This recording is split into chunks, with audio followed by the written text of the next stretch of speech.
Next streams. Yeah, I win. Hey, Boix. Welcome. Hey, Gander. Good to see you. Okay. Hey, Enver. Rank 13 in WoW. Rank 13. Is that in what, PvP? In arena? Is that Battlegrounds? I haven't played WoW since 2008, so I'm out of the loop. I don't know if there's a different thing for that now. All I know is that the max level is now 50 again somehow. The last time I played it, the max level was 70.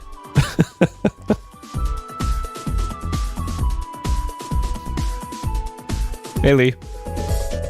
Ah, in classic PvP. Okay.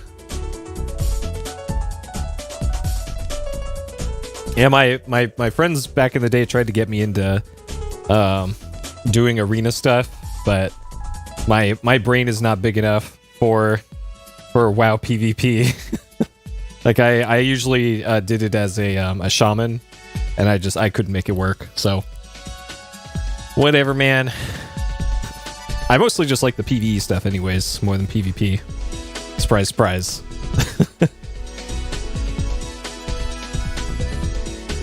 Okay. Alright. I think I got everything set up here. So I figured out why the audio was not quite working for one of my two MIDI things last time. It's because I misconfigured something. When I changed my when I had to unplug all of my USB devices and all my cards to do some testing prior to that stream, when I plugged them in again, it assigned them to different things in Windows, and I thought I went through and reset everything the way it was supposed to be, but I didn't for that one particular thing. So it was the auto ducking filter in OBS was on, but it didn't have a source for it, so it was just permanently in the low volume state. So that's why I couldn't fix it back then, because I didn't think that was going to be an issue. So, but turned out that's what it was. You played in PvP, so did I. I played on Arthas, and it was especially bad right when the Wrath of the Lich King came out, because the Lich King is named Arthas, so everybody wanted to play on Arthas because, of course. So it was like, hey, I gotta wait in this queue for 2 hours in order to play some WoW. So, boy, oh boy. Linux not much better. Well, at least in Linux, I can open up a terminal and get down to look at the packets if I need to. So, yep. Good time to quit. Yeah, that was at the beginning of the expansion, and it got better as people kind of figured out, like, hey, this server kind of sucks to be on. So all the bandwagoners left that server a few weeks into the launch, and then it was fine. And then I played WoW a whole lot until the end of that expansion, and then I think in the first week of the next one of, I think it was Pandaria, I was just like, not feeling it anymore, so I moved on to other things. I was more of an EverQuest 2 guy anyways, and none of my friends gave a single fuck about EQ2, so it was just me. And that's no fun. So I stopped playing EQ2 as well. Oh, man. Yeah, EQ2 is neat. Funnily enough, like, I installed EQ2 because it's free to play nowadays. I installed it on my current machine with all these, like, new high-powered parts. That game still runs like shit, even on even on modern hardware. Like, it ran like shit in 2004 or 2005, whenever it came out. It still runs like shit to this day. Great game. Love it. Oh boy. And then all the weird development stuff that went on with that one too, because that's I worked on that game as a in-game customer service. So there's a whole bunch of crazy shit going on in there, which I will not speak about because it will. A lot of it's not very good, but there was some crazy shit going on with that game.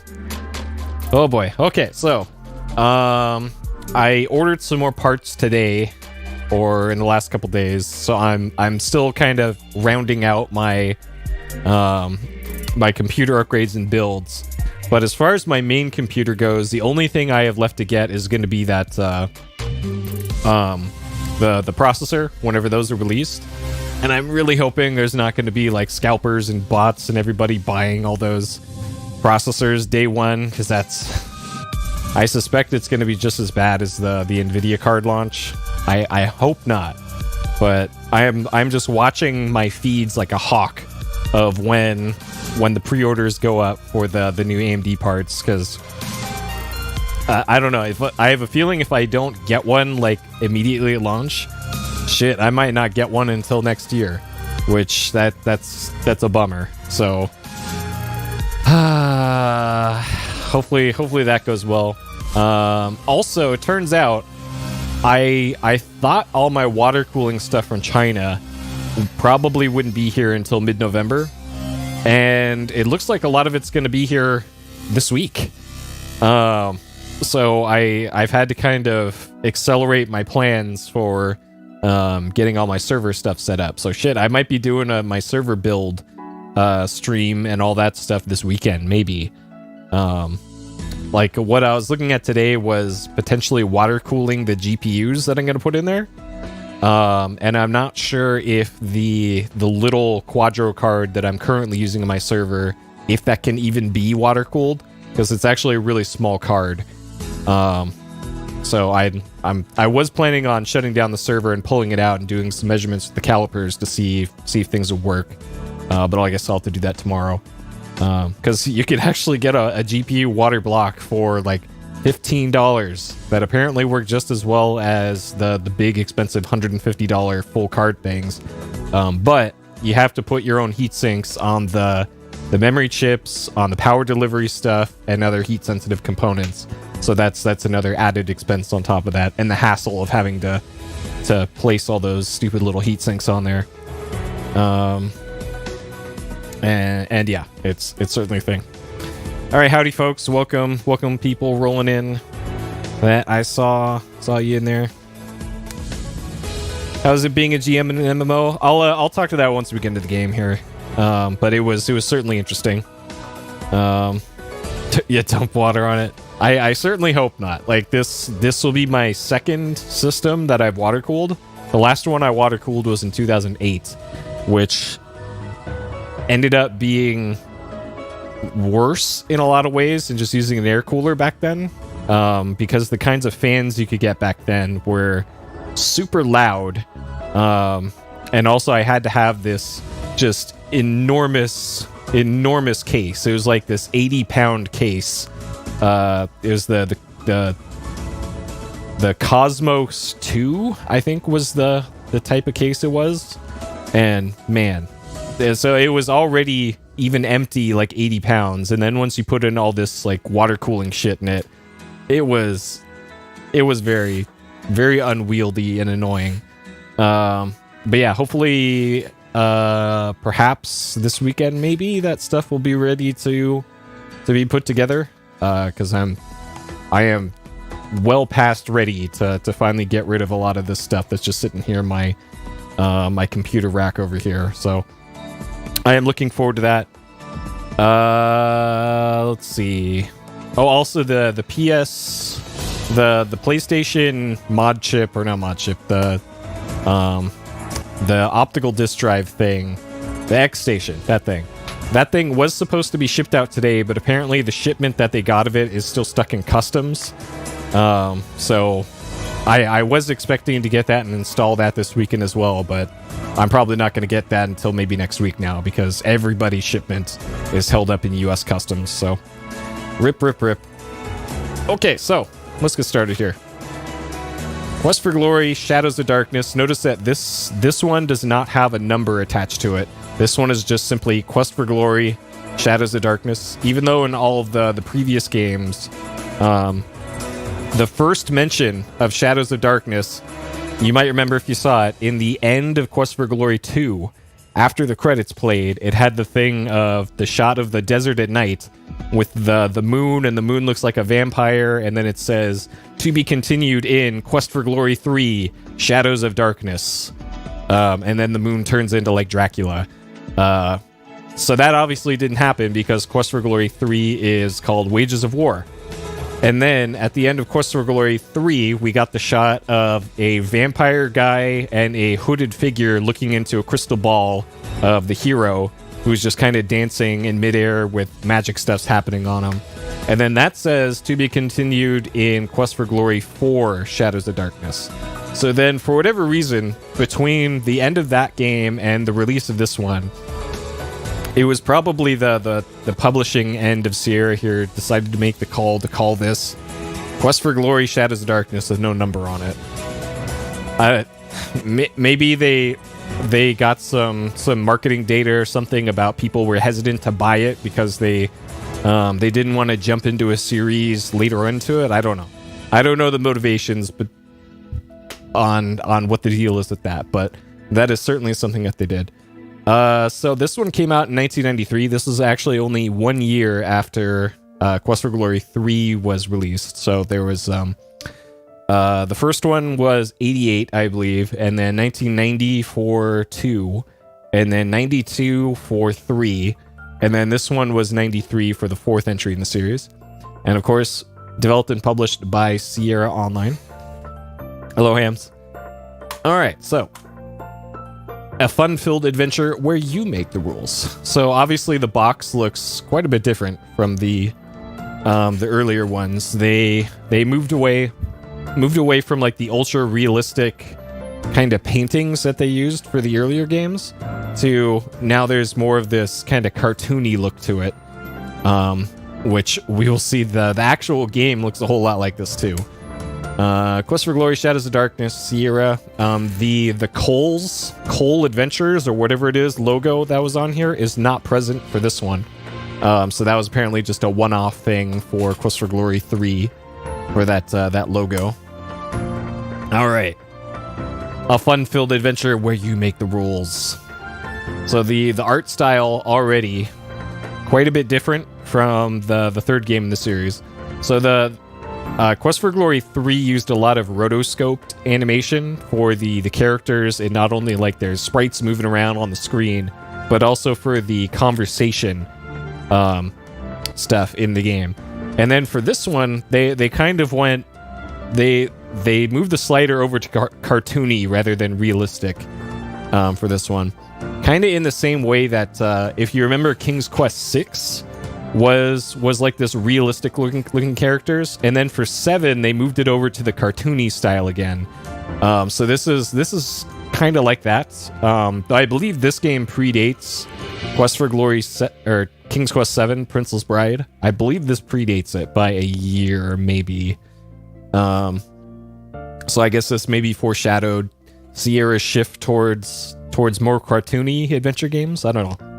I don't know their motivations for switching styles like this. All right. Dark magic has drawn you to Mordavia. Undead creatures walk the forest by night. Everyone you meet seems strange and uneasy. It's up to you to make friends, influence people, and unravel the mysteries of the Dark One, all before breakfast. Sure. Shadows of darkness cover the land. It's time to be a hero again. No other game gives you so many options as you take on the forces of the Dark One.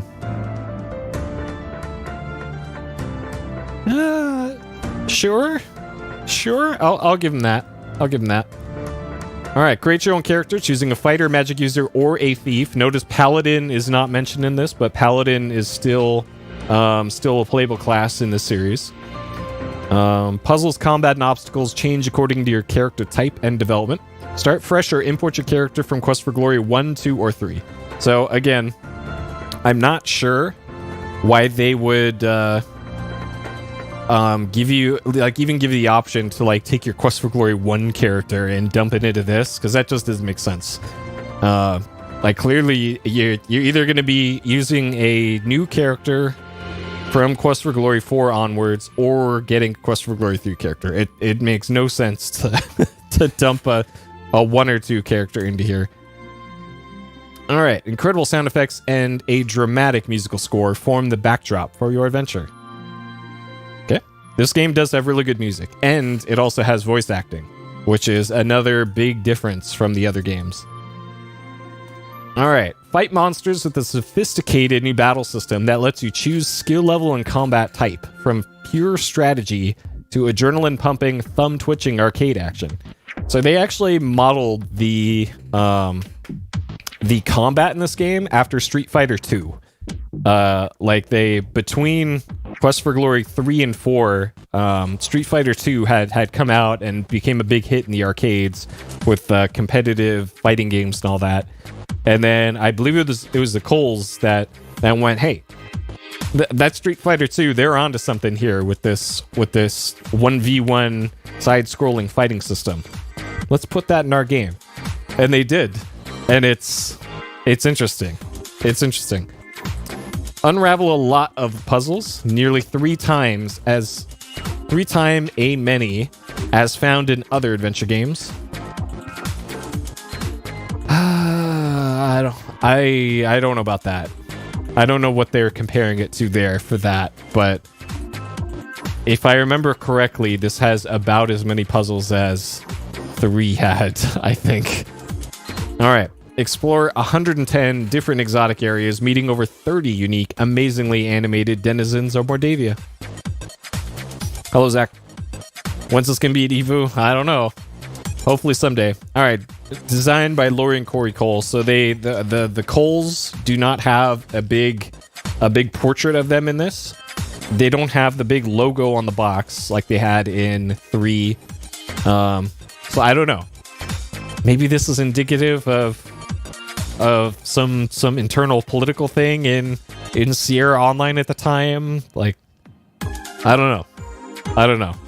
Because clearly this Quest for Glory series was always written, like Lori Cole was the principal designer of basically the whole series. Like, this is every single story thing, and all the lore, everything was from Lori. And I believe she always intended for the Quest for Glory like story arc to be 4 games.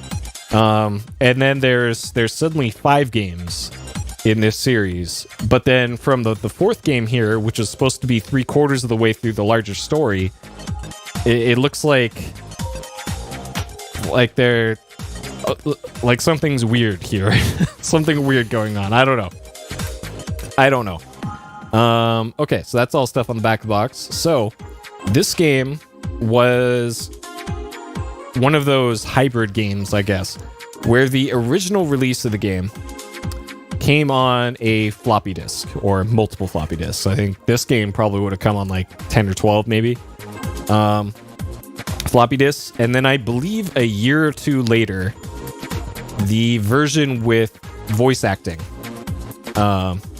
came out on a CD, because you really couldn't have a decent sized adventure game with voice acting on floppy disks. That's just not going to happen, unless it was like 200 floppy disks, I guess. Then sure, fine, you could probably pull that off. But the CD version would be the version that you want to have the voice acting on. So that is the version we will be playing here.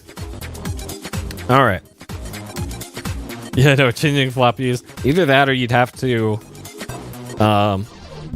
like install them onto the hard drive. All right, so this game actually has multiple manuals, which is odd, I guess. So this is the technical guide is what they call for this one. So this is very similar to the style of gameplay and interface as Quest for Glory 3. So not really going to go too far into it. The thing to keep in mind with this manual here is you can see this. Alcazats, there are 2 pizzas, a fire, and 2 waters. And then down here, Betazine, water, fire, water, earth, fire. So that's kind of the the thing to keep in mind about this manual. Like the rest of this doesn't really factor in. What does though, actually? Okay, thief skill. Since we're playing a thief here, this is going to be important. Okay, so we still have the lockpicks and stealth. We can pick locks, disarm traps. So this would have been different. So far in the other games, traps were not really a thing in the other games. Like I guess the closest to something like a trap in an earlier game would have been like the squeaky hinges on doors. So this is new for this one. Also, reading thief marks. That's also a thing that has not been in previous games. So that will be some new thief stuff that we can do here. So yeah, it looks like we need to equip a thieves toolkit and then use the hand option to do stuff with it. There's chests and saves with traps. So it looks like we need to select disarm or search for traps from the listed options. And then to disarm the trap, there's a 3x3 grid with colored lights that are flashing. We need to click on the lights to get 3 in the same color and align in any direction to disarm the trap. If you do 3 in a row with unmatched colors, it'll set off the trap. So sure. I guess we'll get into that when we get to that. I've never actually played a thief playthrough, so I don't know what that even looks like. There's also a thing about reading thief marks. So these are crude marks that denote things. And it says here that further information may be found in Hero, the Journal of General Job Adjusting. And then that's pretty much it for thief stuff. There's also sneaking, which sure we'll be doing that. So there is another manual here. This kind of in-universe lore thing called Hero, the Journal of General Job Adjusting. So it's got this special cover on it, and this is all written in-universe. So we got an advertisement here. Hey, Hero type dudes and dudettes. You want to use the Atlas Hi-Fi Stair Stepper and Levered Leg Lifter for the Heroic Hunk. And it's the special dude and dudette offer is from somebody in Silmaria. Sure. So the special Halloween issue. So here's an editorial for the fighter class is what this is. There's bun building for the very buff. Mr. Mannerly, who's who in the wizard world. So this is going to be the magic user part of the magazine. This is Irana telling us about the flame dart spell. So they give you information about what all the spells do in the game in this weird like in-game lore type thing. All right, Confessions of the Master Thief. So, thief marks. So this was important. There's also acrobatics. There's a thing. There's trap disarming. And all that. And then Signs of the Crimes, Thief Marks by Dick the Slick Millhouse.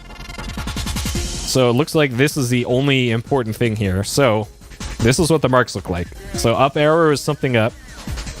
Down arrow something down. TG is Thieves Guild, so that's going to be something we're going to want to find earlier rather than later. Skull Crossbones is danger. Bomb is trap, and eye is look. And then and then that's it.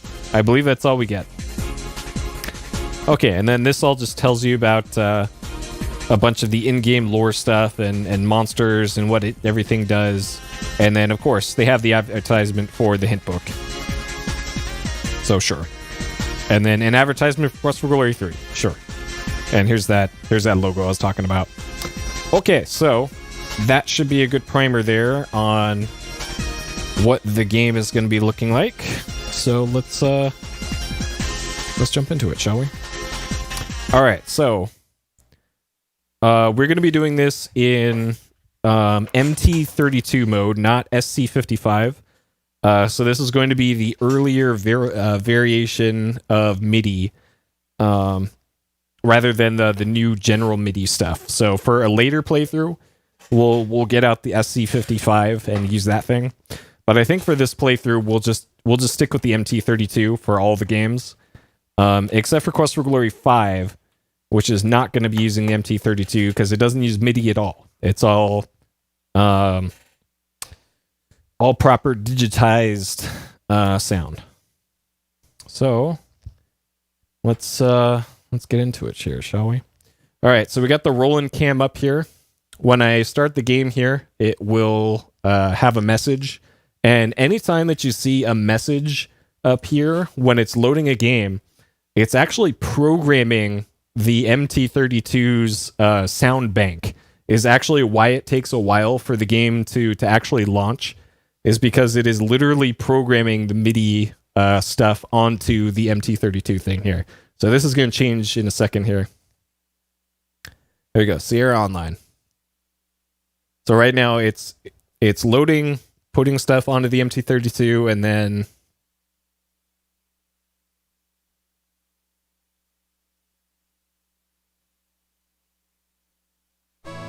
there. So it takes a while. Otherwise, this will be loading in like a second. So that's how long it takes to load all the sound samples onto there.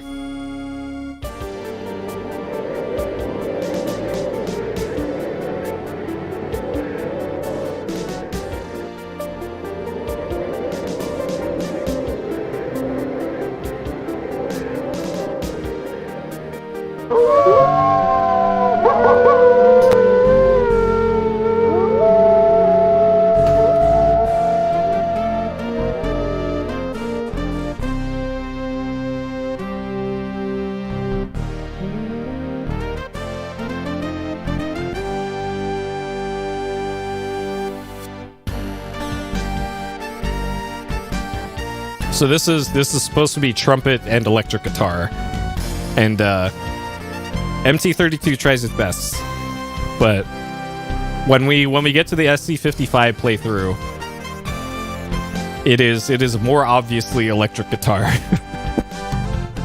All right, please insert your saved character disc from any of the first 3 Quest for Glory games into the disc drive, so that your hero can make the journey to Quest for Glory Shadows of Darkness. All right, so that voice is John Rhys-Davies. You might know him from Indiana Jones and the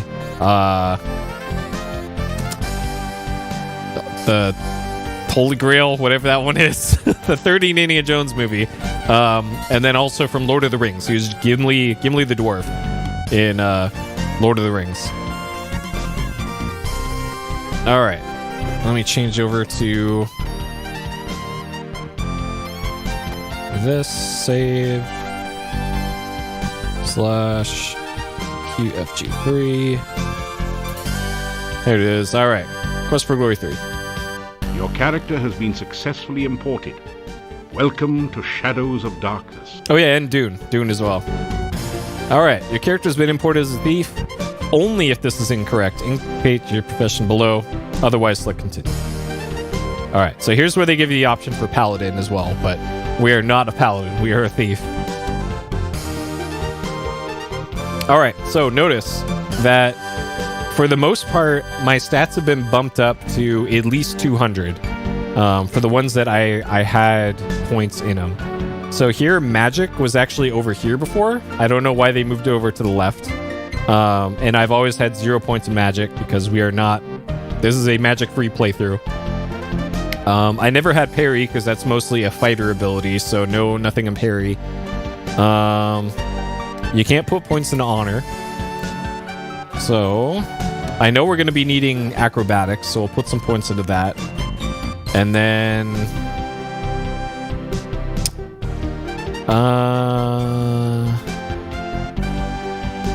I think the rest we're kind of good with. Though some more agility wouldn't hurt, and then luck. All right, and we're still the law. Let's go. You awaken from nightmares of flying and falling. You find yourself in this strange place.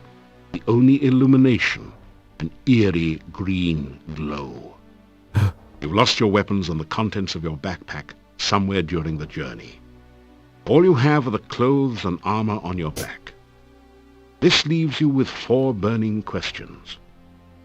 Where are you? How did you get here? Who brought you here? And how in blazes can you get out of here? No, make that 5 burning questions. What city did your luggage end up in this time? Okay. All right. Let's delete speed running, just like last time. These incredible save names. All right, start.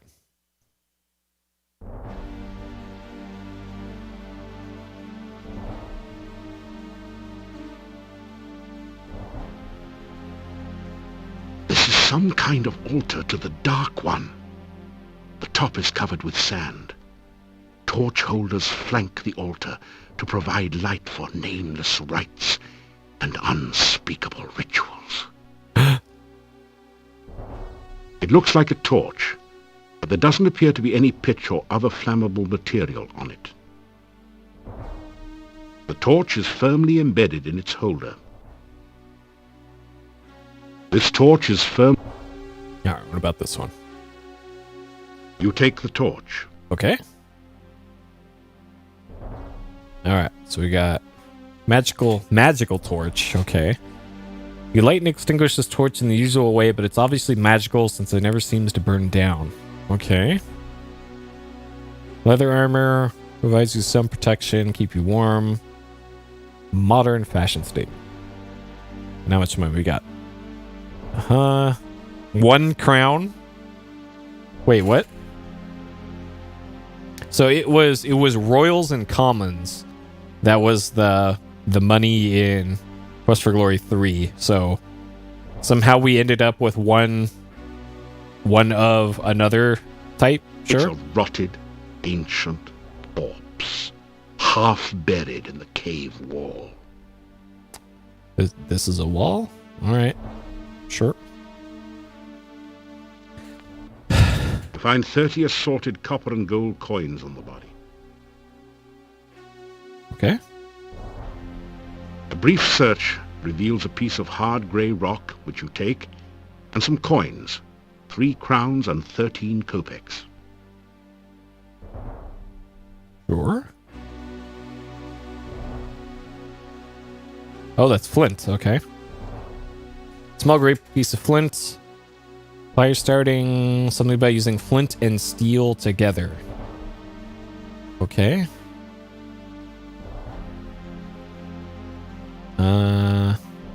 You find nothing else useful on the body. You find nothing.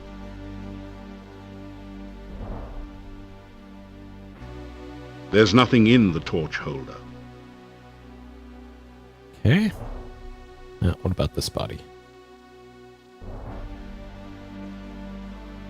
So unlike pretty much all the other games, we actually have... Search the desiccated body. The only still usable item is a dagger, which you pick up. However, lying around the bones are some coins. 5 golden coins. Each have a crown stamped onto them. And 13 small copper coins, each stamped 1 kopeck. Okay. For whatever reason, doing that gives you the points. So anytime you hear that that tone, you get score. Okay, and then this is not curl up into a ball. This is actually the... Why would you want to jump there? The acrobatics thing that only a thief can use. So we get sneak, run, default is walk. Hey, Keeney. Okay, so this. Try that the other way around. Creating a spark. Didn't your mother ever tell you not to play with matches? Well, the same rule applies to torches as well. Yeah, there's a lot of great horror in this game. Okay, strike a spark with the flint and dagger to light the torch. Alright. Now we got a torch. Good. This is most certainly the spookiest of all the Quest for Glories. All right.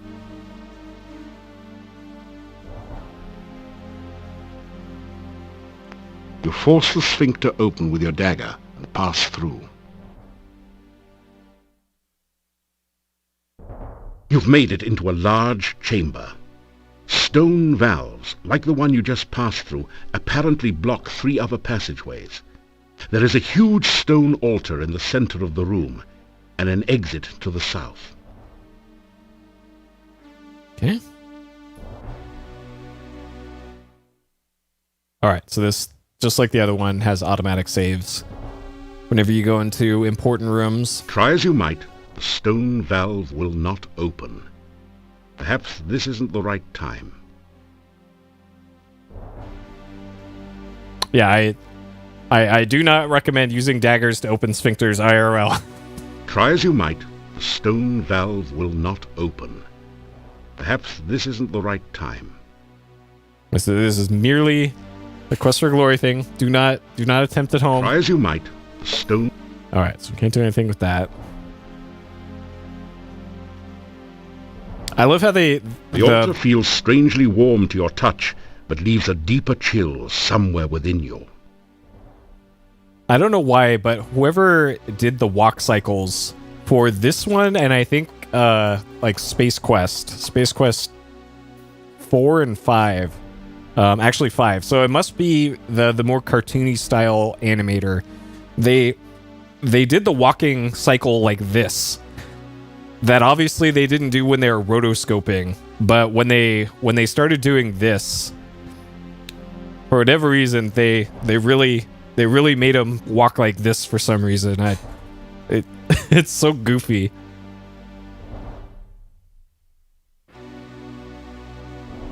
But I suppose that's classical animation training, I guess, as they train you to exaggerate movement like that. So sure. All right. So what we got here? Whoa, the ground is really slippery around here.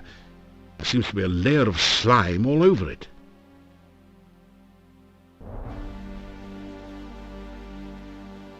Oh, geez.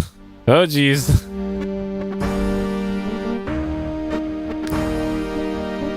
All right. No voice acting for the deaths, I guess. The tentacle is faster than the eye. It's strong, too, as you are unceremoniously yanked to the horror and then apart. All right. Thanks, John Rhys Davies. Didn't pay him enough to voice those, I guess.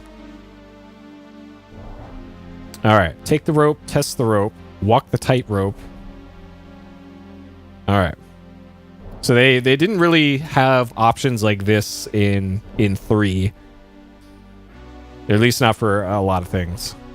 Okay, can we take the rope? A rope might be useful, but it's firmly attached on both ends. You think about cutting it loose, but then decide that you may have to come back this way again. All right. You cautiously test the rope before crossing. It feels as though it's firmly anchored on both ends of the chasm. Eh?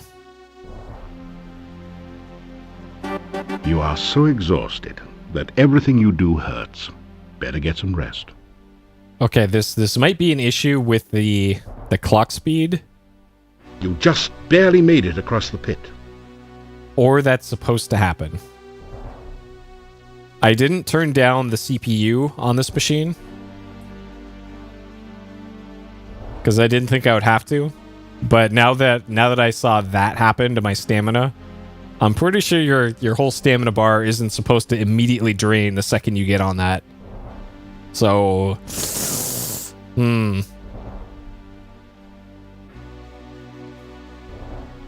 And actually, slip through the mouth of the cave, just in time to avoid being crushed by its closing jaws. Whew. All right.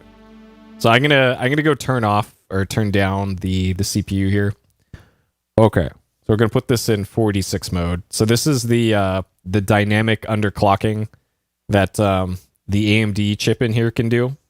So I can actually underclock it from Windows. Okay, so now we're running at 200 megahertz. We're running without L2 cache, and this is going to be roughly equivalent to 486 in terms of performance. So let's get back into here, and this has got to reprogram the MT32 again. So this takes 10 seconds or so. And then the other unfortunate thing about the beginning of Quest for Glory 4 is that you have to sit through the logo stuff. Yeah, you have to wait for all these animations. Okay. All right. So let's see if that behaves the same.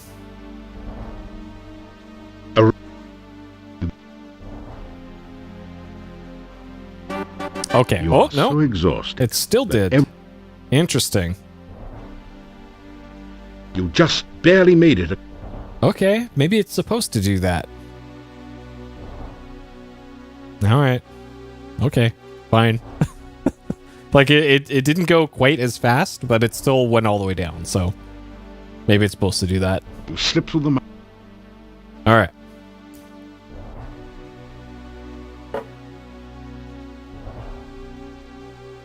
You are alive! Only one person has ever walked away from there before. Who are you? How did you get here? Oh, there are so many questions I want to ask you, but I have to get home quickly. It is so dangerous out at night in Mordavia. The town is due north of here. Be careful, there are many bad things wandering around. Good luck! All right. Oh, by the way, my name is Katrina. I hope we meet again sometime. Farewell. All right. Farewell. Have fun with the monsters out at night. All right, so this thing. This symbol looks like a six-armed starfish, or perhaps like the tentacles of an octopus. You sense a feeling of strange, chaotic power from it.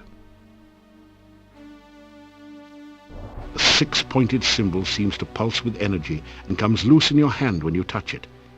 You have the feeling that you may need this sign, so you carefully store it in your pack. Sure. Wait, the other thing was circular, and this is like a little statue thing. Sure. Actually, we were on a roll-in last time too. We were also on the MT32. I just didn't have the camera pointed at it. So whenever we do another playthrough of the series as a Mazak user fighter, for this game we'll be using the SC55 rather than the MT32 because they do sound different. The SC55 actually sounds a lot better, but the MT32 has a pretty distinctive sound. Okay, so I know that this is also another place where the game can crash. Going down this thing. This is a pretty common crash. The path is dripping with slimy goo. You're having a hard time maintaining your footing on it.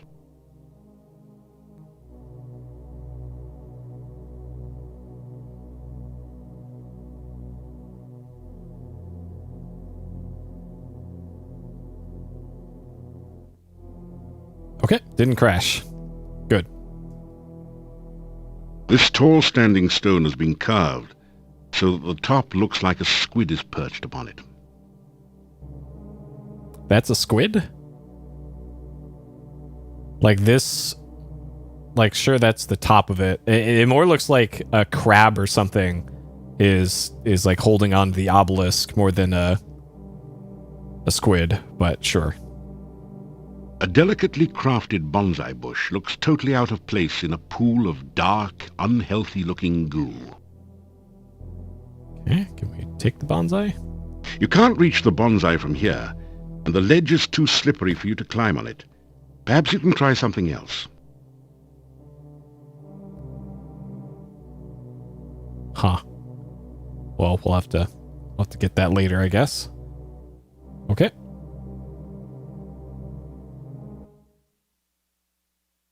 The heavy odor of decay overwhelms your senses and makes you feel slightly nauseated as you survey this gloomy swamp. All right, so it doesn't look like I can go south. So Katrina said the town was due north of here.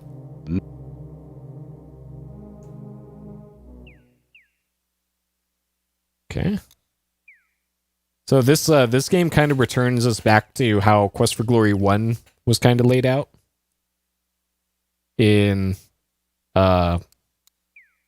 just got all these different, like, kind of generic forest screens. Though each forest screen is actually unique in this game, unlike the first one. Okay. So we just can't go straight north. We have to make a few turns here. I don't think I can go north from here. All right, we got bird. Pine trees grow in profusion in this cool climate. In winter, they needle the deciduous trees mercilessly. The hungry hunting hawk alertly searches for signs of game not already claimed by the forest monsters.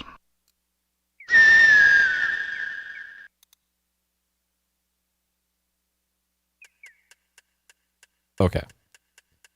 We can't go north from here. I don't really want to go south.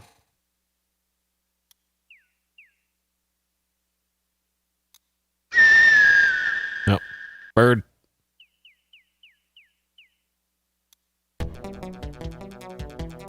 Oh shit.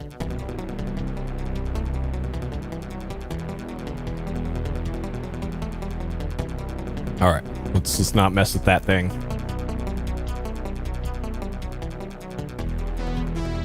Okay. Oh, alright, that looks like town.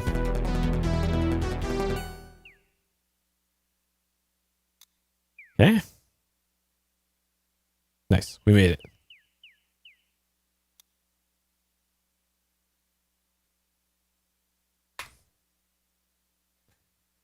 Okay, so we got some pumpkins. The villagers have erected a scarecrow to keep birds away from the newly harvested corn. Tall shocks of corn have been harvested and wait here to be stored for the winter. That's corn? Okay. You take an ear of the corn and put it away in your pack. Sure. Some beautiful giant pumpkins are growing in the field.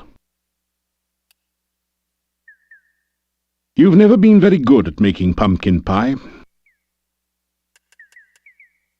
The bottom of the gully is filled with water from the autumn storms. The town gates, made of massive oak logs, are currently wide open.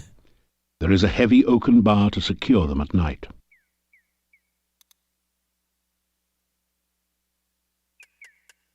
Well, hey, there's no sign on them saying they don't belong to me. Hey, Aquas. Beautiful, out-of-season flowers grow all around the stone monument.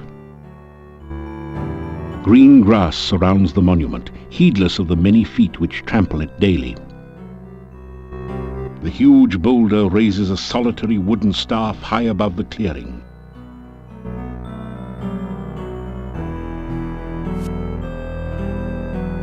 You pick some flowers and put them away. Okay. We take the staff. The staff feels warm and almost alive in your hand. You hear an eerie voice in your head. This I must first do. The sacrifice of life for one of love. You find yourself letting go of the staff very quickly. Okay.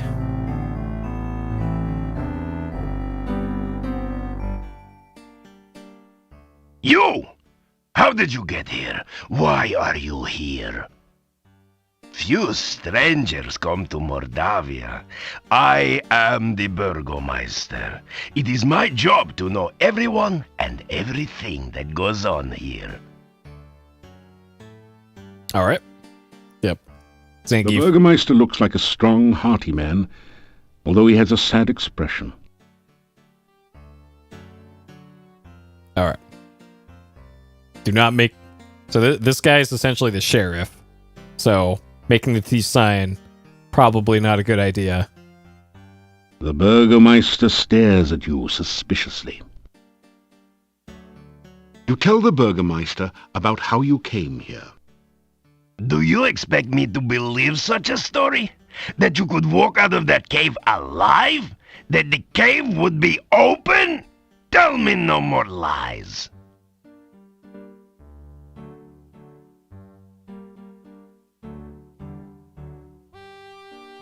My name is Dmitri Ivanov. I am the Burgomaster of this town. Mordavia is a valley surrounded by mountains. There used to be a road which led from here, but heavy rains have created a swamp at the base of the mountain south of here.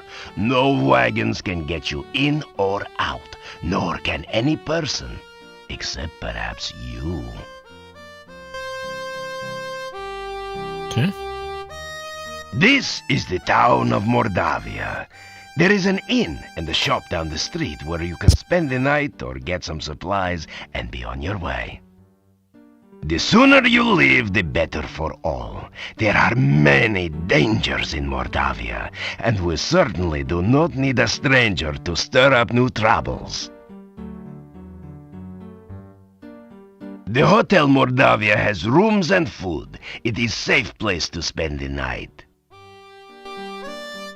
The shop does not carry much. We have been cut off from supplies for a while now.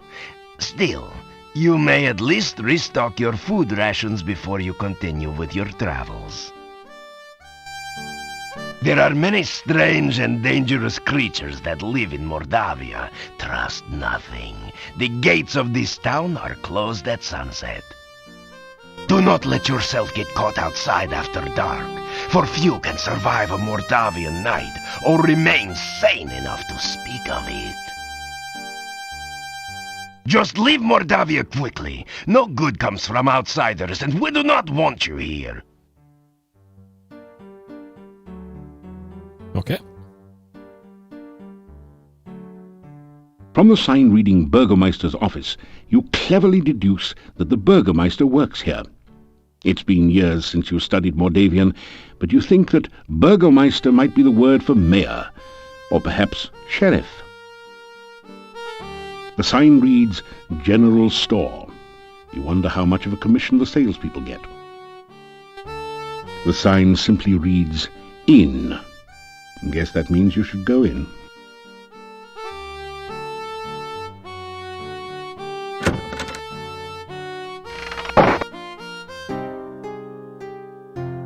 This general store is cheery and well lit, thanks to the warm hearth.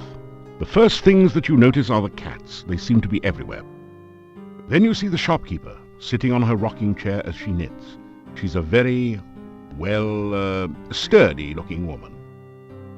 So, you're the stranger in town. I've heard all about you already.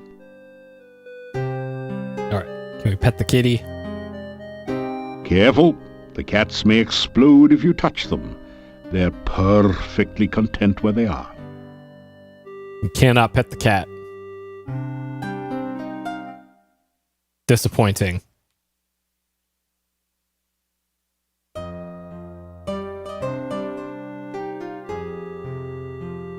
Yeah, polite, aren't you? And manners are as manners do, as my husband used to say. We'll see. You can call me Olga. Mrs. Stovich is too formal after all. We don't welcome strangers here. They bring nothing but trouble. All the same, it's good to see a new face again. Alright. So this... Okay, we have 14 crowns, 51 kopecks. I'm assuming it's 100 kopecks to a crown.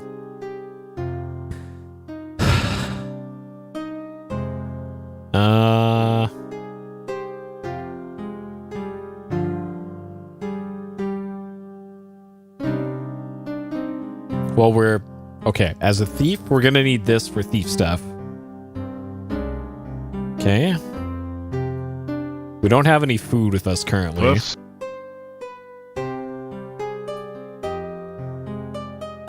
Alright, so now we got four rations.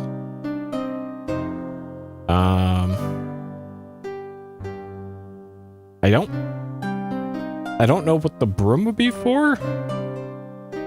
I'm not gonna bother with that for now. Or anything else, really. Okay. Goodbye. Or, as my dear departed Boris used to say, may the winds blow fair at your beck.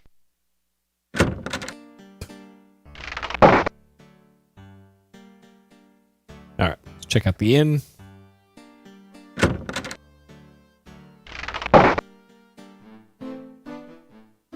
You've entered a small but nicely furnished country inn. Stairs lead up to the guest bedrooms. The floor is covered with sawdust and peanut shells. The barrel contains the few shells that manage to land in it. The innkeeper stares at you with an expression of fear and astonishment. It is several seconds before he speaks. This is the Hotel Mordavia. Rooms here are 15 kopecks for room and board. Pay for 1 week in advance. Your room will be the first room at the top of the stairs. When you want food in the morning or evening, just sit down over there by the door. Pay the innkeeper for your room and board. Thank you for your payment. Alright. 15 cents a day. That's fair price. You say you are a hero. Well, we will judge you here by your actions rather than your words. Magic is a very dangerous thing. We do not trust those who use or are used by magic. Make certain you do not give us any more cause for alarm. Alright. You adopt the traditional thief sign position, wiggling the fingers of your right hand and rubbing your belly with your left hand. No one seems particularly impressed. They're missing the key component there of crossing your eyes and staring at your thumb while you do it. Maybe that's why nobody noticed.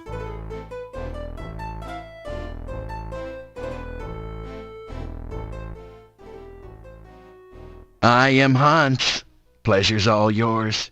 I'm a farmer of pumpkins and corn and a person of great importance here in lovely Mordavia. Listen, I'm telling you, Igor's death must be avenged. Pleased to meet you. I'm Ivan, an elephant herder. Unfortunately, there are no more elephants in Mordavia, so business has kind of fallen off a tad. Alright. So, this game has a bug or two. One of the bugs we actually just heard. The dialogue is mixed up with these guys. Because the second guy mentioned we must avenge Igor's death. Which didn't match the subtitle for the text. And yeah, it's... That guy's a time traveler, I guess. Because we have not even met Igor yet. Guys, is it just me or is Mordavia a wonderful place? Oh, are you kidding? It's the greatest. There's many places to go, things to see. Are you kidding? Right. Let's not forget that scenic cemetery to the east of town. Everyone here's nothing but grins. Real friendly. Yeah, except when we don't know you. We don't like strangers. Or anyone else that's weird and doesn't belong. I only recognize the Rodney Dangerfield guy. What are the other two? Rumors. You talking to me? Is this John What Candy? rumors? Oh, there are no rumors here. Unless you count the rumor that the castle is owned by... Horse patootie. There are no rumors in Mordavia to speak of. The town of Mordavia's a quiet place. Filled with friendly, joyful, stinky people. Well, I'm not so sure about the friendly part. We tend to be very suspicious of strangers like you. Yeah, well, anyway, the town is filled with joyful and stinky people.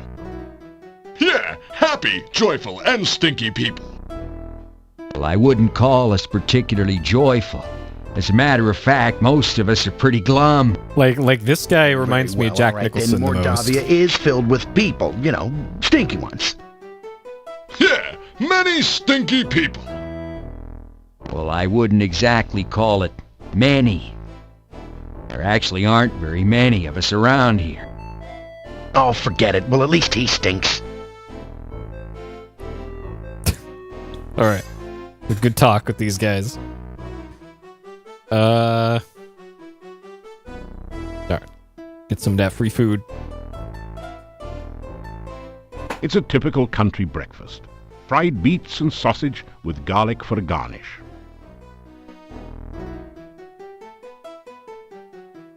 You pick at your plate in search of any leftover garlic.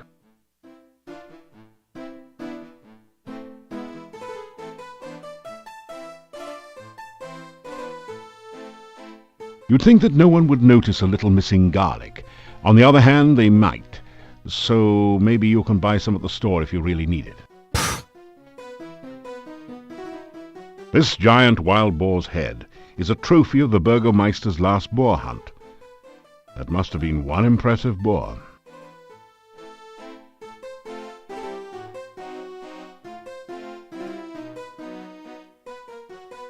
This cabinet contains some extra plates, glasses, and silverware. There is also a beautiful and ornate doll on one of the shelves. Braids of garlic festoon the walls, lending their pungent aroma to the room. Judging from the menu here, the innkeepers are trying to use it all up as quickly as possible. A warm fire blazes in the hearth. Blaze it. The large pot near the fire is used to hold ashes until they can be taken out to the garden compost pile. Don't make an ash of yourself. This door leads to the innkeeper's private rooms. Alright, let's go check out our room.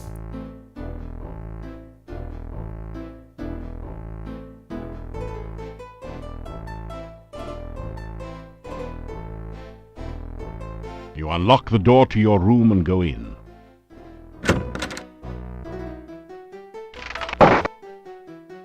More garlic. Garlic braids festoon the room, adding that certain special ambiance of Gilroy in the spring to the room. So Gilroy is the garlic capital of America, and it's actually like 15 minutes from me. And you know when you pass by Gilroy on the freeway because it just stinks of fucking garlic. That's how you know you're near Gilroy, because it literally just it reeks of garlic. You have to roll your windows up going through there. Like I don't know how people can stand to live there. The Oh, desk man. is empty. But yeah, Gilroy, California, actually a place. Your kind of place you should maybe visit. The townspeople have a poor opinion of people whom they see climbing out of windows and over roofs.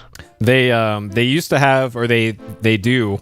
If gatherings were allowed, they'd be having the Gilroy Garlic Festival. Yeah, home of the Gilroy Garlic Festival. And yeah, unfortunately they had a mass shooting there. I think it was last year or the year before. So that was a fucking bummer. Some guy just decided to roll up and just start shooting people at the Gilroy Garlic Festival. But that's what it's been known for recently. But normally it's just a garlic festival. You just After some it's like the barbecuing festival where you go to the fair and get like, hey, you want just a sandwich this big of meat or something? Like at a normal festival. At Gilroy, it's like, hey, here's a sandwich, here's 2 buns, and then like that high of garlic. Here you go, eat it. Like, it's bizarre. It's bizarre. Okay, so we got the chest in here. The candle provides a supplementary light source to economize on lamp oil. Okay, so it's an oil lamp and a candle lamp. That didn't do anything. Sure. Alright, so we got some of our stamina back here.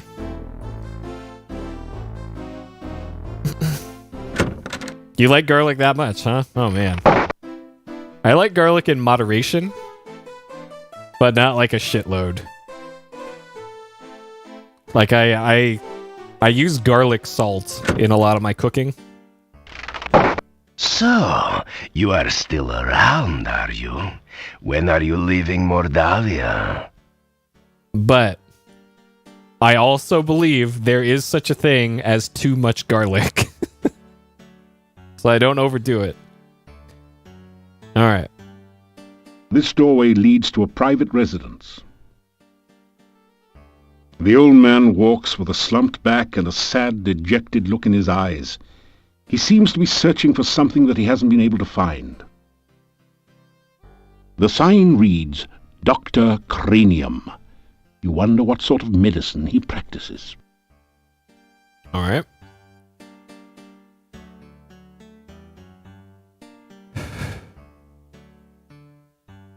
Oh. I am Nikolai. Have you seen my honor? Honor. Have you seen my honor? I am looking for honor. Have you seen honor? Can't say I have. You put your thumb on your nose and wriggle your fingers while rubbing the other hand on your belly. The old man ignores you.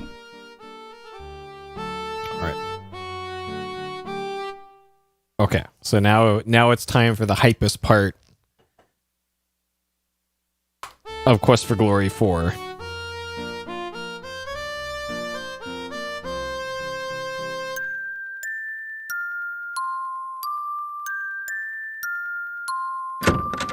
Okay, so this game has kind of randomized puzzles. So if you thought Quest for Glory 3 was a little light on puzzle solving for a lot of stuff, I would agree with you. And then in this game, they cranked it up to all of the puzzles. This game has so many actual puzzles. You hear something bouncing around behind the door. A lot of somethings. How interesting. It sounded as though someone knocked on the other side of the door as well, several times.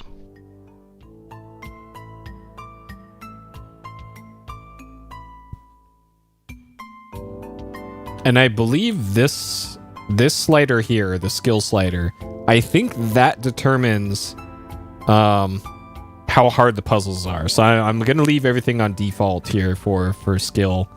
There's also this.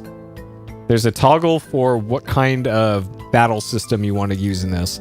So if you put this on strategy mode, the combat actually plays itself. If you put this on arcade mode, you can control it yourself, like in Street Fighter 2, which is what the combat is based off of. And yeah, that totally was the tones from Close Encounters. That totally was. All right.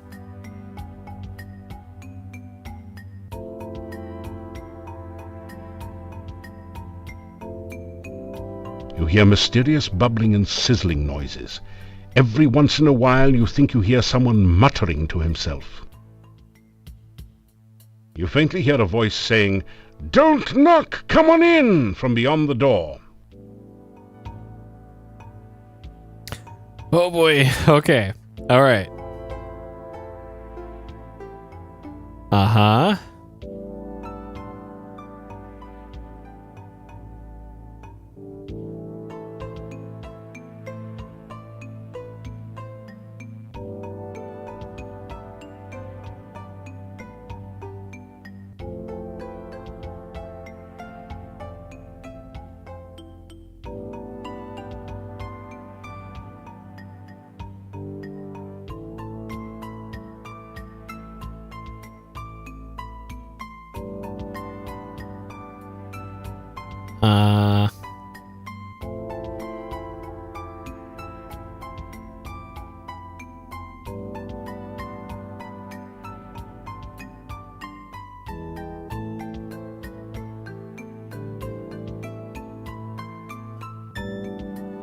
So this puzzle has a solution.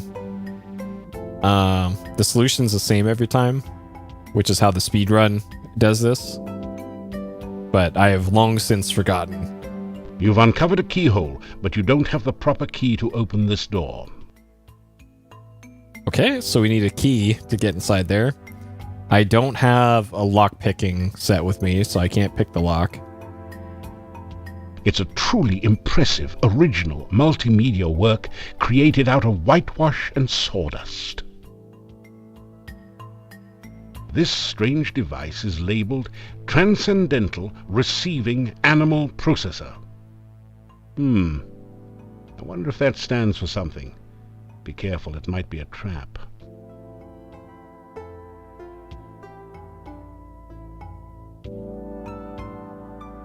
Alright, welcome.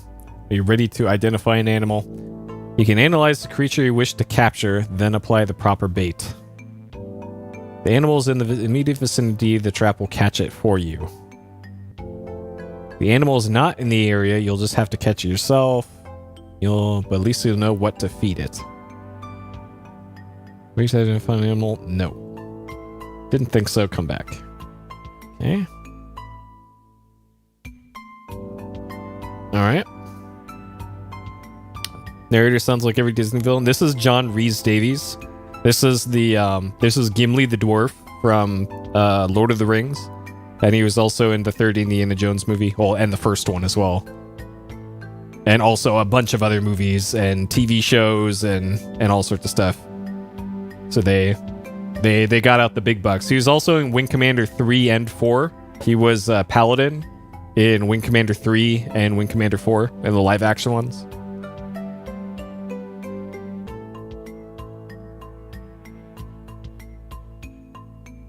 Oh no, you've been Antwerped!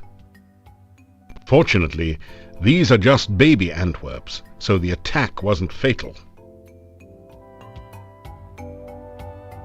Okay.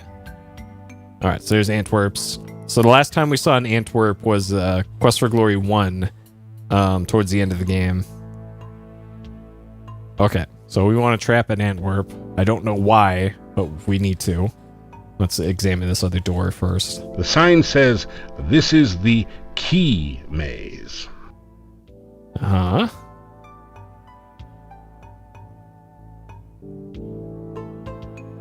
Behind the door is a sort of rat maze, but it's missing the rat, or whatever is supposed to be traversing the maze. Like in Antwerp.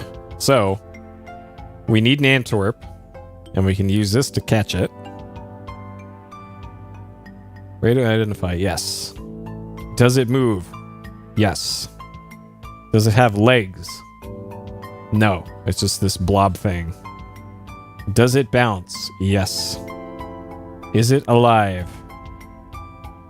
Sure? It's a snake that swallowed a rubber ball. No. You must swallow a kangaroo. Kangaroos have legs, though. So no. Why would it even suggest that? It's a frog refugee from a French restaurant. That also has legs. Right there. Those are also legs, so no. Surely you can't be trying to catch a baby Antwerp. I am. You gotta be kidding. No, I'm not. Didn't say I didn't warn you. If you must capture one, baby Antwerps love avocado. Okay. Alright, so we don't really have avocado right here. But field rations. We have 4. Avocado and garlic sandwiches are the strangest adventuring meals you've encountered. Still, they do last a long time and keep you from starving to death. You may wish you starved to death if you ever have to eat them too often. Avocado and garlic sounds... I'm okay with garlic. I do not like avocado. I hate avocado. I hate it. I hate it when I get my sandwich at the deli. They don't even fucking ask me if I want it on there. They just put it on my sandwiches. And every time I just into the trash can with those things. I am not a fan of avocado. You do not have it. Alright. You bait the trap with avocado from your sandwich. Avocado was never high on your list of favorite foods anyway. Exactly. Trap starts working. Exactly. You've caught an Antwerp. It's simply amazing. All right. Simply amazing. Okay. The Antwerp has a soft, delicate fur over a basically rubbery base.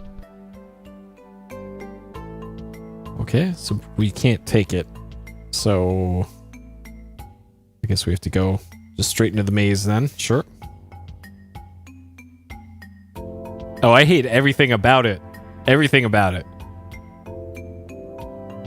This is the Antwerp maze. Antwerps are naturally bouncy, so all you have to do is continually rotate the maze until the baby Antwerp bounces over to the key, then out through the exit. Okay. All right, so there's our Antwerp. There's the key. And then the exit is this right there. So I believe I need to keep it away from these holes here. Oh my god.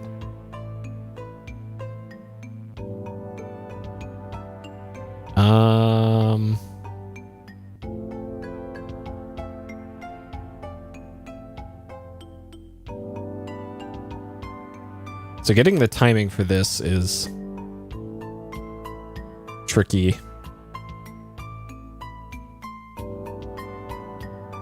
Nope.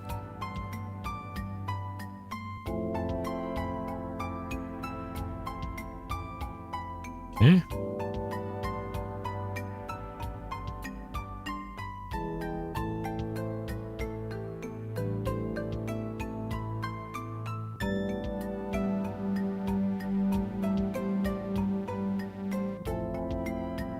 Okay, alright, got the key.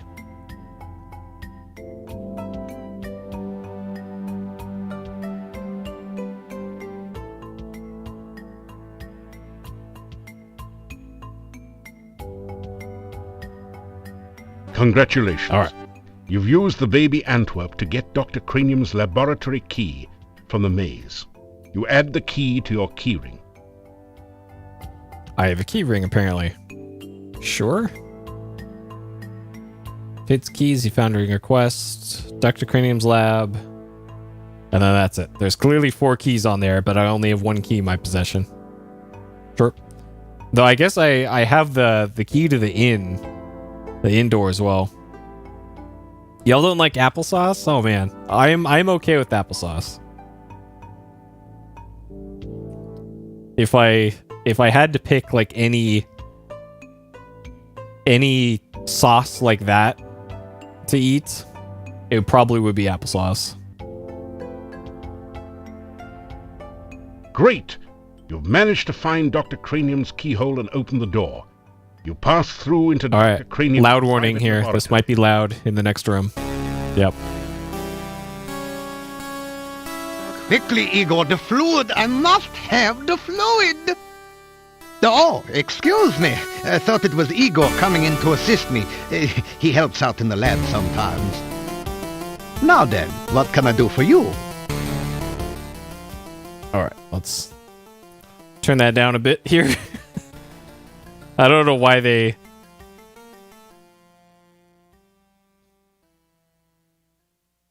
Well, actually, that'll turn it down for the voices too.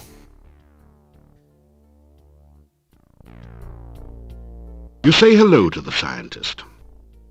Welcome to my laboratory. You must have more than the usual intelligence and perseverance to have made it in here. You introduce yourself to Dr. Cranium and tell him a little about your adventures. I should be most interested to hear about your travels and your scientific discoveries along the way. Unfortunately, I have very little time for that right now. Perhaps we can discuss your adventures when you next return. You explain to Dr. Cranium that magic is really a lot like science and even deals with the same elements.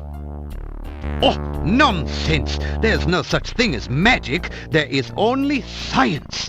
What you call magic is simply scientific phenomena that have not yet been properly investigated and catalogued. You thumb your nose, rub your belly, and so on. I was afraid of that. As an outsider here, you have apparently not yet built up an immunity to the Moldavian dancing sickness. We used to have several people in town who exhibited those symptoms, but I have not seen any cases in quite some time. Let us hope the disease does not prove fatal in your case.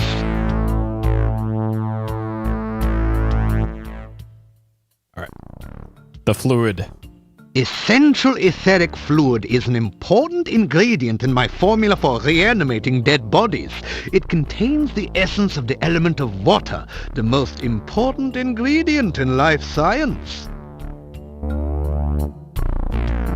Ah, yes, science. I'm glad you asked. Science is the process of systematically increasing our knowledge of the world through observation and experiment. Unfortunately, some of the townspeople here seem to have no concept of the wonders of science. Some of them even claim my little inventions are magical. Such poppycock! There's no such thing as magic. Still, the townspeople insisted that I should be able to use my magic to cure wounds and sickness. I told them that I am a scientist, not a doctor, but they wouldn't listen. I had little choice but to concoct some simple elixirs. They were childishly pleased. Science is really so simple once you understand it. Oh, okay. If you want to improve your stamina, then you should make sure you eat a healthy diet from all the different food groups and get plenty of aerobic exercise. That is science. Oh, you must mean my patented healing drink. You may have my last one.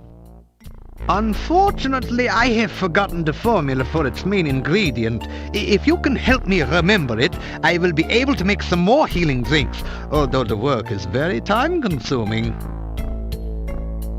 Okay. So, this brings us back to what I pointed out earlier. So this is looking for some quick shot. Sure. So in the manual here, let's see, Volthofen, Auburn. All right, right there. Water, air, fire, pizza, air. Because pizza is one of the elements.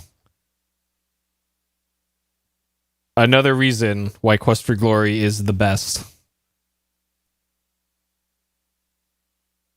Thank you. With that information, I'm sure I shall be able to create some sensational scientific solutions. Okay. So this is kind of the copy protection to the game, where good luck beating the game unless you have the manuals for this, because you're gonna need to do this to beat the game. Oh, you must mean my new universal poison antidote. You may have this one, but I will need some help with the formula to make more. Also, I am afraid I only have time to make one each day. All right. Lignits. Get on to F here. All right, so this one is that. Air pizza, fire, air pizza.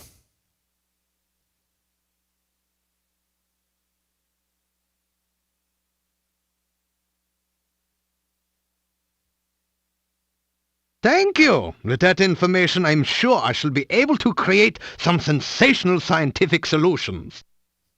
Yep, Aristotle almost got it right. You ask Dr. Cranium if he can spare an empty flask for specimen collection. Of course, of course. I am always delighted to assist scientific research of any kind, and I have plenty of flasks. You may have this one. Yeah, can I have another? You ask Dr. Cranium if he can spare an empty flask for specimen collection. Of course! All right, so maybe I got two now. Experiments are the meat and drink of science. First, you must come up with a hypothesis based on your understanding of the scientific elements. Then perform an experiment to test the hypothesis. Afterwards, you have a pizza. Pizza is a crucial ingredient in many scientific formulae. There is a nearly infinite variation in its effects, depending on whether one starts with pepperoni, mushrooms, artichokes, or plain cheese. One should always order extra pizza in case the experiment requires additional materials. Besides, science is hungry work. I agree. Earth is for solidity and stability. Air gives freedom and movement. Fire provides power and energy. Water, fluidity, and life. Pizza, of course, is the most important element of all. Pizza represents the essence of well-roundedness and regaining strength. Most importantly, you can have it delivered in under half an hour in most areas. Really? It takes a while to cook, though. But all right. Hypothesis is a scientific guess. One predicts the result of an operation, performs an experiment to test the prediction, then has a pizza to celebrate the result. It is very important to stay flexible, however. Sometimes the experiment may give a different result than predicted by the hypothesis. Since real scientists don't like to make mistakes, we always write the hypothesis in pencil. Yeah, that's how you science. All right. Igor. Igor is the gravedigger and tombstone carver. Business has been slow lately, perhaps because there are very few people left in town, so Igor sometimes comes in to help me with my work. Igor has had less work of late. The forest is just as dangerous, but there aren't very many people left in town who are stupid enough to go out there at night, you know. I like to think of it as a sort of evolution in action. Igor is carving out quite a niche for himself in the gravestone business.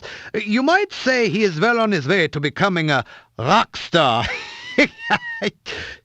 Then again, you might not. No, I wouldn't. The cemetery is outside of town to the east. It has proven a fruitful source of materials for my experiments. There are also some interesting and cryptic puzzles to be solved there. Quest for glory and puns. Mad? Mad? They all call me mad, but what do they know of madness? I am not mad. A bit perturbed about the world situation and how I get so little respect, perhaps, but certainly not mad. Okay. My name is Dr. Cranium. I am Moldavia's chief scientist and a certified genius. Some call me mad, but I much prefer Dr. Cranium.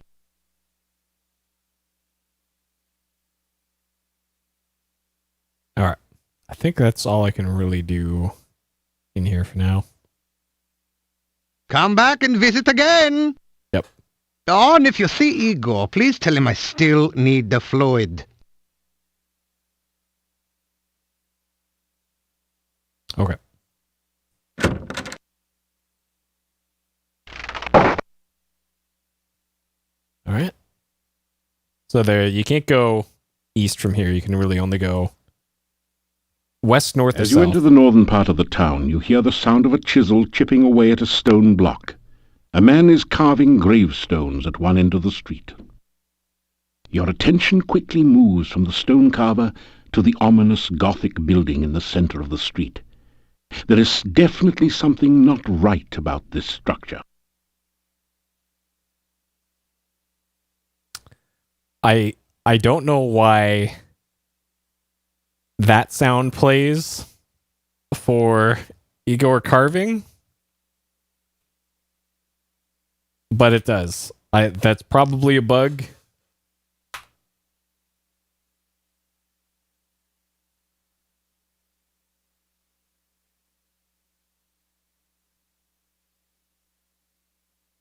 He looks at you and then goes back to work. So goodbye is the top option for some reason. The headstone carver stares at you and then goes back to work. You introduce yourself to the gravedigger. Me, Igor. All right. There's our boy Igor. You make the peculiar motions of the thief sign to Igor. Do you make fun of Igor or what? Dang.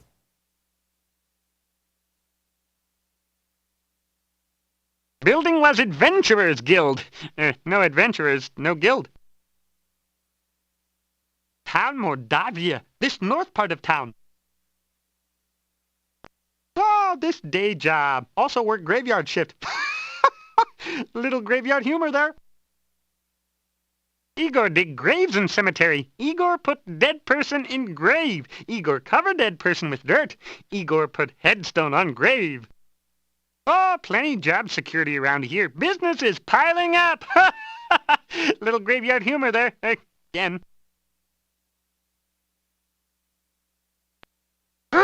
Bad building. No go there. Bad, bad, bad. Oh, Igor not hear rumors. Igor not no stranger in town. Igor not no doctor make strange things in lab. Igor not no funny man in inn not funny. Igor not know many things. Igor not hear many things. All right. So apparently there's a guy in the inn. It's completely silent beyond the door. The door is locked. You're not strong enough to force the door. Okay. And I still don't have a lockpick set. Can I stab the door? This is not a good place to practice throwing. Can I You climb? can't get there from here. It's out of reach.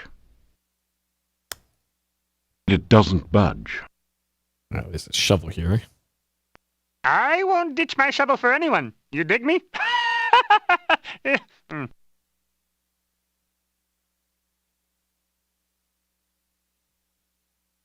Building was Adventurers Guild. Okay. So door's locked. And he wouldn't have a key. So this place, we'll just leave this place alone for now.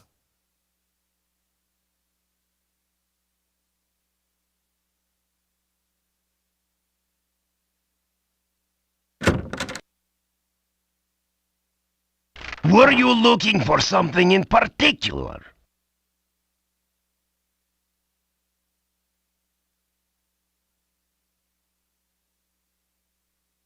The old Adventurers Guild is at the north end of town.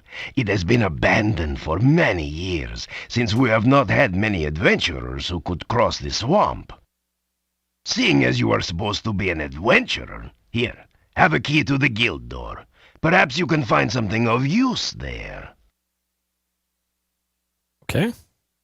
All right. So that's how we can get into the Adventurers Guild. Try to avoid getting into trouble. I would not like to have you in my jail, after all. All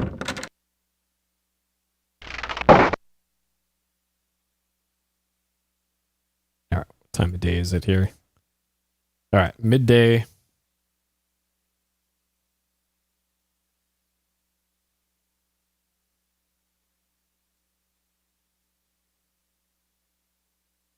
Lock the door, using the key the Burgomeister gave you.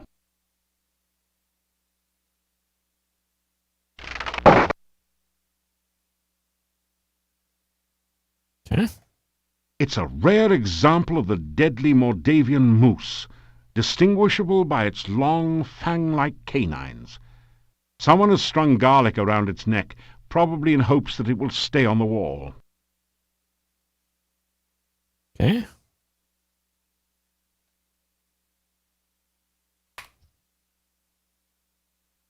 This desk holds the adventurer's logbook, a quill pen, and an inkwell.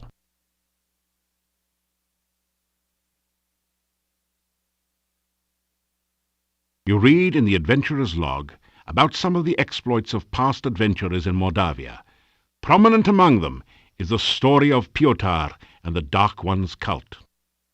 Near the end of the book, Pyotr tells how he led the armies against the Chernovi cult outside the Dark One's cave. The fighters were trained soldiers, but the cult members fought like madmen. Suddenly the cult members changed their forms and became grotesque monsters. Many of the soldiers panicked and ran. The battle was nearly lost. Then Pyotr heard the voice of Irana. "By all my will, I banish you to..." The voice was cut off. The cult members screamed and ran. Pyotr entered the cave and searched for some sign of life. All he could find were the grotesque remains of cult members. The only sign of Irana was her magical staff lying on the ground. Pyotr picked it up and left the cave, knowing that Irana was beyond his help. Pyotr then tells how he brought the staff back to town and placed it in the town square. A garden of flowers instantly sprang up around it. Near the end of the book, Pyotr tells that he was going to seek out the rituals of the Dark One and destroy them. There are no later entries. Okay. You sign your name into the adventurer's logbook with a flourish. It's almost become a habit by now. So there was no Adventurers Guild in Quest for Glory 3. Now that I think about it. That would be a lot easier if the desk had a drawer. So there was no logbook to sign in 3. A finely crafted sword rests within this case, but there doesn't seem to be a door or any way to open the case. A plaque reads, "Break glass in emergency." This is a long, sturdy-looking rope with a grapnel hook attached to one end. Okay. Some round metal weights lie neatly stacked on the floor. I better hope Dr. Cranium doesn't see them. He'd probably invent the cannon and upset the balance of power. This is either some sort of diabolical device or an exercise machine. Come to think of it, exercise machines are diabolical devices. Yep. A large ring is securely attached to the ceiling. There is an empty picture frame above the bookshelf. Either somebody thought the wall itself was a piece of art, or a thief has been at work here. Oh? There are a number of books on the shelf, including Hero Magazine's Golden Guild Guide to Mordavia, Flora, Fauna, and Folklore.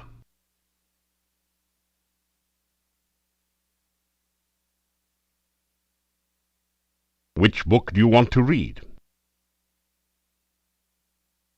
Talk Fu. This book teaches the ancient Oriental art of Talk Fu. How to overcome opponents by attacking them with the unpronounceable names of martial arts forms and confusing them with fortune cookie wisdom. You get lost somewhere between karate and kuksul. Okay. The book turns out to be an advertising brochure. It says, "I, Dr. Cranium, predict that someday one of my descendants will become the subject of a major computer game. The Castle of Dr. Brain from Sierra Online." Jeez, how cheesy can you get? As you scan through Hero, the Journal of General Job Adjusting, you find quite a bit of information that might be useful here. There are a series of articles about the land of Moldavia. The town originally grew up around Castle Borgov. The Borgovs were the boyars, or local noblemen, assigned the role of guarding the area from invaders. The chapter on fauna describes a number of interesting creatures. The Necrotor is a vicious carnivore with big, sharp teeth. Some of the other monsters sound even more horrific. In the forest lives the Lishi, a creature known for playing practical jokes on travelers and playing riddle games, but which can also be helpful to those it likes. You learn about the Rosalka, the spirit of a murdered unmarried woman. Such spirits are said to inhabit lakes and rivers. They try to avenge themselves by drowning any man foolish enough to approach them. You could really learn a lot by reading this magazine thoroughly, instead of just browsing through it. Isn't it nice that we included a complete copy in your game box? Nice. Hey, this isn't a lending library. Nice try, but the bookshelf won't budge. If there's a secret passage around here, it's hidden a different way.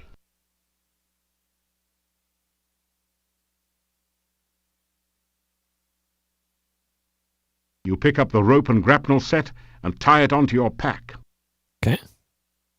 I think we can do this to practice climbing. Yeah, so they actually give you a method to practice your skills in this one, unlike the earlier ones. Someone has deliberately scraped these marks into the ceiling. Oh? Okay. So, according to the thief notes in the adventurer's book, so there's look, and then whatever that is.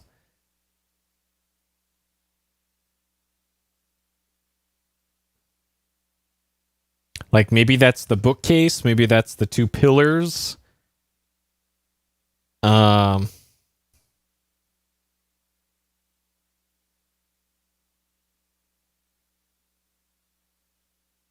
Huh.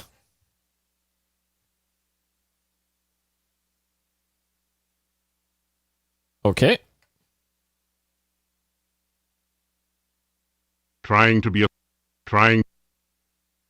It is said that a man... Right. Take that. There we go. All right. Can we interact with this? The frame is concealing a secret passage, but you can't see any way to open it from here. Okay. All right. Can we break the glass? This is not a good...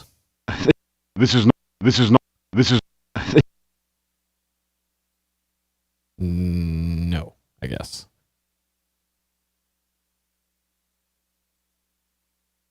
Oh, there we go. Okay. Pry it No sign at all of a crack or seam in this case. You can't find any way to open it, or even a place to slip in your dagger. Are you kidding? You have trouble forcing a mayonnaise jar open, let alone a heavy case. You'll need to build up your strength before you can get through this one. The case looks totally solid, as if it was constructed around the sword. A plaque reads, "Break glass in emergency only." The case is totally sealed. You can't find any way to open it. Okay. All right, so we can't really do anything with that then. All right, can we interact with this? Your legs are too stiff and sore to use this right now. Okay. Any more weight might strain your muscles. Try working with the weights you already have in the baskets. Oh, so that adds more to those. Okay, got it. All right, so we got some strength from that. I believe you get intelligence points as you solve puzzles. So using the stair stepper thing probably raises vitality and strength. And climbing, so we got 2 points of climbing out of that. Sure. And I got some honor somehow. Okay. Well, I believe that's all we can really do in town for now. As far as I'm aware. All right, let's check out. There is an indentation near the middle of the shadowed door. It looks like a set of 6 curved spokes radiating out from a central point. Oh?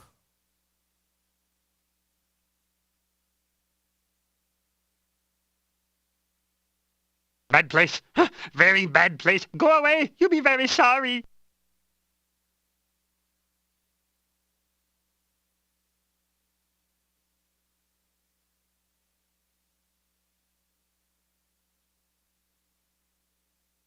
Oh, geez. Nobody ever listened to Igor. That hectopus has had the munchies ever since it got stoned. Fortunately for it, but not for you, it occasionally gets its meal delivered right to the door. Okay. Sure. So there is just that thing above it is not... This is a bas-relief of a strange creature. It looks like an octopus with only 6 tentacles. You have a creepy feeling as if it is looking right back at you. Okay. The hectopus, huh?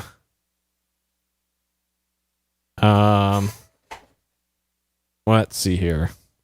So is that described? All right, hexapods. These strange octopus-like creatures are extremely rare, always hungry and frequently dangerous. Recognize the hexapod by its 6 tentacles and try not to become one's lunch. Okay.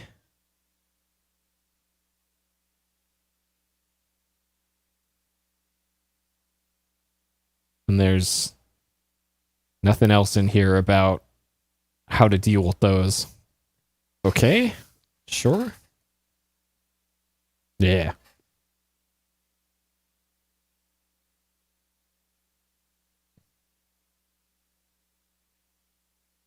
All right. Almost nightfall. After some rest.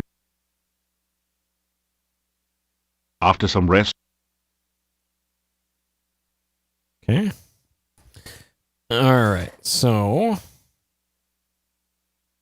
think now it's about time to explore outside.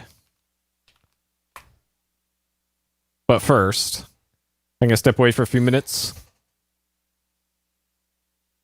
So I will be back with, well, not that one.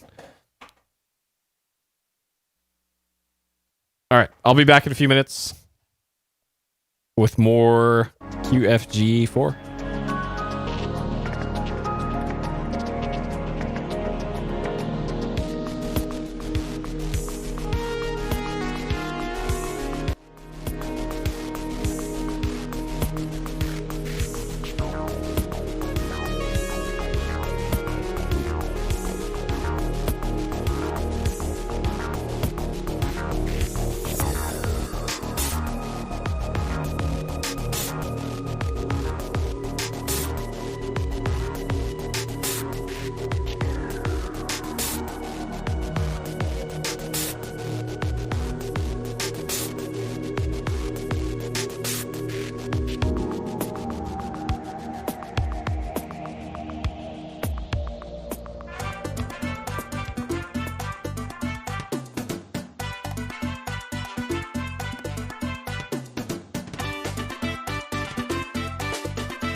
All right. Okay.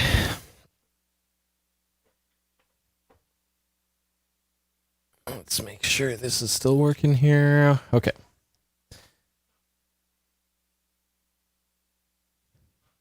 All right. So, nearly nightfall, but let's go out exploring. The bottom of the gully is filled with water from the autumn storms. There isn't anything useful down in the gully. Just walk there.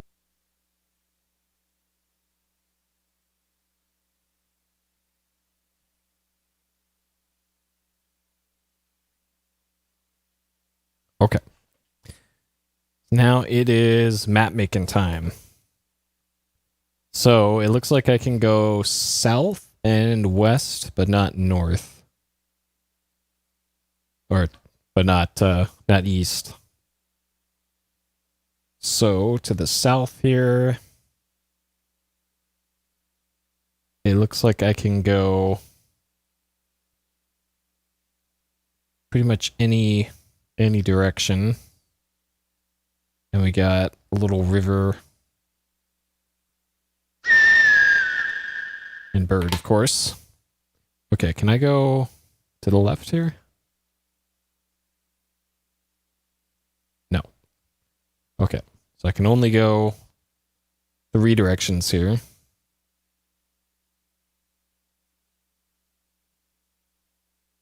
All right, let's head this way. Okay. And here it looks like I can only go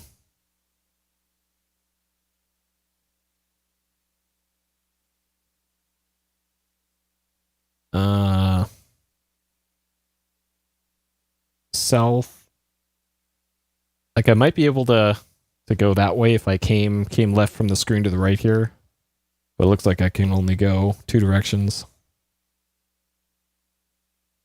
Okay.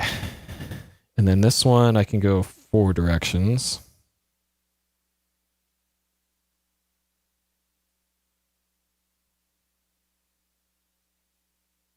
I don't know why the music just kind of stopped. Probably because it's almost nightfall. Okay, here I can't go east, but I can go the other directions. Okay, so this one, it looks like there's 4 directions. And there's a little stream that way. All right, so if I go to the left here, this should be the spot that I can't go any further from. Oh, I can go right from here. Okay. Okay. And if I go north from here...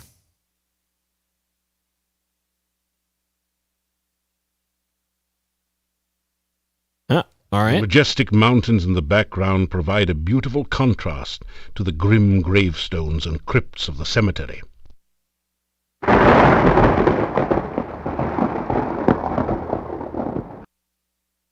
Okay. All right. So here's what the map is looking like here. So there's cemetery, there's the town, and that's kind of the places we've been so far. Okay. The inscription on this headstone reads, Michael Med bumped his head in another man's bed. Now he's dead. Rest in peace. Rip. This headstone reads, On a dare, Pasha Sperry spent the night in the cemetery. Something gave him such a fright that now he sleeps here every night. All right. It doesn't say rip, so he's not going to rest in peace. Arkin Tenor walked at night. Arkin saw his final sight. Now the question seems to be, what in the world did Tenor see?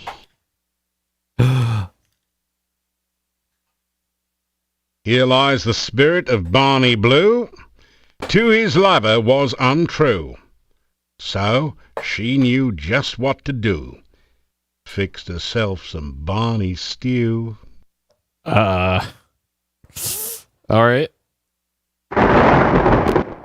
This gravestone is marked, No effort could Elissa save.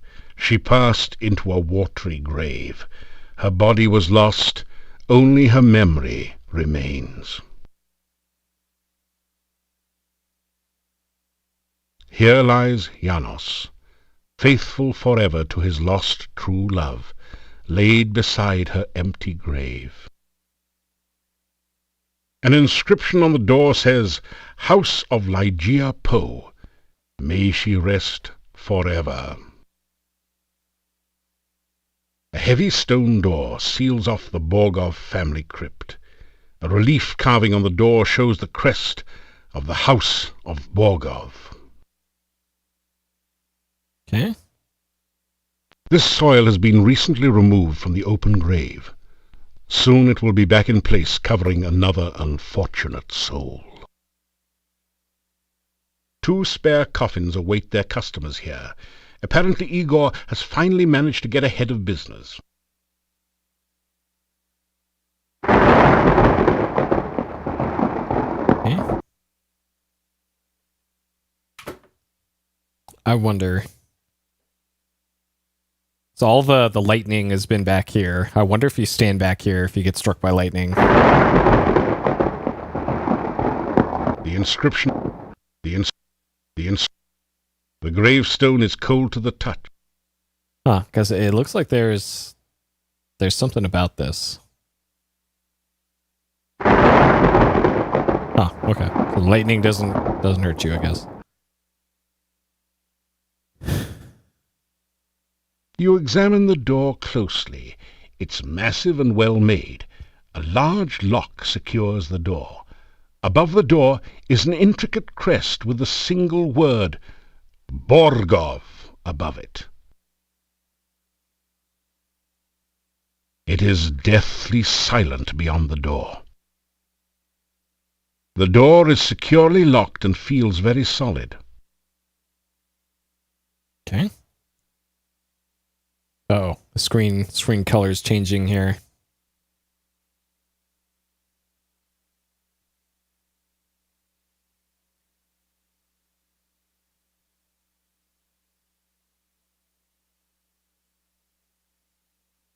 All right. Oh, geez.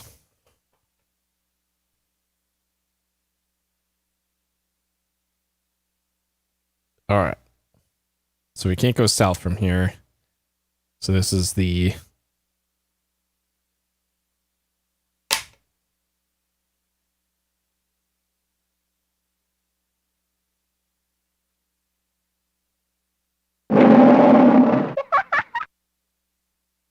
You hear a giggle from behind the bush, then a squeaky voice asks, 1 and 1 and 1 makes 3. Tell me what you make of me. What? Reading, writing, riddling game. Can you tell me what's my name? All right. Rumpelstiltskin, Lishi, Rizalka, Bushman. Make a wild guess, make thief sign. Enough already. Okay, so according to the Adventurer's Manual here. So Rumpelstiltskin, not on here. Lishi, Spirit of the Forest, has a very mischievous nature and quick to play tricks upon the unwary traveler. Lishi are renowned for their love of riddles and can be helpful for those who guess the right answers.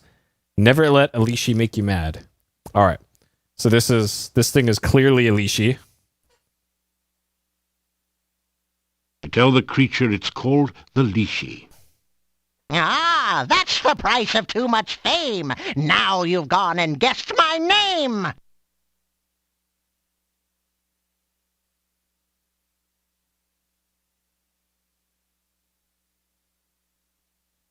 Lishi, Lishi, look and see, in a bush or up a tree.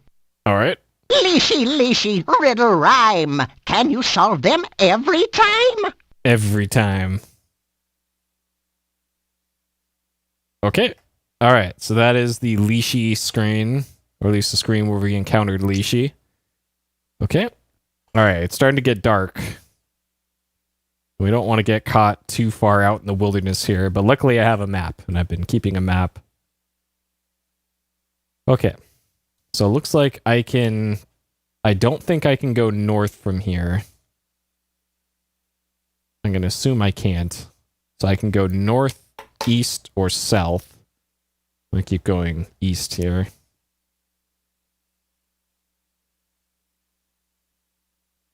Yeah, reverse the alphabet. Oh man, that puzzle in King's Quest 1. What a horrible puzzle. Okay, so I can't go south here. I'm assuming I can't go east. Man, that bird just been creeping on me this whole time. Okay, so I can only go north. Okay. And then here, I don't know if I can go east there. No. Okay. So it looks like I can only go west from here. All right, let's shake a leg here. All right, so here I can go. This makes it look like I can go south, but according to the screen south of here, I shouldn't be able to. But every other direction, it looks like I can go.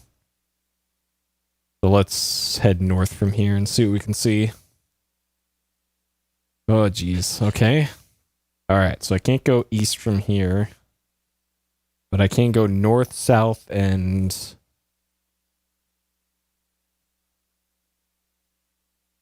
west. All right, north of here, it looks like I can go every direction. Well, actually, maybe I can't go north. Okay, never mind. I cannot go north from here. Oh, geez. All right, so here I can only go two directions. All right, let's run back the way we came, I guess. Let's just run back to town. All right, so I need to go left, 3 screens south. Oh, shit.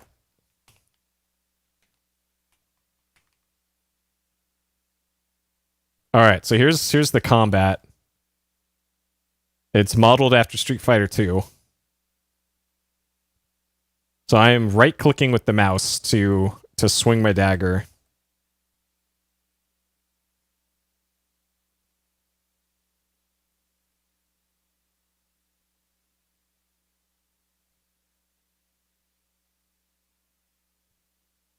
Okay. Got him. Okay.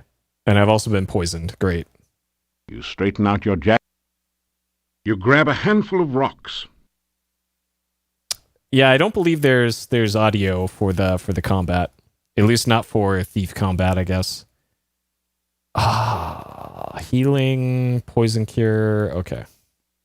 The only effect is a tingling sensation. But if Dr. Cranium is to be trusted, you should now be safe from poison.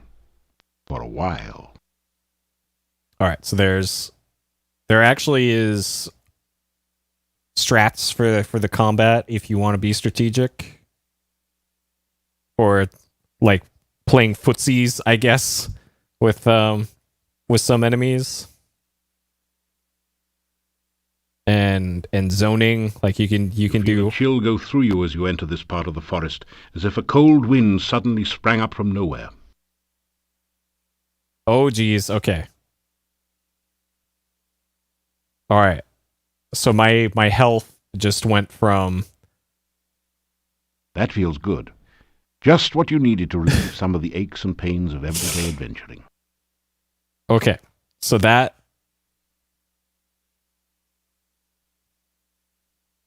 Rock. All right. So that thing. I forget what they're called, but you do not want to mess with those things. Okay, so I can go north from here. That's good, because that means I can avoid that screen to the right. So the screen to the right of here is a like haunted rock, I think. And just being in its presence saps your life. All right, this is the Lishi screen.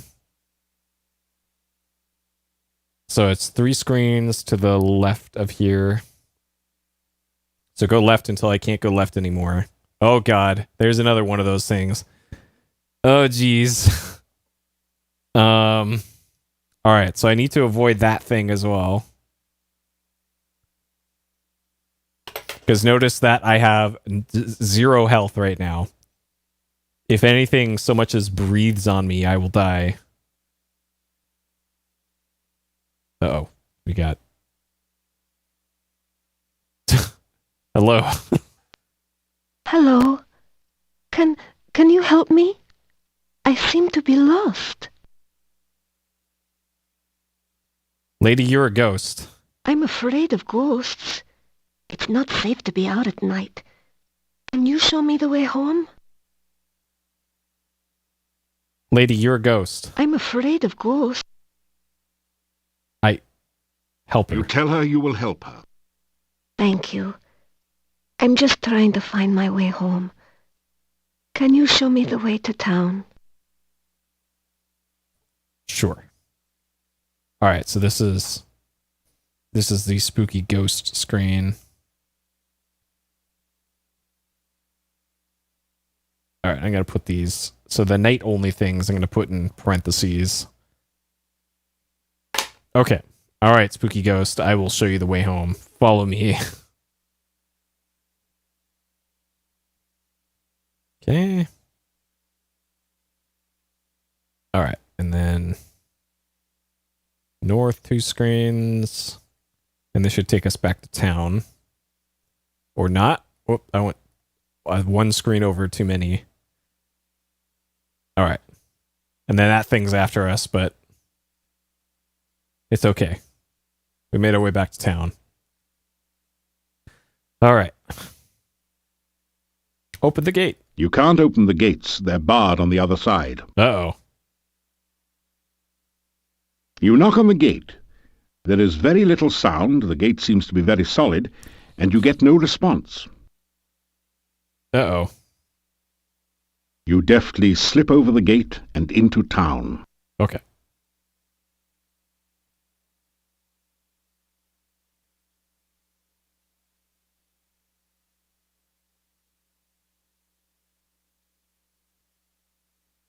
The door is locked and probably barred as well. The hell kind of inn is this? You hear movement on the other side of the door. Okay, good. After a few minutes, you hear someone removing the bar and unlocking the bolts on the other side of the door.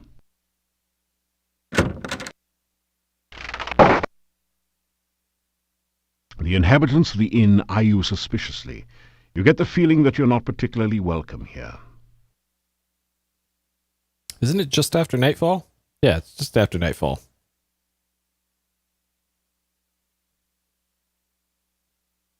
Dinner tonight is garlic stew with vegetables. Ah. More garlic, huh?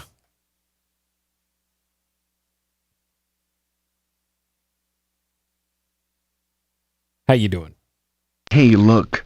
There's nothing wrong with us. Yeah, we're okay. We've been tested. Well, to tell you the truth, I do feel a cold sore coming on. You know, we don't get many strangers here, now that the pass outside's been cut off. He's right. We don't trust ones who come here by unknown means. Yeah, particularly strangers we don't know. We tend to be kinda suspicious of strangers, and I think I'm looking at one right now. Yeah, that's why we made the sign that says strangers are unwelcome and unwanted. Well, we got teleported here by magic. Subtle way we try to get across the fact that we don't like them very much. Strangers bring bad luck. Strangers bring trouble. Actually, the last stranger brought a jester's hat and a staff, but we still don't trust him. Anything else you want to know, stranger? You know, there's another stranger in town besides you. Oh, and let me tell you, he is very strange, okay? Strange. The dude ain't even human. No one knows how he got here or why he came. No one knows where he goes during the day, or who he's trying to meet, you know what I'm saying? Yeah, and he tells jokes. At least I think he does. Yeah, he says he's a real jester. He dresses like Sonny Bono. and he acts like a gnome. He is a gnome, Einstein. Wow. Get wrecked, Sonny Bono.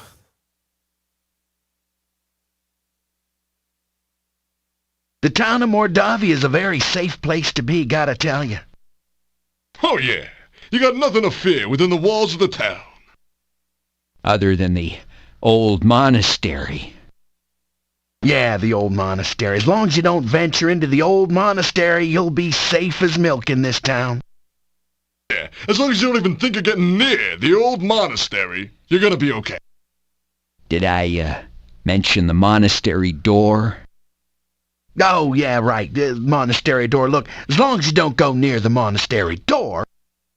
In fact, nowhere near the monastery. Don't even think about it. You'll be perfectly safe in the town of Mordavia. All right. I've already learned firsthand about the monastery door. Hey, Mordavia nights are dangerous.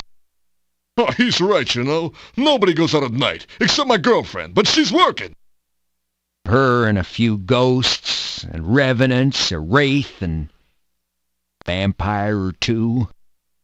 Hold it, put it in part. There are no vampires in Mordavia. Vampires in Mordavia. Who ever heard of such nonsense?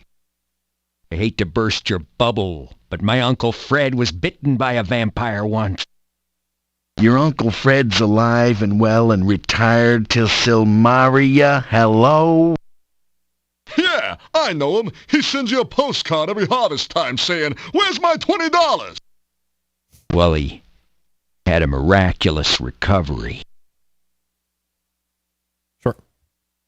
How's run for Thief versus Wizard? I have no idea. I never did Thief. This playthrough is the first time I've ever played Thief in a playthrough. I have only ever played Wizard. Okay. We haven't talked to the innkeeper. Garlic is our national vegetable. We all love garlic around here, don't we, my friends? Of course. Hey, everyone loves garlic. Yeah, it's stinky. It's our country's flower. I don't care much for garlic. I don't remember asking. They come in here in the evening to talk, to drink, and relax. My wife prepares and serves 2 hearty meals a day. I am sure you will find them satisfying. Just sit down in the chair by the door, and Bella will be happy to serve you.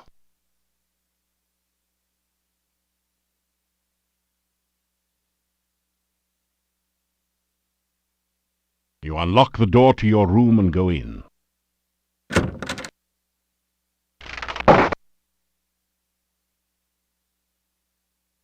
You take a clove of garlic in case you meet an Italian chef somewhere. You don't need that much garlic.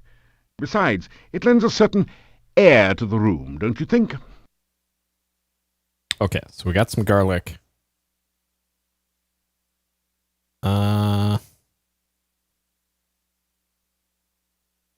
2 quarks.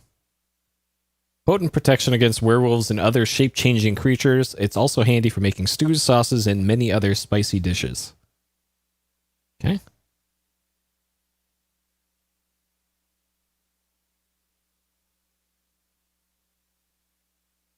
Alright, sleep till morning. You awaken as the sun begins to rise.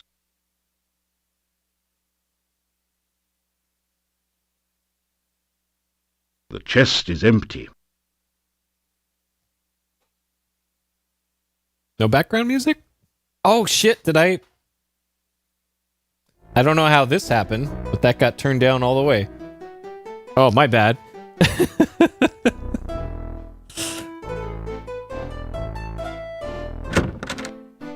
My bad. I had the MT32 turned down. I have no idea how that happened. Because, I can hear it. But it was it was in OBS for you guys. It got turned down somehow. I don't know. Sorry about that. My bad. My bad. No, there's been music going the whole game.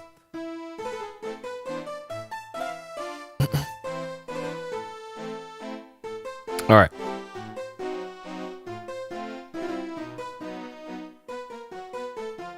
It's sausage and peppers fried with garlic. And actually, here's what the so we're currently hearing the MT32. Here's what the SC55 sounds like. Not even using the general MIDI. This is just using the MT32 instruments on the SC55. So we can have them both playing here.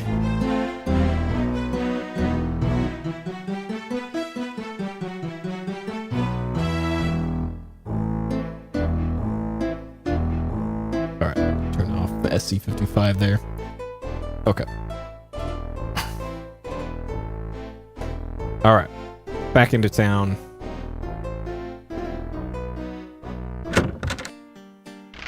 Still you remain. It is a wonder you have managed to live so long.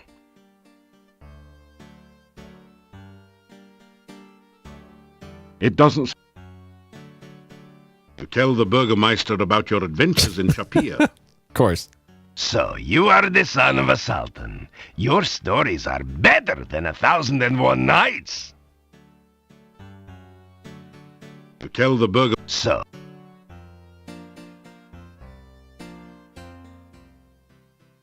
Castle. Castle Borgov is north of the town. North of town. The last of the Borgov family left this valley years ago. Now it is inhabited by some cousin. The people of the castle do not bother this town. I suggest strongly that you do not bother the people of the castle. It used to be that the only monsters around here were the occasional wyverns. Now there are many dangerous things in the valley.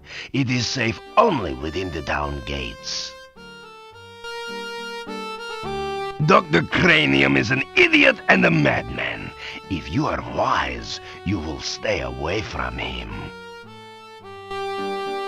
Nikolai is an old man and easily confused. His wife has been missing for years now.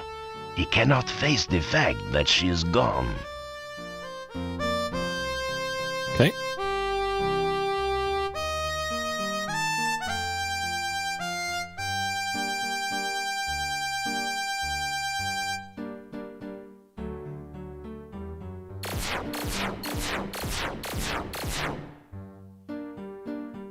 You tell Igor about your adventures since your last visit. Igor listens while he works, but doesn't comment. The headstone carver stares at you and then goes back to work.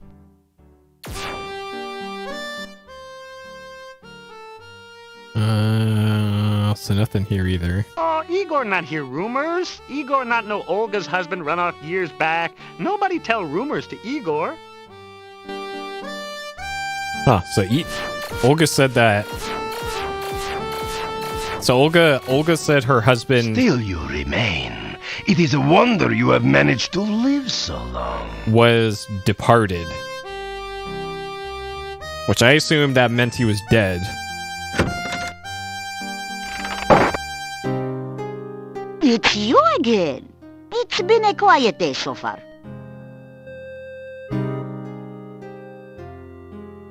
Yeah, my sad departed husband.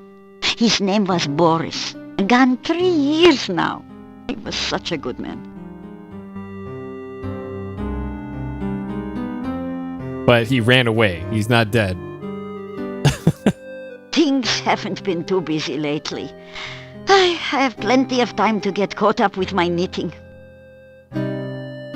This used to be such a nice place to live. Things can only get worse, as my Boris used to say. With the swamp cutting us off and keeping visitors away, business is poor. With so many monsters running around at night, won't surprise me if we wake up one morning and find we're all dead here. Let me see, what could you use? Well, besides my regular items like brooms and pens, I really don't have anything else for adventurers like yourself. I do have some lovely sandwiches you can use for rations. And garlic, of course you'll need garlic. I've also got some oil you can use to keep the weapons and armor from rusting. And if you like sweets, I've got some yummy homemade candy. Although the garlic-flavored ones have all been purchased by now. I'll have to make some more. Oh, and a shopping bag to carry things in. I have a couple of those left.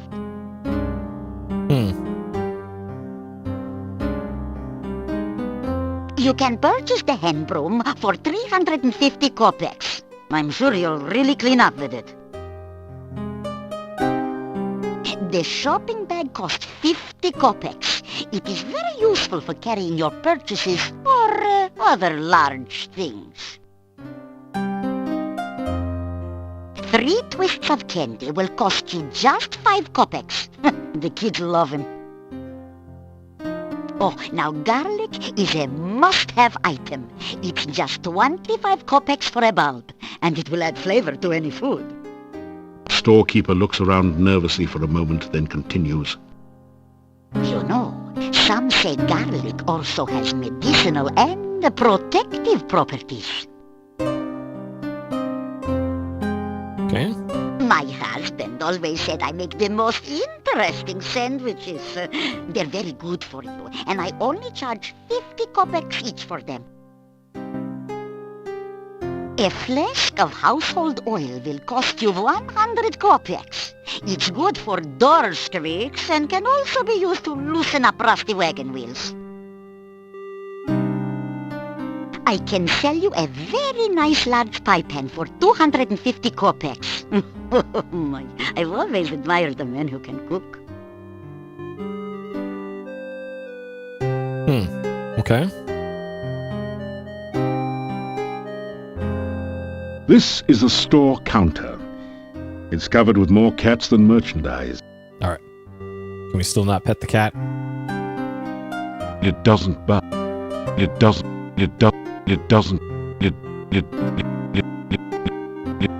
Careful. The cats may explode if you touch them. They're perfectly content where they are. Still can't pet the cats. What the hell? You have to mod the game. As my lost husband used to say, may all your travels lead somewhere. Okay.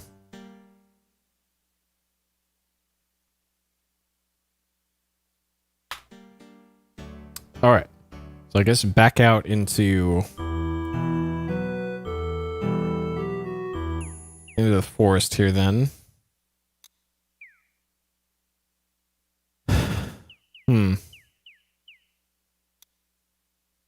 Okay, can I go left here? No. Alright, so we can only go south. Alright, so from here, we have not gone this way, according to my map. So can I go north from here?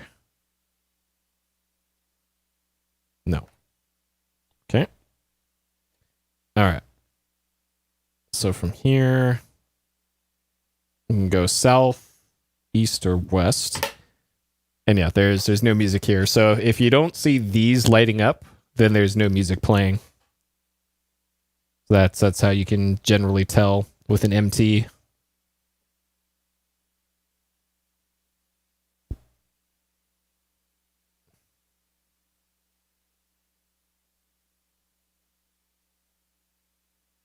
Okay. So here I can go north, south, or back west. Let's go north. Okay, so this is... A heavy gate blocks the way to the winding road. A gate. Far in the distance, you can see a majestic castle. Welcome to Mordavia. It's nice to have some fresh blood around here. We so seldom see strangers. Okay. I am Boris Stovich. Boris, huh? I am the gatekeeper of Borgov Castle. Is it not true that he who guards the gates is the Keystone Speaker? Sure. This is the castle of the Boyars, the title of the rulers of Moldavia.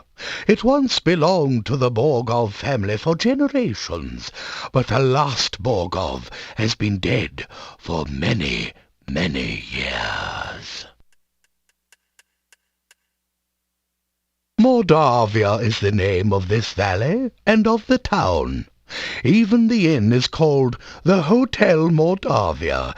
The name means Dark Valley. Dark Valley.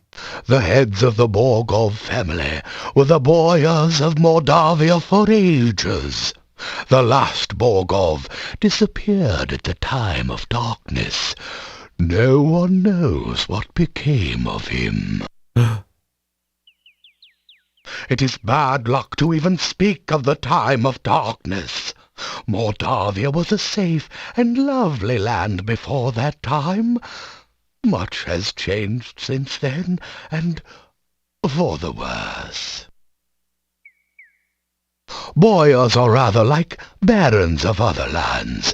They own the castle and protect everyone within their domain. I'm not certain who all lives in the castle. I so seldom see anyone from there. There's the master, of course. Then there's the strange foreigner. There's also the master's daughter, I believe, and some rather strange guards. Beyond that, I really can't say. I haven't actually seen the daughter, but I know the master is quite proud of her. The master desires privacy, and I respect that wish.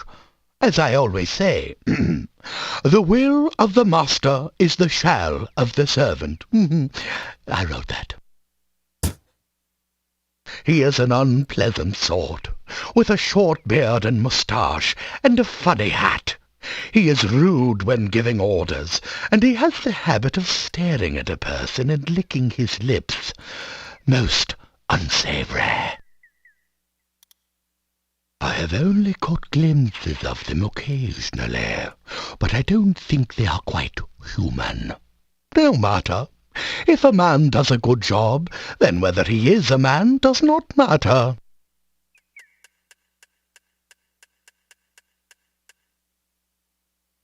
This is the gate to Borgov Castle. You can see it in the distance behind here. I am here to make certain that only welcome guests may enter through here in the daytime. At night, this gate is guarded by huge necrotaurs, who make certain no one tries to enter without permission. Okay. The town of Moldavia is to the east of here. Turn to the east as you leave and continue until your way is blocked by rocks. Then turn north, and you will find the gates of the town. Okay.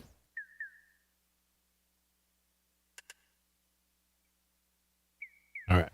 We'll sneak gate let us in. Knock on gate. There's no need to knock. I am the gatekeeper after all, though I'm afraid that I cannot let you in. I'm under strict orders not to open the gate for anyone unless the master instructs me to do so. I'm afraid I can't allow you to do that. Please, stop. You decide that it might be better to wait until no one is looking. It'll take a lot more than that to get this gate open. All right. Far in the distance, you can see a grim but majestic castle. This heavy gate blocks access to the castle road, The gate makes you wait. Okay. Alright. Well, that seems to be all we can really do here. So... Goodbye, young man. May the fireplace be warm and the drink cold at your journey's end. Alright. South of here, then. So it looks like I can go every direction but west. Yeah. And then same for this one, but I also can't go south either. Okay. Alright, this one, you can go 4 directions.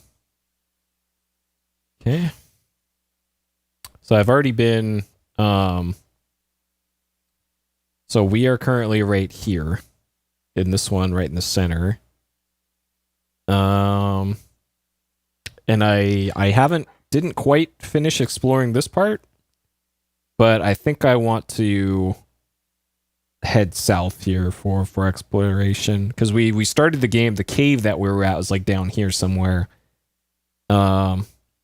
So I know that there's at least some stuff over there. So what we got down here? So this one looks like another 4-way here. So let's see what's to the left here. That fucking bird again. Okay. This screen looks like the Lishi screen, except mirrored. Okay. I don't know if I can go north from here. Nope. Okay. I can either go south or east. Let's go south. That bird again. Hello there. Could you help me? This water is so cold and I need someone to help warm me. Damn, girl.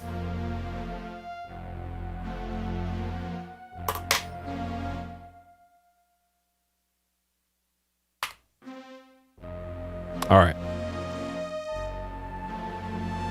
Sure, we'll help you out. Uh-huh. You wade out to the lake woman and take her in your arms. Her skin is soft but very cold. The lake spirit moans softly as she holds you closer and closer and tighter, then pulls you down into the lake.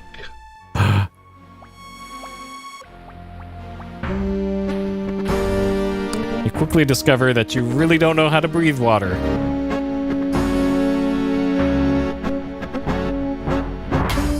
Rip.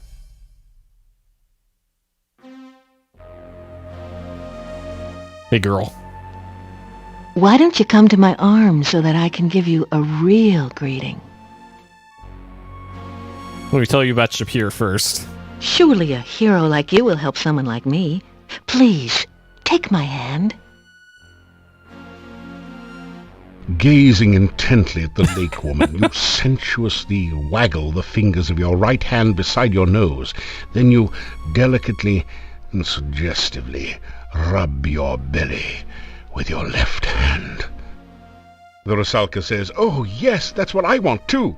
Come to me, and we'll rub noses and bellies together forever."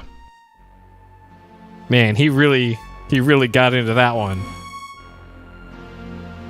Earning that money, John Rhys-Davies. I am the Rusalka. Please, take my hand and help me. If you take my hand, I'll be happy to show you what the lake is like. If you take my arms, I'll be happy to talk to you about anything you'd like. That's quite the face.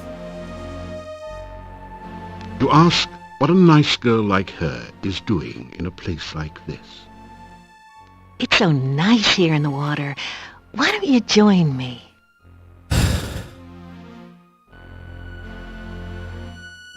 Oh. This is one of the most beautiful women you've ever seen.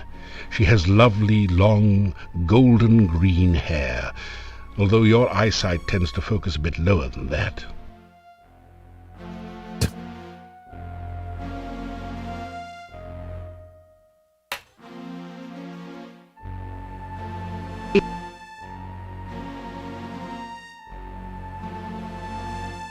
You wade out to the lake. Okay, so just by clicking on the lake, it kills you. Okay.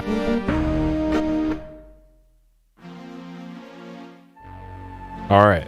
Well, It's so cold here in the lake. Please, come and hold me and help me to be warm again. Alright, well, I'll pass for now. Alright. She just needs a towel more than anything. Okay. Let's see.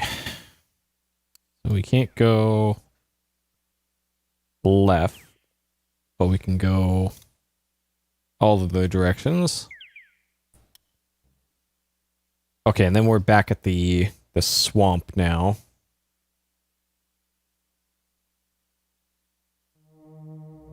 There's spooky hands coming out of the water. Okay. So it looks like I can really only go east from here.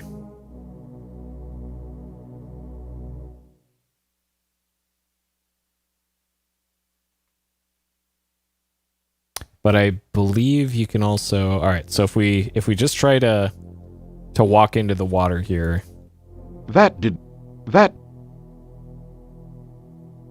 You are surrounded by the mist and miasma of a swamp which stretches endlessly before you. The decayed remains of a human arm claw at you as if to drag you down to share its doom. Okay. I believe you can also... Yeah, okay, so this is... You can do this. Why? To go through those screens, but we don't really have to do that yet. We have no reason to go over there yet.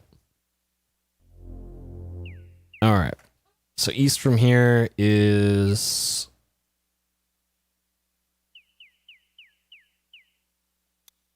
Okay, I can't go south from the swamp either.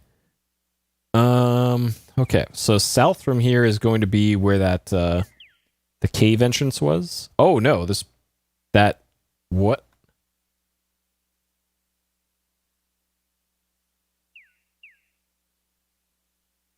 Okay, so if I go south, that brings me to here. If I exit to the right of the screen... Oh, okay. Alright. So this brings you to the pillar.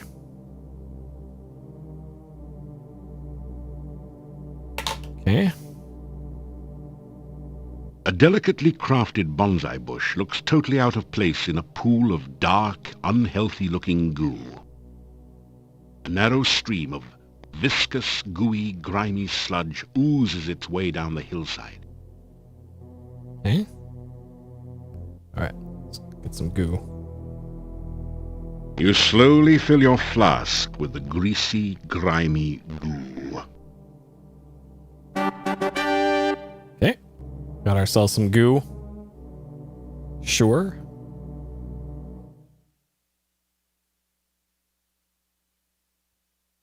That didn't do it. That didn't do that did. So this is where we got this, I think. The Dark One sign does look a little like the top of this standing stone. So you try touching the sign to the stone. You feel a resonance between them. Nothing else happens. Okay. You can't quite reach the ledge. Equipment to climb it, like this, perhaps. Okay. It's pretty slippery up there. You'll need to work on your climbing skills some more before you'll be able to make this kind of climb. It's just a rope. Why? What? Okay.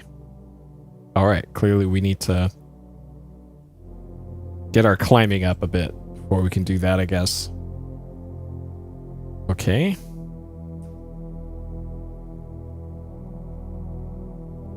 It's pretty slippery.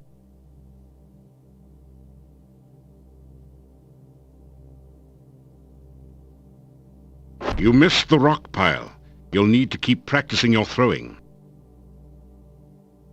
You missed the... You missed... Oh, man. Nice animation. Oh, no.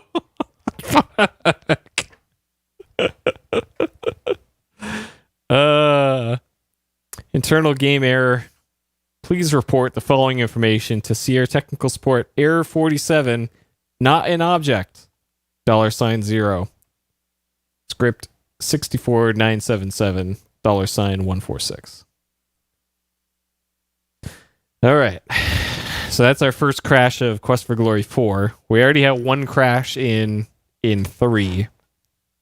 Hopefully we can keep the crashes to a minimum. And that's why I save often in this game in particular.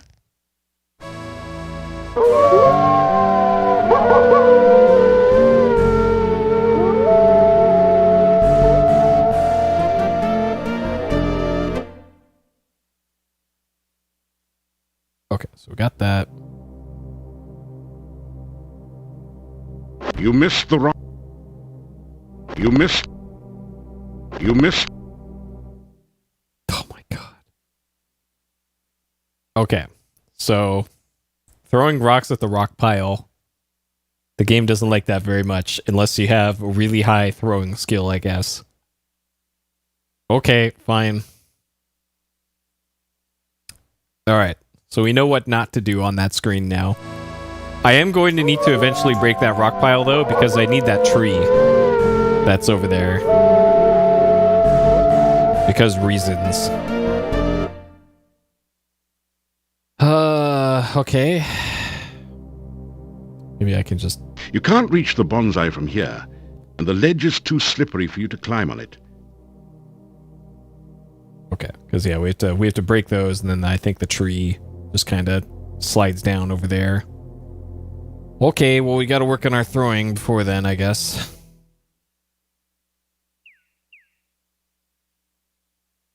You grab...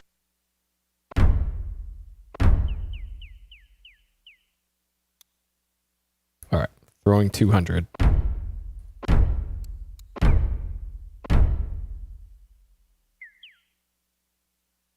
Zero points in throwing. Nice.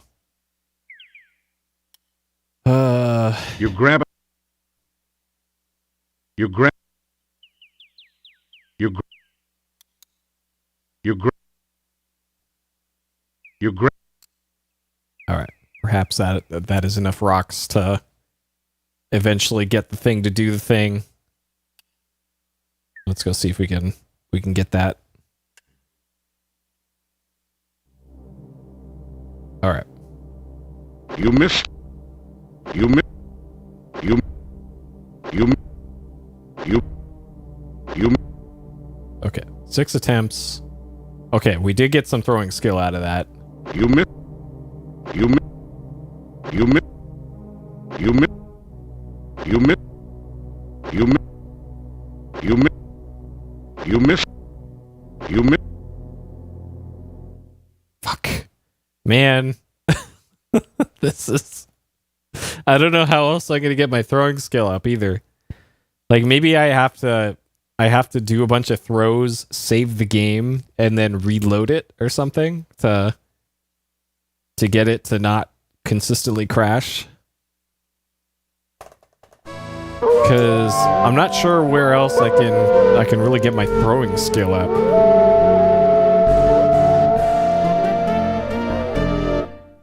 But actually, now that I think about it, there is a place that I can, but I just don't have access to it yet.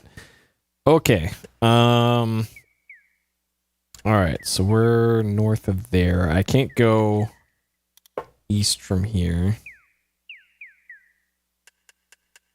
Actually, I'm not even sure what screen I'm on. So if I go left from this screen, where does this take me? That also takes me to the swamp? Okay. Sure. Alright. So if I go north from here... Okay. Sure. Where does that take me? Huh? What? What?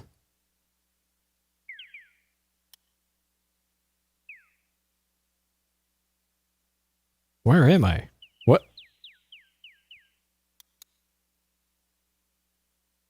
Okay, I recognize this screen. Hey, Heike. Which Quest for Glory is this? This is 4. They, for whatever reason, they didn't number this one, but this is the fourth game out of 5 of them.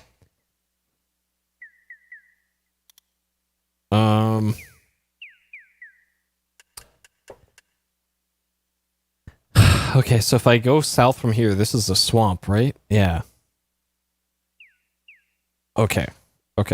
So this one has the stream kind of in the middle part. You missed 2 and 3? You didn't miss much in 3, but 2 is kind of my favorite. One of my favorite games of all time, really. Okay, so this one's the 4-way, and it's got a tree on the right side. So if I go south from here... Okay, so and then this one's got kind of the waterfall. Okay. And if I go south from here, this should be the swamp, or not.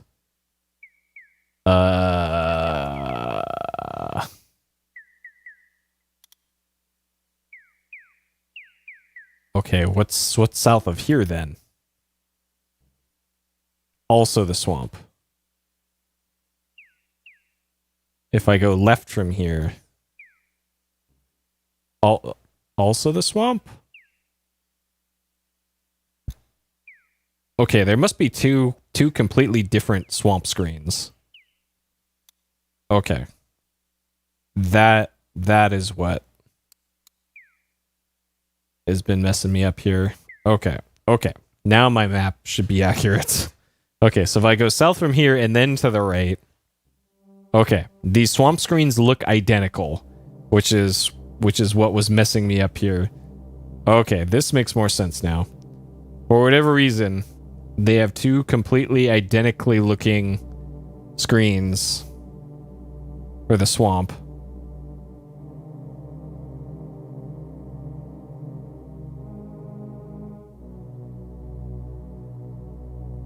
Okay, so if I go to the right, there's this swamp screen.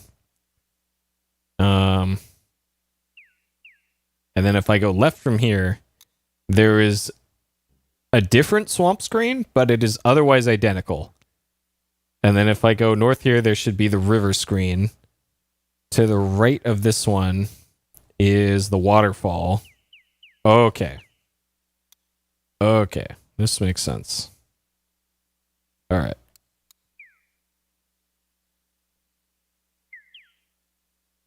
Okay. The rocks are different? Oh, okay. You mean like the ones in the middle of the swamp that you can jump on? Because it sure looks damn near identical to me. Okay, so if we go north from here, go to the right, this should be a screen that I haven't been to yet. Okay, and here we can only go up or to the right. Okay. All right, so here's the screen that we were at. Down here is where the swamp was and the pillar. There's lake with waifu. So it looks like I want to be heading kind of that way for now. Hey, Croc. Okay. All right. Oh, this way. To the right. South. Okay, this screen right here I've not been to before. And this checks out with my map. So if I go south from here. Okay. Looks like there's nothing. Can't go to the east or Can't go west or south, it looks like here.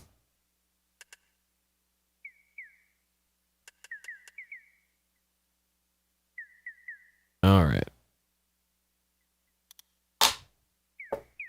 And then...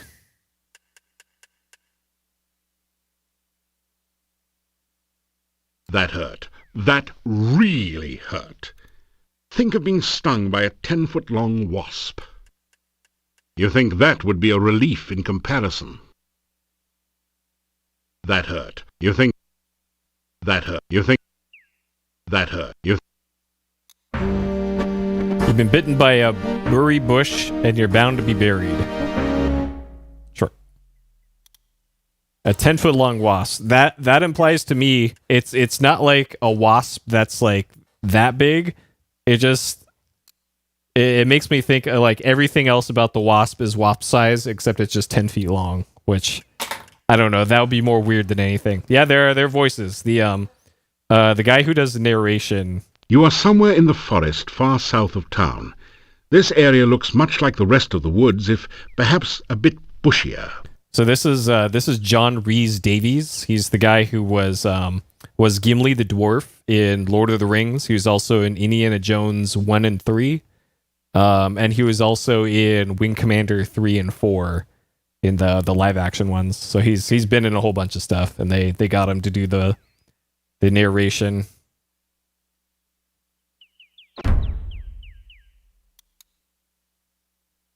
That hurt. You think that's not a great idea. The bush would start with the hand you offer it, then eat the rest of you as well.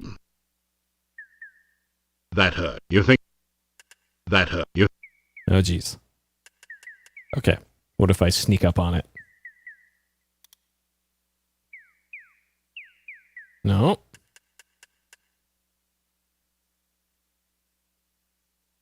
That hurt. You.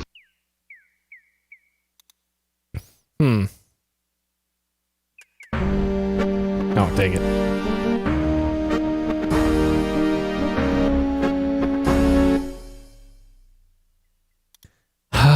Let's see. So in the wizard playthrough, which is the only playthrough I've ever done of Quest for Glory, I would just cast Calm on this thing and be done with it. But as a thief, nothing happened. Okay. So this thing, according to the narrator, is the Burberry bush. The Bury bush. Batters, revenants, wyverns, ghosts, race, necrotars, werewolves, vampires. There's nothing in here about Berry Bush. Shit. Oh man. Okay, great. So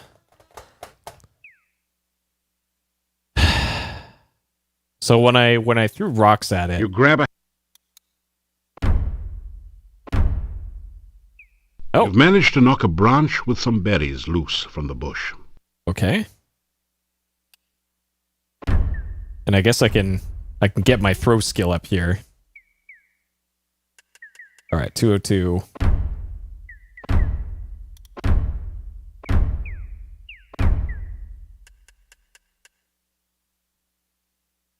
Rip, not getting any more skill ups. Okay. So we want to run in there, get that before... You strip the berries from the loose branch and carefully store them in a pocket in your backpack. That hurt. That really hurt. You think... Yeah. 10-foot-long wasp. That okay. hurt. Yep. Get out of there. Okay. All right. So we got our berries. Okay. So this is the bush screen. Okay.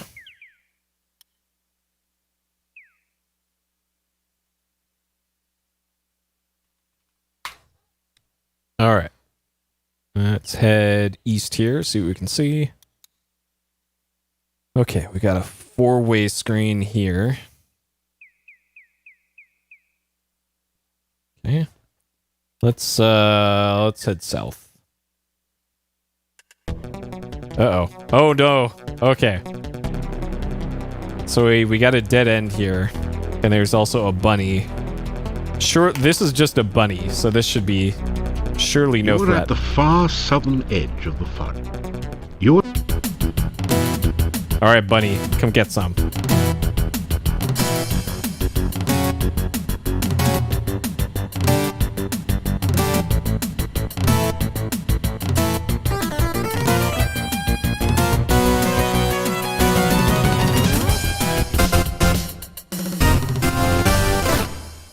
Got him. You are at the cute, innocent, well, maybe not exactly, little bunny has been viciously slaughtered and now looks like a roadkill. So yeah, I mentioned this before, but the battle system in this game is explicitly designed to be like Street Fighter 2. There is absolutely nothing in the little rabbit's fanny pack. Well, maybe a pocket watch, but you don't need one of those. All right. Can't get anything from the bunny. Okay, so nothing else really here. But yeah, so between Quest for Glory 3 and 4 coming out, Street Fighter 2 was released in arcades. And the developers of this played Street Fighter 2 and thought, hey, this is neat. Let's put that combat system in Quest for Glory. So they did. And the game is better for it, because it's a much better combat system than the earlier games. So that's kind of a cross-genre thing that happened with this one, where they drew inspiration for their own games systems from another game. Okay, let's head north from here. You have come to a beautiful garden deep within the forest. A stream flows gently in a loop around the central island. Feelings of peace and harmony permeate the area. Because yeah, before Street Fighter 2 came out, fighting games really didn't exist. So it's not like you could say, oh, but maybe they should have came up with that before Street Fighter 2 came out. But that type of game didn't exist before that. So so it was a new and shocking thing to even game developers at the time. All right.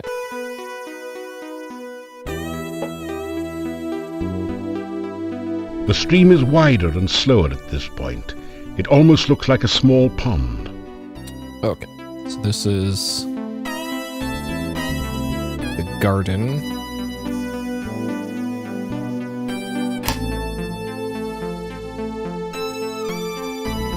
A pile of soil has been removed from the hole in the ground. It looks like high-quality topsoil. Someone has dug a large hole there, perhaps removing a bush or a small tree. That's a dirty job that you don't particularly need to do at the moment. It doesn't budge. It's an ornate oriental lantern. Yeah. You discover 30 crowns hidden there. You accept it as a gift from Erana. Ah, yes, a gift. Don't mind if I do.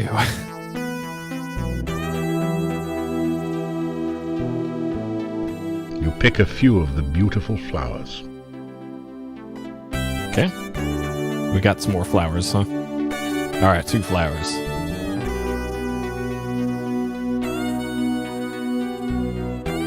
The fruit tree is laden with luscious-looking fruits of many kinds. It must be one of the rare mixed fruit trees.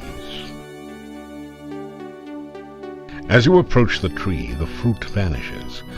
Must be that low-calorie kind.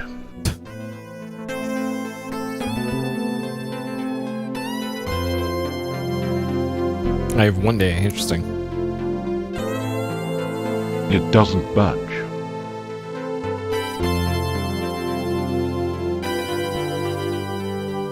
After some rest, you feel better.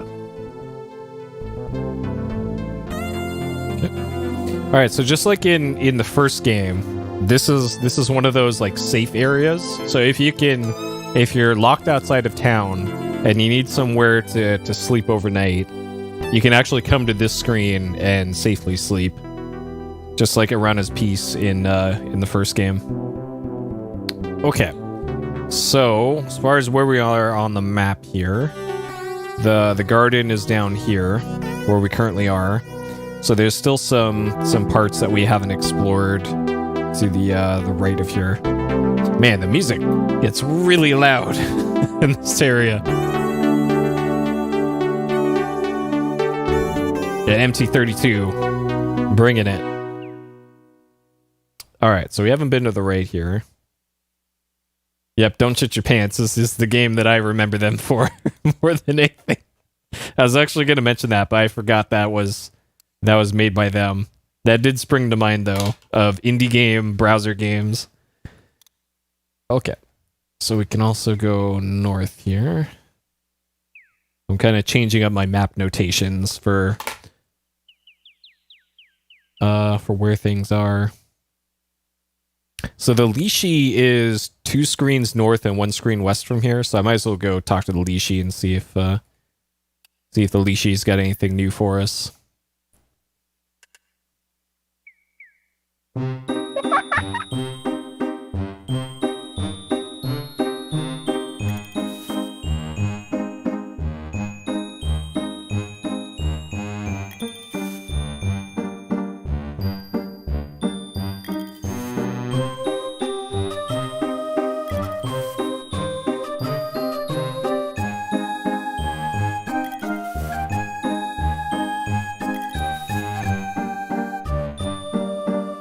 And 2 and 2 make 6. A little bush is in a fix. If you save a plant from goo, I can help you with a clue. Okay, so the plant in the goo is that bonsai tree over by the pillar in the swamp area. So in order to advance the Lishi plot, I'm gonna have to break those rocks underneath it and get that tree. Okay. So that settles what you have to do with that. Okay, so let's head back south again then. Okay. Oh, actually, the screen above this, north of this, I can't go right from. Okay. Alright, so we haven't been to this screen over here. And this looks like it's probably a south-only screen. Let's see if I can go north. I doubt it. No. Okay, so we can only go south. Okay, and then we can only go south from here.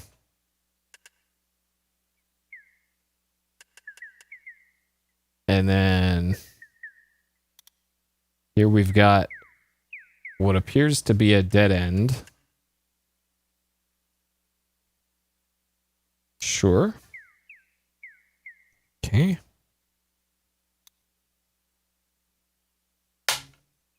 So this looks... These bushes look as though someone planted them here deliberately. Uh-huh. The bush won't budge. It's almost as if it were welded to the spot by magic. Magic, huh? Tell the bush to grow and prosper. Make the thief sign. You adopt the traditional thief sign position, wiggling the fingers of your right hand and rubbing your belly with your left hand. No one seems particularly impressed. All right, the bush is not a thief. What? Besides, that's live long. Sure. You provide the area foliage with a long-winded introduction and description of your past exploits. You'd almost swear you heard the trees yawn, but it must just be the wind in the bushes. All right, the bush is not impressed. The bush doesn't seem to have much to say to you. Perhaps that's because you haven't been properly introduced. Okay. All right, So I don't think there's anything we can do here then. So we're down here in this corner with the suspicious bush. So it looks like the only other place to really explore is going to be up here, because this area I kind of had to just run through. So whenever I make my way back to town, I'm going to have to avoid these screens with the rocks on them, because those things will spook me and drain my health if I'm on the same screen as them. So let's see here. All right, so it's almost sundown. All right, I'll have to save going to the northeast part until the next in-game day, because it's almost nightfall. So I think what I'm going to do is head back to the garden. So there's that bird again. Okay. So if I go here, another screen to the left, and then over here to the garden. All right, then. After some rest, you feel better. After some rest, you feel better. Okay, so now it is all the way night. Okay.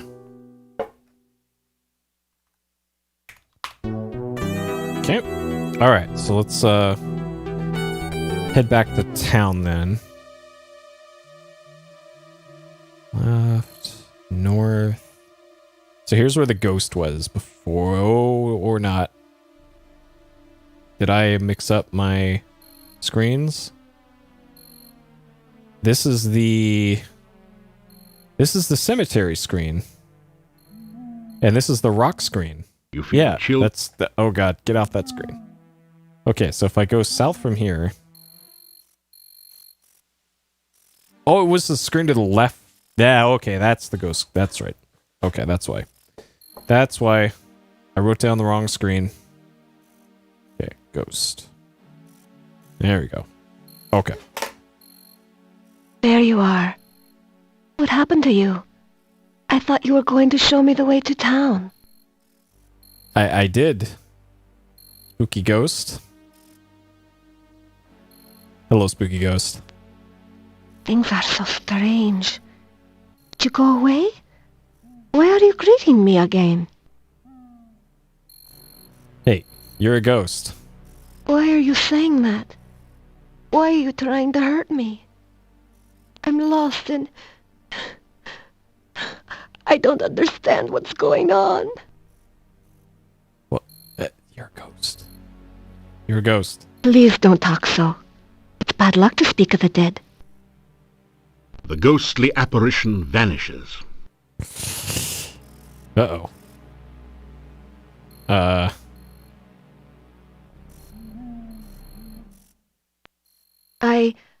I don't understand. Every time I try to follow you, I find myself here again.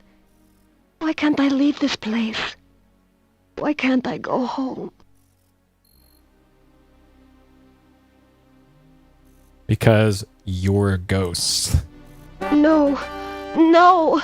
It can't be! No! The ghostly apparition vanishes. Well.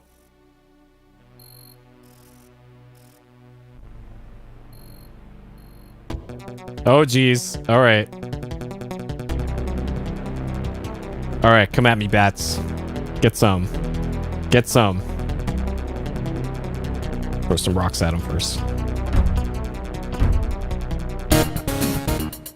Oh, great. I'm poisoned.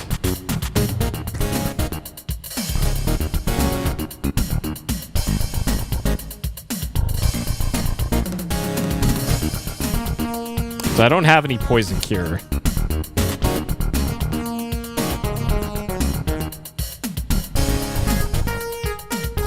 This might be rip.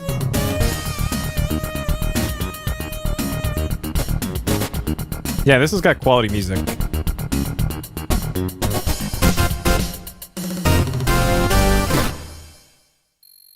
All right, so I am currently The poisoned. dead body is flea-bitten and very smelly. It isn't carrying anything except disease. And shit. All right, let's check in with I Spooky remember Ghost. now. I was walking home. Something started to chase me. I tried to run. Something knocked me over and everything went black. I'm dead, aren't I? I really can't go home again. I'm just a ghost. This screen is your home now, Spooky Ghost. Forgive me my manners. It's just that I'm not used to the idea that I'm dead. My name was Anna. I can remember things now, but everything is like a faded dream. It seems so strange to think of myself as a ghost. Everything is blurry. There's no day or night, only this shadowy landscape. I want to go from here, but I cannot leave. I can only wait. I can remember my house now. I lived beside the tall oak tree near the center of town. I've been gone so long. My poor, poor Nikolai. All right, Nikolai. We've met Nikolai already before. Okay. And yeah, the poison is active. So we're at 144 out of 219. That's going to slowly chip away at our health here. And I might not survive the in-game night.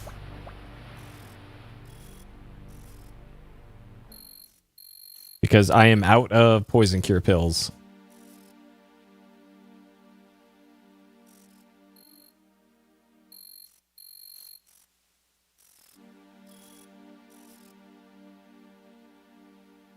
You deftly slip over the gate and into town. And I'm pretty sure Dr. Cranium is not accepting visitors.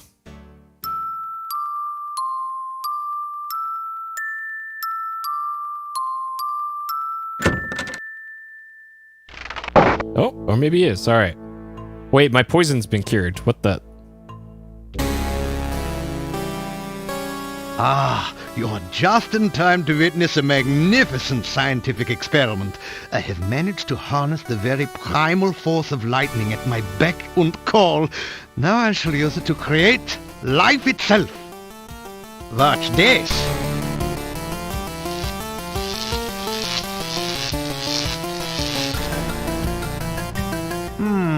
That was not quite the experimental result I expected. But never mind that. It is merely a momentary setback in the annals of science. I shall readjust the magnetic electrical stimulation system and try again another day.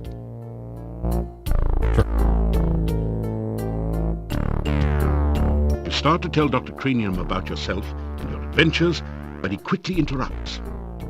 But there is nothing so adventurous as pursuing a career in science. Did you know, for instance, that simple scientific principles can be applied to the creation of potions for healing and curing poison? Sure. You tell Dr. Cranium about your first adventures in the Spielberg Valley. He seems vaguely interested in your tales of the Baron and his children, but his eyes positively light up when you mention the Antwerp. Ah, so you are the Spielberg hero. I went there on an Antwerp gathering expedition a few months ago. The people there are still talking about your adventures. You continue by telling Dr. Cranium of your encounters with the eccentric wizard Erasmus, the deadly kobold magic user, and the ogress Baba Yaga. Turned her into a frog? Oh, such poppycock. There is a perfectly straightforward scientific explanation for all of those events. There is no such thing as magic. So we never met Erasmus in this character's timeline. So rip. Alright, I have come to the conclusion that lightning is electrical in nature, which would put it in the realm of fire. Fortunately, there have been an increasing number of storms here lately, so I have been able to harness some of the lightning and store it for experimental use. I am convinced that the primal force of life is electrical in nature. Of course, it must also involve water for life, and pizza, without which life would be boring. Understanding and... Yeah, okay. We want Here you are, poison cure. one freshly brewed universal poison antidote. Okay. Here you are, one freshly brewed healing drink. Sip it if you get hurt, and its beneficial vitamins and other ingredients will help your body to recover quickly. Okay. You ask Dr. Cranium. Of course! Alright, so now we've got plenty of empty flasks. If you want to improve your stamina, experiments are the meat. Okay. Alright. Perhaps I should wait a day or two before resuming my Frankie experiment. It is very important that the right person stay in charge here. Sure. So also, do you wish to identify another animal? Okay, so there is another use for this machine. Yes. Does it have legs? Yes. Does it have more than one leg? Yes. More than two? Yes. More than three? Yes. More than four? Yes. Have more than 5 legs? Yes. Does it have exactly 6 legs? Yes. Does it look like a cross between an octopus and a squid, only with fewer tentacles? Yes.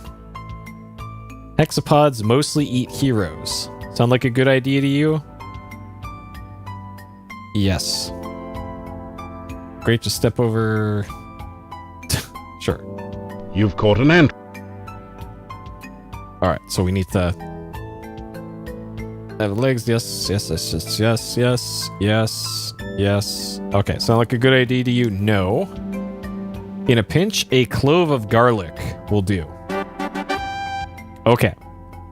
So that lets you get past the thing over the monastery. That if you try and go in the monastery door, it eats you. That is how you're supposed to learn in-game to feed it some garlic. Which I think is a pretty obtuse way to hide that in-game hint. You hear movement on the other side of the door. After a few minutes, you hear someone removing the bar and unlocking the bolts on the other side of the door.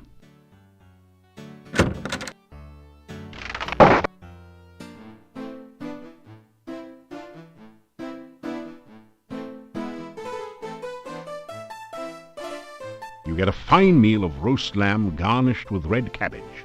Oh, and liberally flavored with garlic. Alright, more garlic.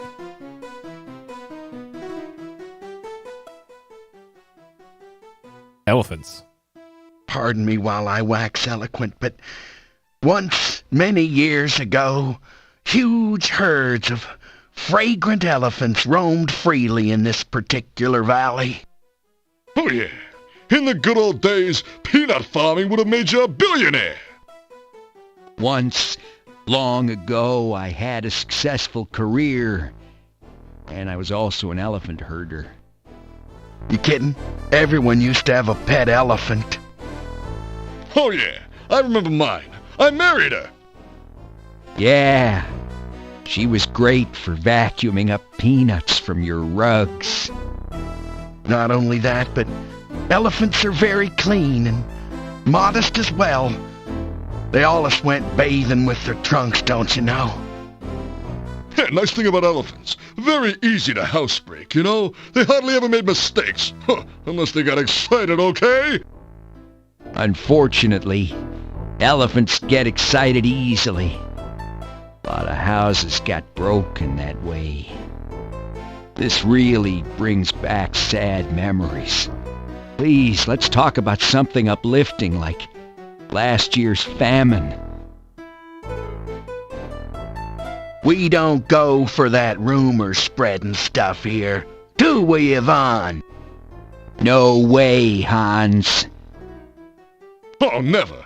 Oh, except for that one little cocktail waitress, you know. But we don't gossip about our neighbors in Moldavia, do we, Ivan? Well, no, but you did used to tell everyone about the time Olga caught Boris drinking with us when he was supposed to be minding the store. Hey. That wasn't gossip, it was just a semi-funny story. And Franz, what about the story you tell about the time you saw Yuri and Bella in the garden one night? What was that? Hey, Yuri, you're okay, all right? So you see, we do not spread rumors here. Got it. Look, here we are sitting around here minding our own business, Cochise, and here you waltz up and interrupt us. Yeah, here's $10. Get a real haircut, okay? You don't seem to realize we're very important men around here. Right. Just because no one else seems to think so doesn't invalidate the point. Sure. You know, our little town's remained unchanged for generations. Oh yeah, our forefathers have always lived here in peace and quiet. Except for the time when the cult came here. Ooh, the cult. Well, they're all a bunch of strangers anyway. Yeah, very strange. They didn't have much to do with the town, you know? Yeah, hardly anything. Just building that monastery here and all moving inside, that's all. But the cult did keep mostly to themselves. Yeah, he's right. No one had much to do with them. They were a very peaceful, quiet kind of cult. Yeah, really great people to be around, except for the strange noises and horrible screams that rose from the monastery at night. That all happened many, many years ago. Oh yeah, the cult broke up. They've all got kids of their own now. Yeah, well, what about the Chernovi in the forest, huh? Come to think of it, no one knows if they're alive or what. Yeah, for all we know, they might just be wild stories to frighten little children and me. And what about the Dark Ones? Put a sock in it, will you? There are some things we must not speak about, Ivan. You know that. Well, excuse me all to pieces. Okay.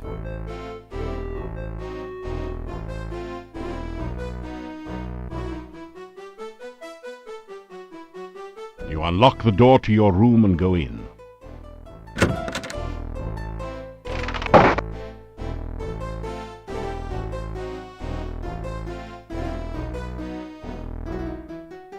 You awaken as the sun begins to rise.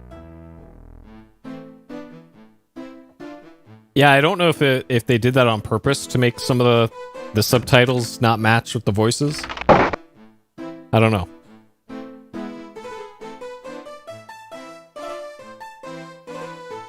Because in the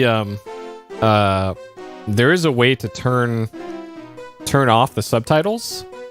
And in the original release of the game, there wouldn't have been voices on like the floppy version. So I'm not sure which one is canon, really. You eat your plain but nourishing breakfast. It has more than a bit of garlic added for spice. Yep. All right, so before I leave town here... Still you remain. It is a wonder you have managed to live so long. All right.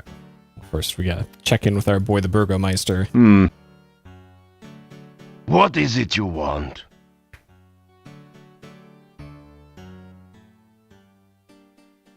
Dr. Cranium is an idiot and a madman. Okay, we've already talked to him about all these. Okay, so the thing I want to check before I leave town is I'm still bothered by that the thief sign or the thief marking inside here. So let's take a look at it again here.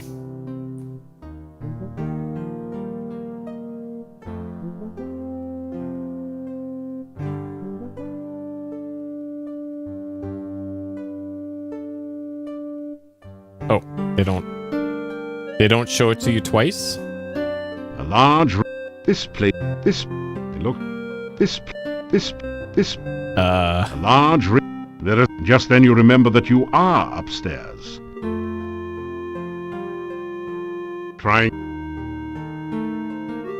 They don't show it to you twice. Okay. Well, it was an eye symbol below some the wall. It is said that a man below some other markings. And that makes me think it's this. Nice try.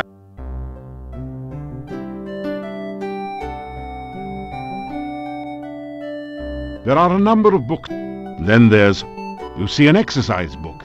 Essential exercise. Build strong legs with the Bigfoot Stair Stepper.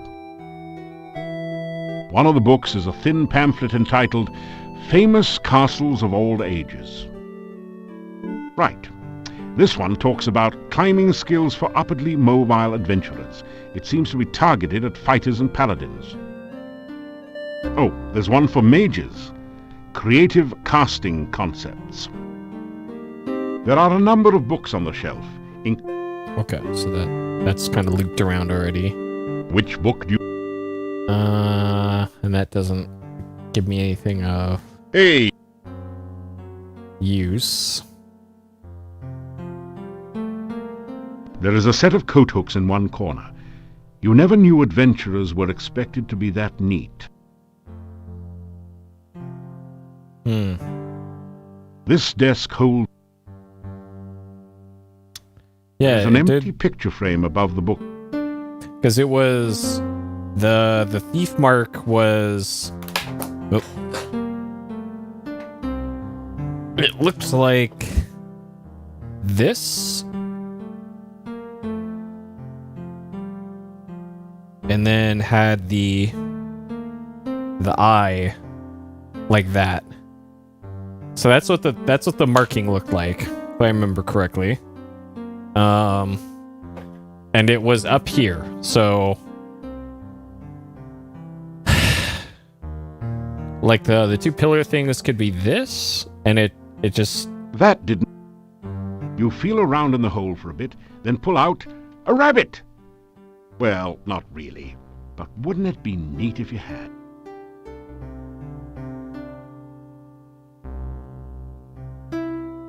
So I asks this farmer, why haven't you fixed up that hole in your roof? And he up and says, why should I? It ain't raining. True. Well, why don't you fix it next time it rains then, I ask. Are you kidding? Asked the farmer. I'd get all wet doing that. True. There is an empty picture frame above the bookshelf. Either somebody thought the wall itself was a piece of art, or a thief has been at work here. This is not a good place to... This is... You need to work... You need...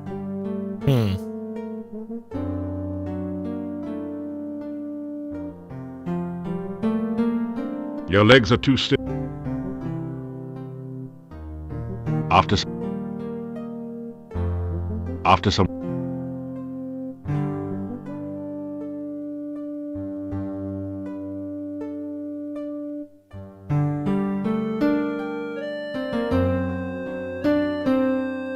Then there's... This place appears to have been an adventurers' guild hall at one time. Evidently there are no more adventurers left in Mordavia. The hall is badly in need of maintenance. Like maybe there's...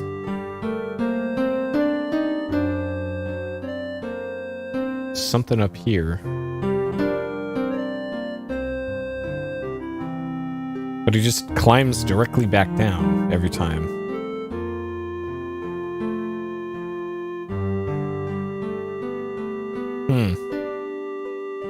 Well, I need to get my climbing skill up anyways.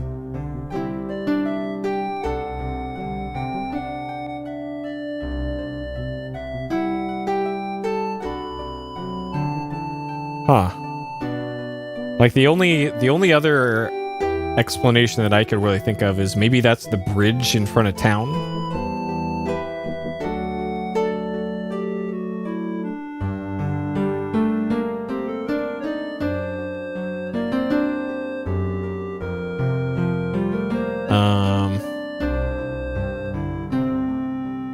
Okay, what if can I oil this? That didn't do anything. That didn't.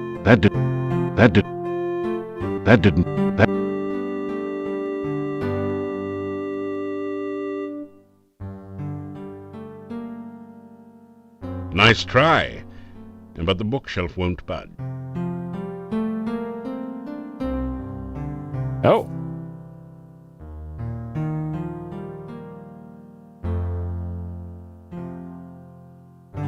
Huh.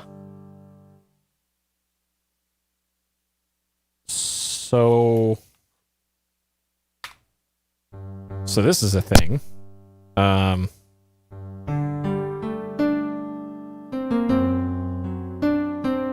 So I can rotate. Oh geez. Oh geez.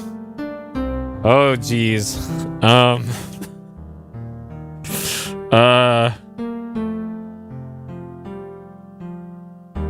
Shit.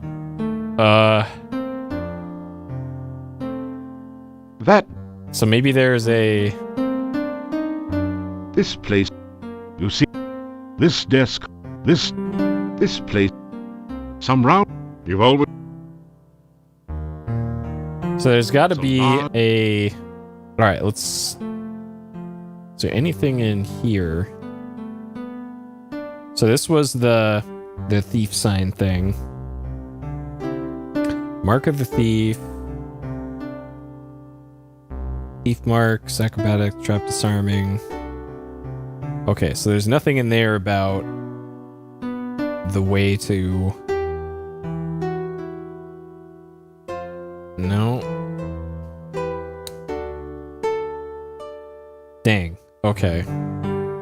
So there must be some other place where the correct way those should be. And that's what's probably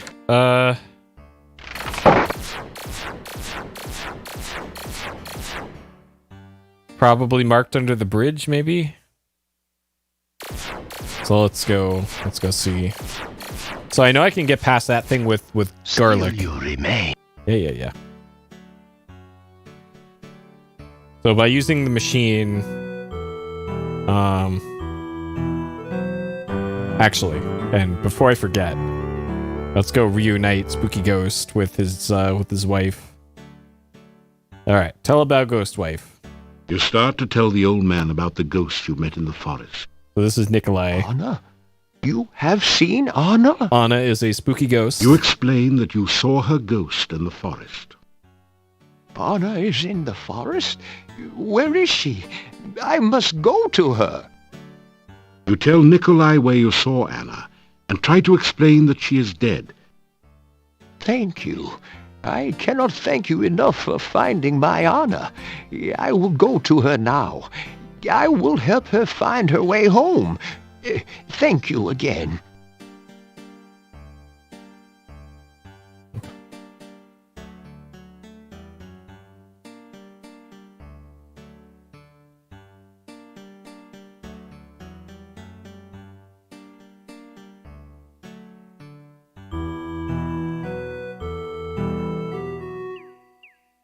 All right, so maybe there's a marking. The bottom of the gully is.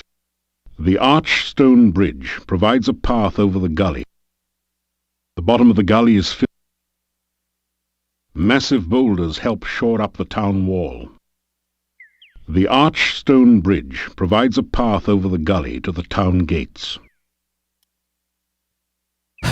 Oh, so maybe massive. The bottom. There isn't anything useful down in the gully.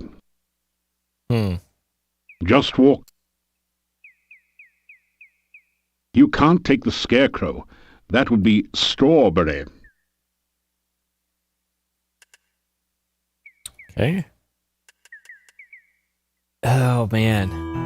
And I don't think I can really brute force that that puzzle. Okay, let's get some more free healing from Dr. Cranium.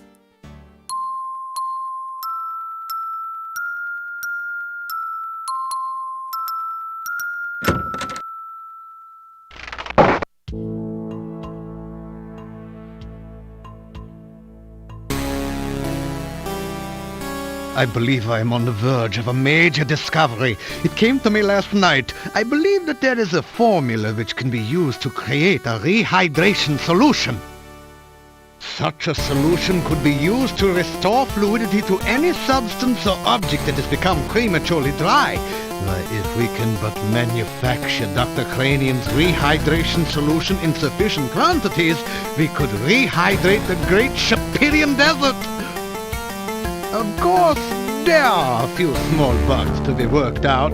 It would take most of the water in the world's oceans to make that much solution.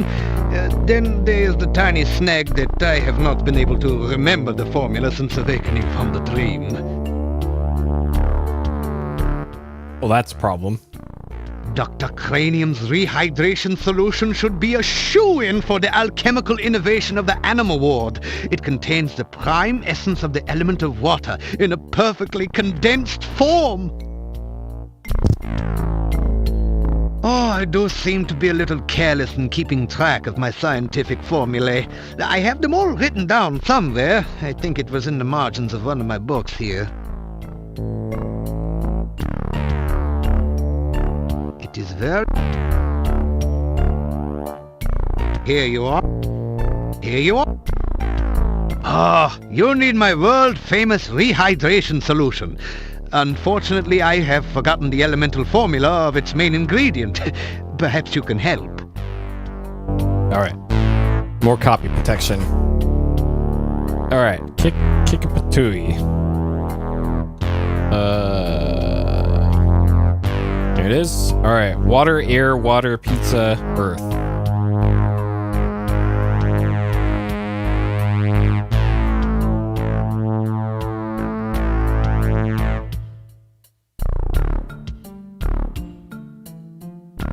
Yes, that sounds just right.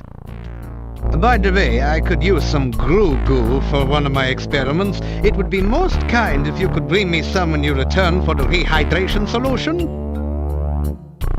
Okay.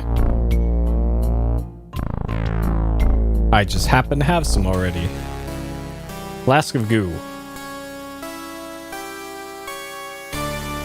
That is terrific! This is just what I need for my experiments. As I promised, here is your rehydration solution. Okay. Rehydration solution. Dr. Cranium's patented rehydration solution bears a suspicious resemblance to a flask of ordinary water. Sure. Rehydration may prove to be a crucial step on the way to an even more important discovery: instant water. Sure. Sure thing, Dr. Cranium. Okay. So...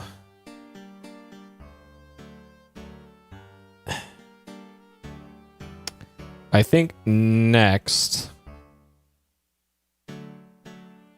I want to get into the monastery here. Alright, so we've learned from the machine in the lobby of Dr. Cranium's lab that this thing right here, the hexapod... This is a bas-relief of a strange creature. It looks like an octopus with only 6 tentacles. You have a creepy feeling as if it is looking right back at you. Alright, so we've learned that that thing likes to eat garlic. So, we have a clove of garlic right here. That didn't do anything. That did.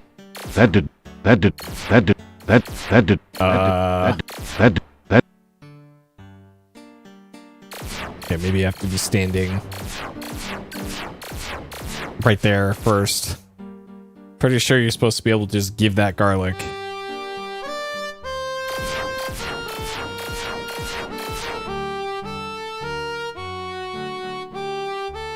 Bad place.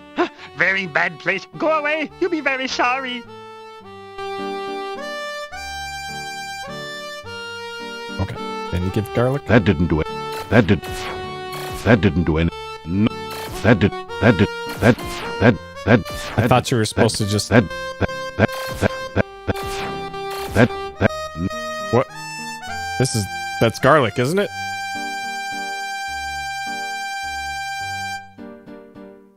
Shit.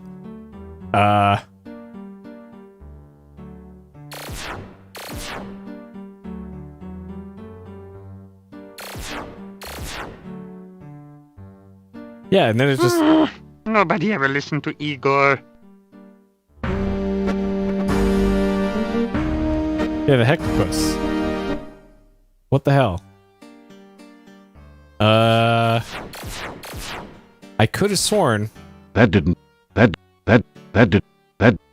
you could just do that. Maybe I have to buy more garlic rather than the one I just took from the room. Huh. I could have sworn that was the solution to that.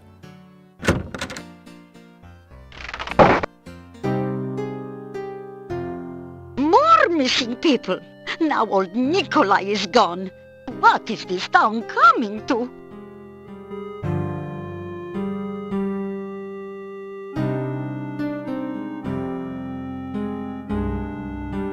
Okay. I know we're gonna need that. Might as well get that too. Sure. Alright, so now we have the shopping bag, the broom, the pie tin. Okay, candy. As my lost husband used to say, may all your travels lead somewhere. Okay.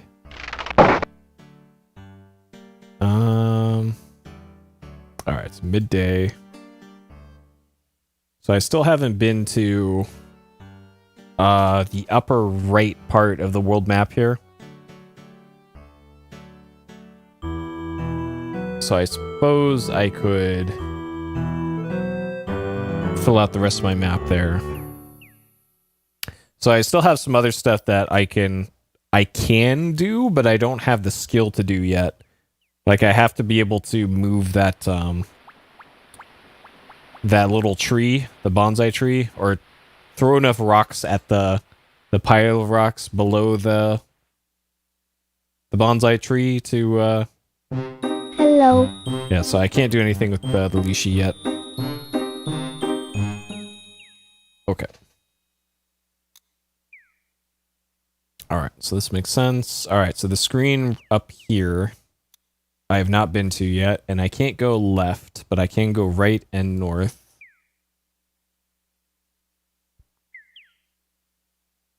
Okay. Okay. And we haven't been to this screen yet.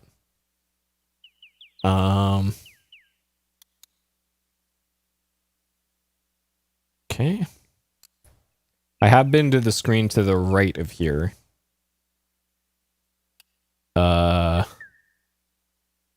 And I can't go north, but I can go east. Oh, fuck. Alright. Let's fight another bunny. Hey, Saint.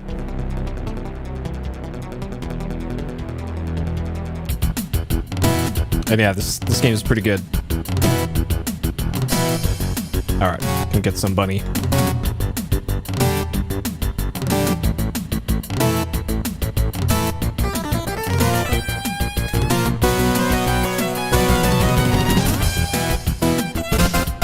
Alright.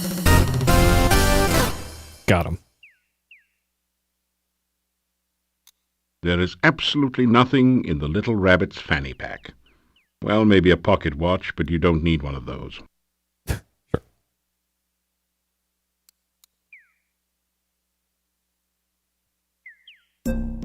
Colorful wagons surround the fire pit in this authentic Moldavian gypsy camp. You've heard that gypsies like to keep to themselves, but surely they won't mind just one visitor.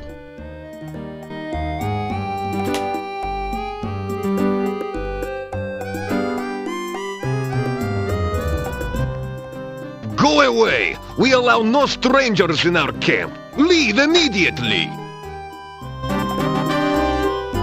Okay. So I shall. Oh, there's that bird again.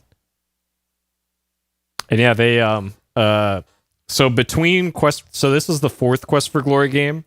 The third one came out in 1992 and this came out in 1993. And in between those two games, Street Fighter 2 was released in arcades.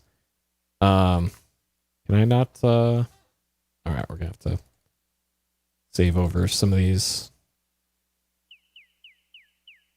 Street Fighter 2 came out in arcades, and the developers of this played Street Fighter 2 and went, hey, that's an awesome battle system.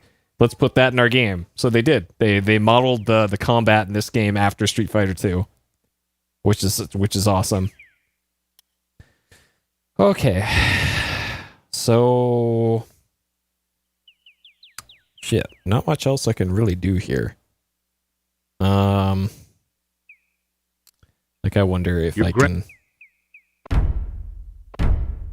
can just get my throwing skill up here. 206. Well,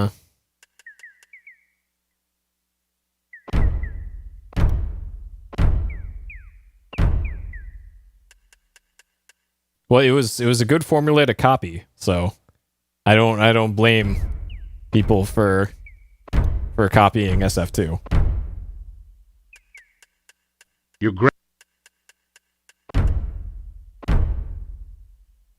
grab.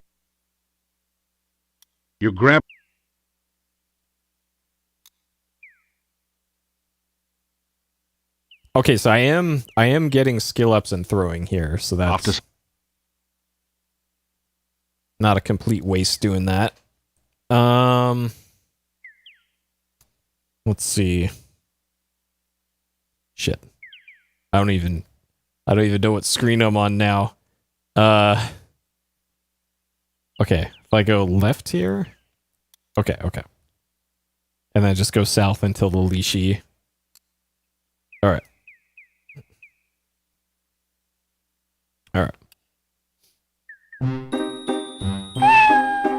Alright, this is the Lishi. We can't really do anything else with the Lishi for now. Okay. I got your Shadows of the Empire thing on my watch later, Saint. I still haven't watched it yet though. But once I get some time, I'm gonna watch that thing. Because if y'all aren't following Saint Million on YouTube already, go ahead and give him a follow. He puts out really good content, and he recently put out a feature-length documentary on the making of Shadows of the Empire. So give him a subscribe and a watch. Okay, so over here should be Spooky Ghost. There we go. Anna, I found you. Anna! Nikolai, I have been trying to find you for so long. I never stopped looking for you, Anna. Never. I love you, Anna. I loved you from the moment you smiled at me. And I will love you for always. Oh, Nikolai. This time we will always be together. Forever? Forever. Forever. The ghostly apparition vanishes. Oh, man. Alright, Spooky Ghosts. Yeah, and we gotta come back to the Spooky Ghost. Oh, God. Alright, something's after us. Oh, shit. Alright, we're not messing with that thing. Alright. Back to town. Spooky Ghosts will have to wait. I'm not fighting Demon Dog.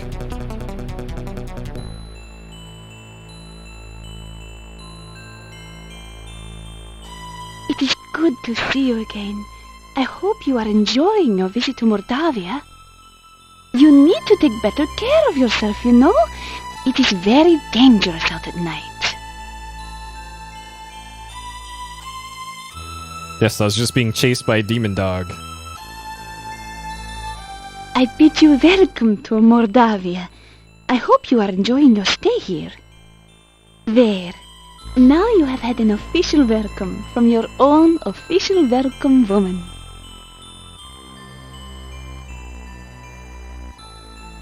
Alright, we gotta tell her about Shapir first, and then hit her with the flirt. You tell her your name and a little about your adventures. How fascinating. I have never met a true hero before. You must tell me more sometime. You try out a few of your best lines on her. You flatter me. It is nice to have someone as handsome and attractive as you say such things to me.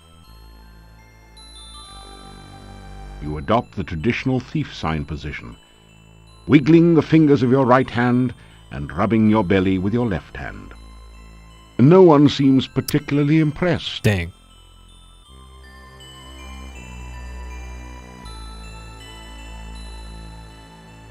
You may call me Katrina. And what shall I call you? The law. The forest is a very dangerous place. Many monsters walk here, especially at night. Please, please be careful. I live in the castle north of town. It is a cold, dreary place, I'm afraid. I must go now. I hope we can meet again soon. I enjoy your company. Before you can think to follow her, the young peasant girl has disappeared into the forest. Dang. Okay. Alright, we have unfinished business with spooky ghosts. Alright, so it's south of here. South past the river. You don't want to go east from here, otherwise the other spooky ghost will actually kill you. Okay. We came back one last time to thank you for reuniting us. Yes, thank you so much. Without your help, I would have been lost forever. I do not know how we can help you. This is the last you will ever see of us. If there is anything we can do for you, please ask.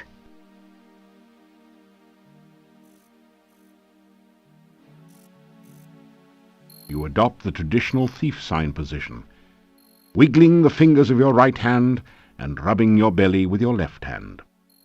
No one seems particularly impressed. Hey bro, can I have your hat? You may of course take my hat. I have no further use for it. Alright. It has been so long, and I know so little of what goes on today. Still, some time ago, there was talk in town about a stranger moving into Borgov Castle. There was much talk and many rumors about who had moved in. I do not know whether your path will ever take you to the castle, but I do know of a secret passageway to there. Oh? My grandfather once told me that there is a secret passage that leads from the Borgov crypt in the cemetery to the castle. It was an escape route for the Borgov family when they were alive. I do not think anyone even saw the stranger. We only knew him as the Dark Master. It is an ominous title. There was some talk of vampires at the time. I do not think anyone in Mordavia was actually killed by a vampire, so gradually the talk faded. It seems strange being a ghost. Still, it is better than being an old man who has lost his only love.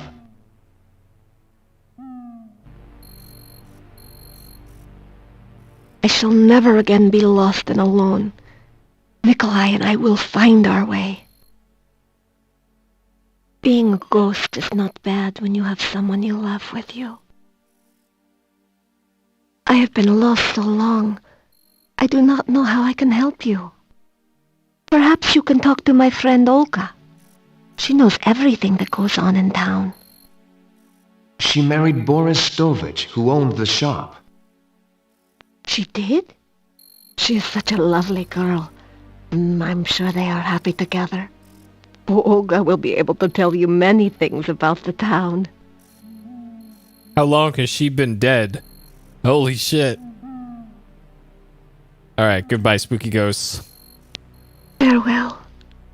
May you never be lost. Farewell. May you never be lonely. The ghostly apparition vanishes. Alright. Puzzle solved with the spooky ghosts. Okay.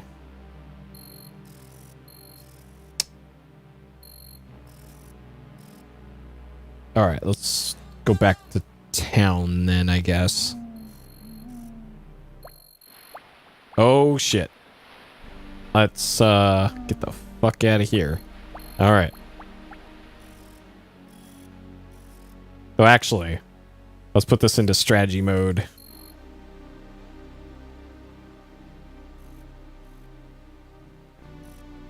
Alright, so if you click on strategy mode, the computer controls your character rather than you.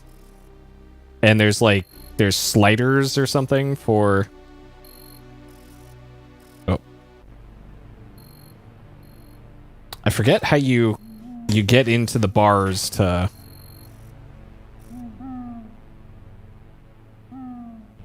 You can move bars around to be like, oh, be super aggressive or something else, but... Alright, kick his ass, Seabass. Uh-oh, I am currently getting my ass kicked.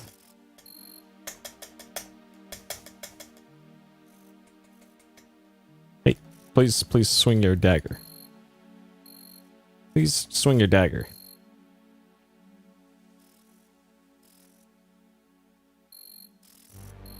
I am just getting my ass kicked here. Okay, let's maybe not fight this thing. Holy shit. Alright.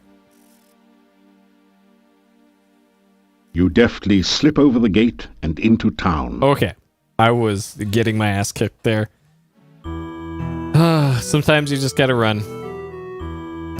Alright, so I know this is something that I have to do. Well, actually, I'm not sure if I have to do this, but this is the thing that you can do.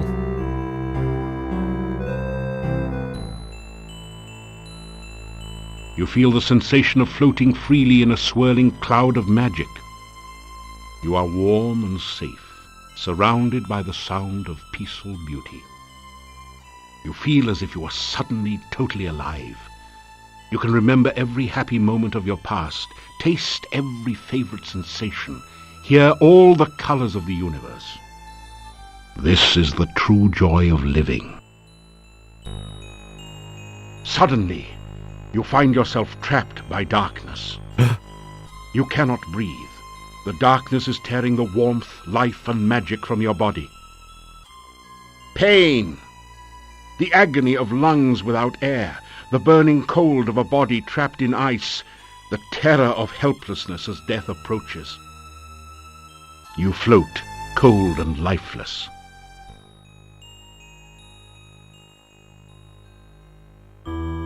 You gradually wake, shaking off the shreds of dreams that cling to your memory. So sometimes if you try and go back to the inn too late at night, they actually don't open the door for you. He disappeared from his home. The last time I saw him, he said something about finding Anna. I fear he is dead. Brother, he's been dead for a long time. Tell about old man. He's actually a spooky ghost. You tell about Anna's ghost and Nikolai. So that is why he was excited about Anna. He has gone to her, I guess. Maybe they will be together again. It's nice to believe so. You tell about... So that... Okay. Nikolai has not been seen in some time. He seemed so happy when last I saw him. He really thought he was going to see Anna. Perhaps he did. Okay.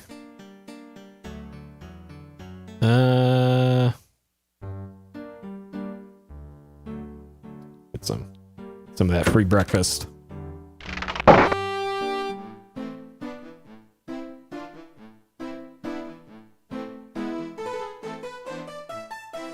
It's sausage and peppers fried with garlic. All right, that's an okay breakfast.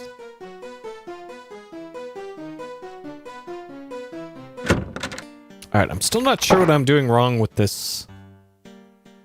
With this, I could have sworn it was just click a garlic clove on this thing. That didn't. Like maybe I.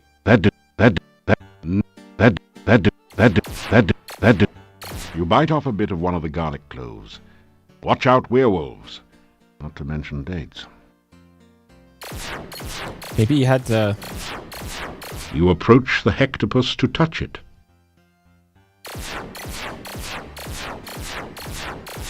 You approach... That didn't... No.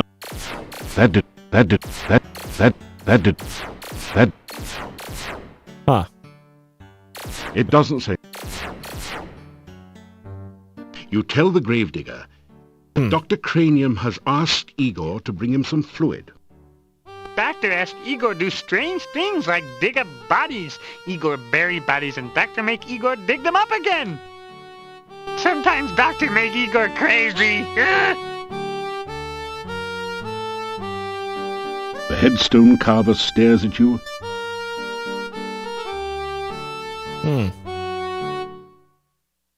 I guess... And actually, now that I think about it, maybe in this save I didn't use the thing.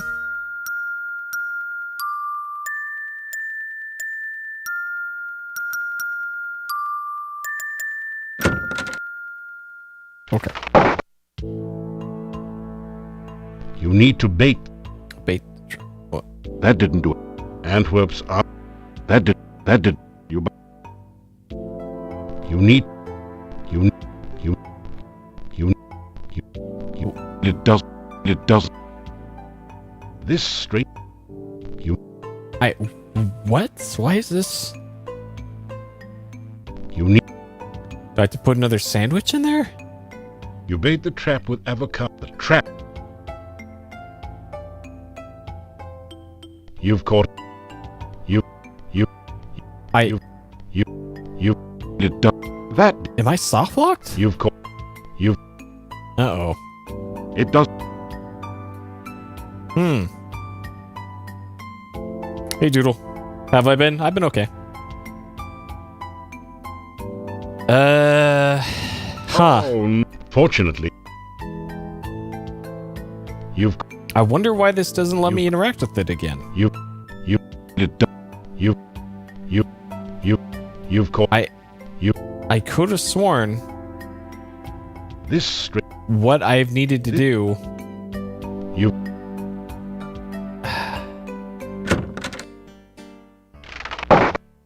There's got to be some other detail I'm missing here, but I can't shake the feeling that I'm soft locked though. Huh. Maybe there's just some other solution for thieves. Well now, what news do you have for me?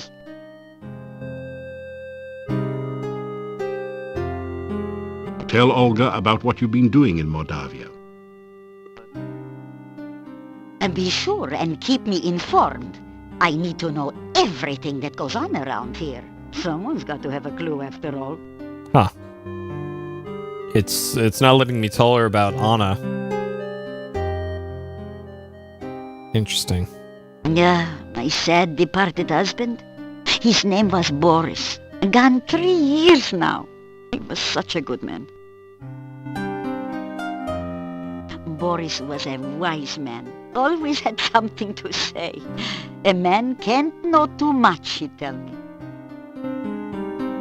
Yeah, for getting into the monastery, like I remember as a magic user, you had to give garlic to the octopus, the hexapod thing, and then you put the golden sigil thing into the door, and then the door would open. And now it's not letting me give garlic to the hexapod for some reason. And Boris was a wise man. I don't know what's up with that. Okay, let's get some more of those to restock. Yeah, good night and...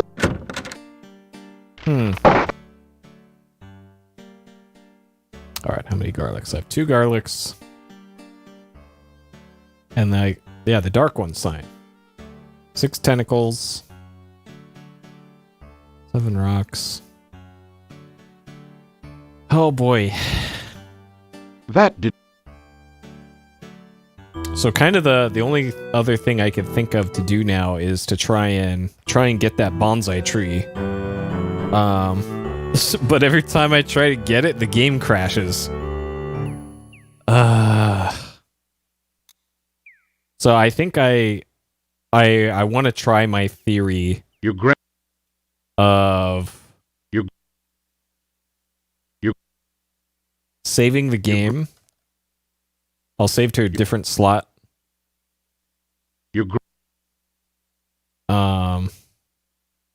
To see if that causes the game to not crash.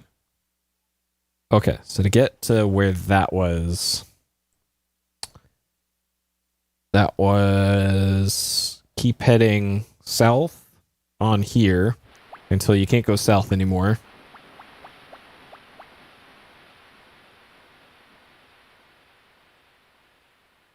Okay.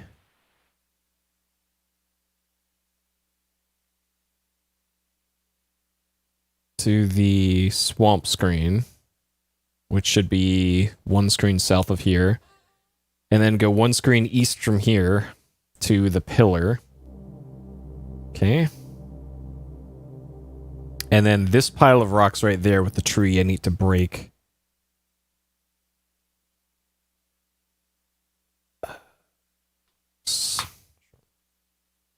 Okay. You missed the rock pile. You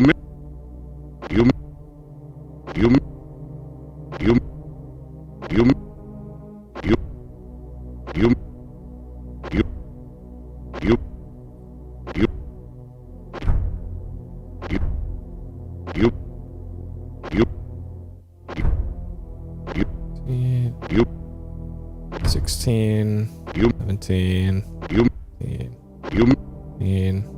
20, 21. You are so exhausted. You missed. After some rest. You missed. 22. Fuck. Okay, so 22 is not enough. Oh, man. I thought I had more rocks than that. Oh, man, this sucks. The game keeps crashing. Like, how else am I going to do that? I don't have any extra daggers to throw.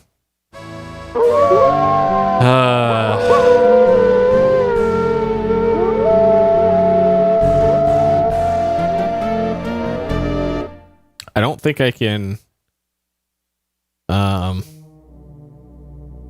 You missed.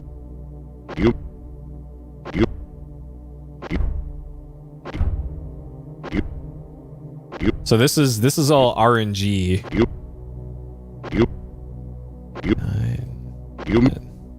Okay, so that was 10 throws. 216 throwing.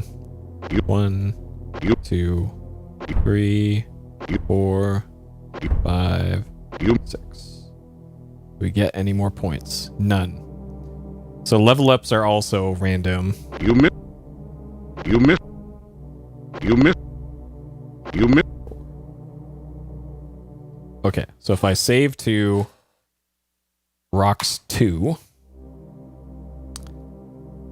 and if I move, okay, the game crashes. So, what if I load Rocks 2 from a fresh game here? Does it still crash?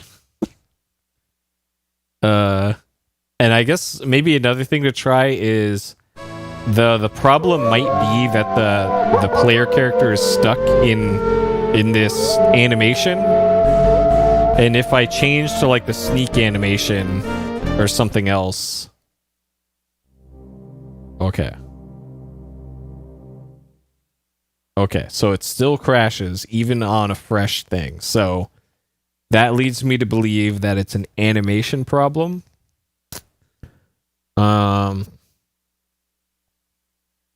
And I just need to change the character back to the walk or the run or the sneak animation. Might fix it.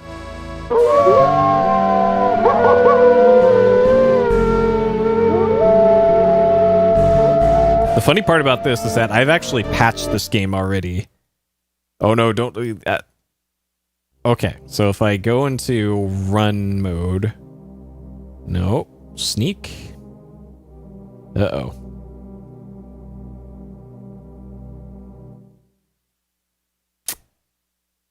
This is a problem, because none of that fixes it.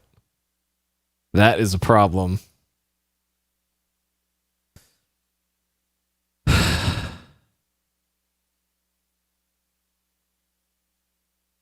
Other places to practice throwing. You can practice by throwing rocks at that bush, I think. The bush where you get the poison berries. But I'm not sure if it keeps giving you points after you get the berries from it. But let's see. Let's see if I can.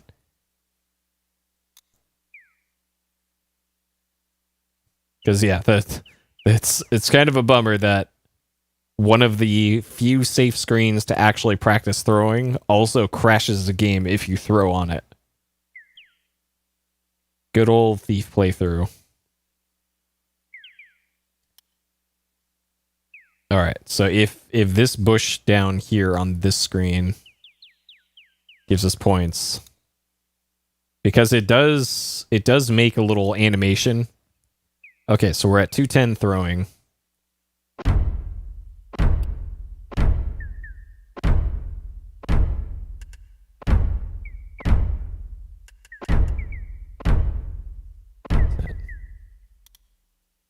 Hey, look at that. All right. We're just gonna beat the shit out of this bush for a while.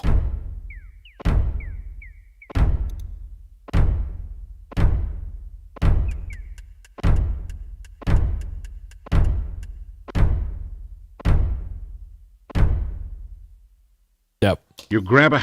It's unfortunate that you have to do this. But there's kind of no other way to approach this.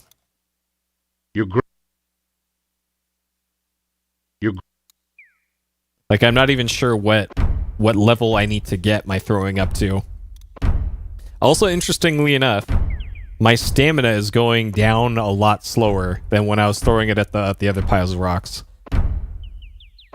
Because it took my whole pile of rocks to get me down to 0 stamina. But now it's nowhere near as low. Oh, geez. Okay. Alright, 231. After some... Like, I have a feeling I gotta get it up to... to like 250, maybe.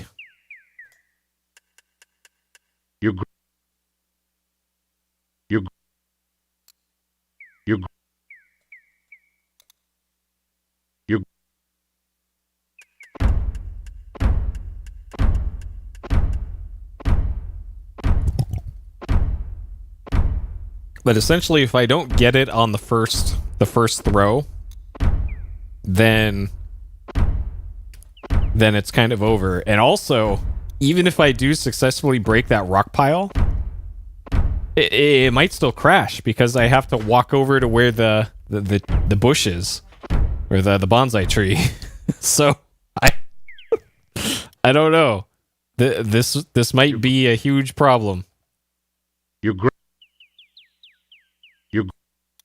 I might have to like hack my save file or something to give myself the bonsai tree in my inventory.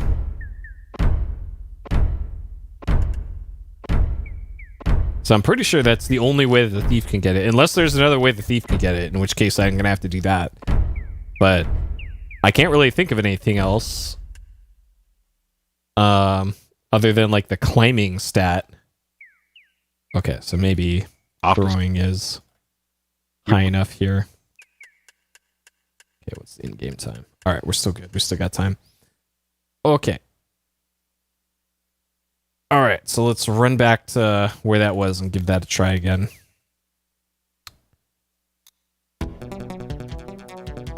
All right, but first we need to escape this deadly bunny that's after us.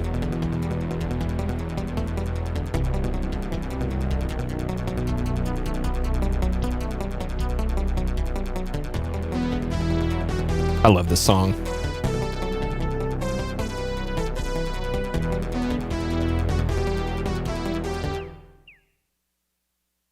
Makes use of the strengths of the MT-32. Okay. All right. Please do the thing. Please do the thing. Okay. Save that as rocks 1. All right, please. You missed the rock. You missed. You.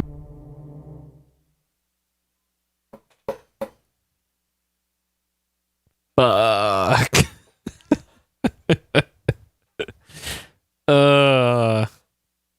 Maybe there's a way to do this with the climbing stat, or with the dagger.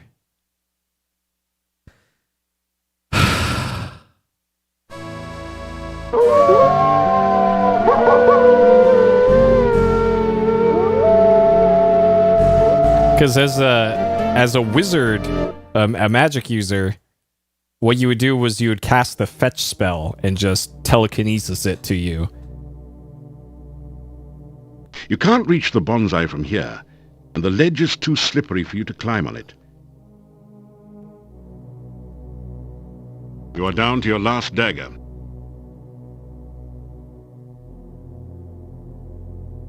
Using a grapnel to dislodge stones is tricky business. You'll need to keep practicing. Okay. Alright, does that crash the game? No. Okay, so there is another solution here. Using a... It's just a longer animation. Using a... Okay. Okay. We're just going to have to do this. Using a... I don't even know what stat this is checking. Like, climbing, maybe? Throwing? I guess that's throwing. Sure. Using a...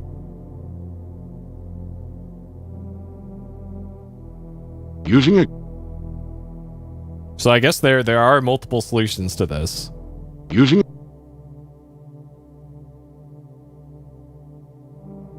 Using a...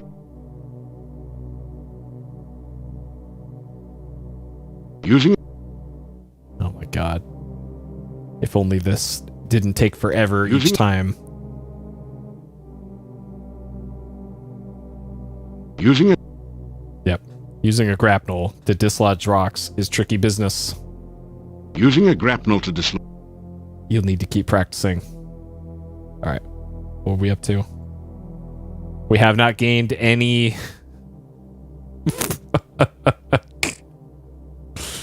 After some... Oh my god. Alright, what time is it? Alright, it's almost dawn. Okay, at least this doesn't crash the game. This could be worse. Using a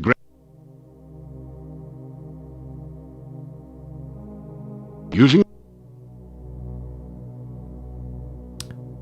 And I still don't know if this is... Using a... If this is a check against throwing or climbing. It's probably throwing. Using it. So it might be more efficient to just go back and throw rocks at that bush for a while. Using a. Using a.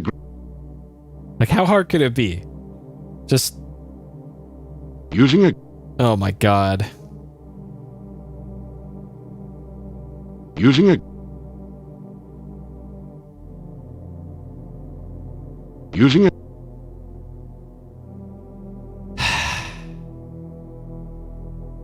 Yeah, and I'm not even getting any skill ups for this. Alright. After. Okay, it's gonna be nightfall pretty soon here.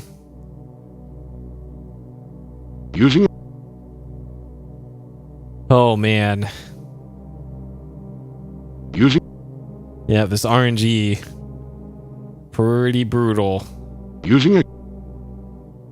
And it might be just because my skill is just too low. Using. And I'm just 100% failing the skill check. Rather than it being like a 10% chance to do it that it's failing every time. Using it.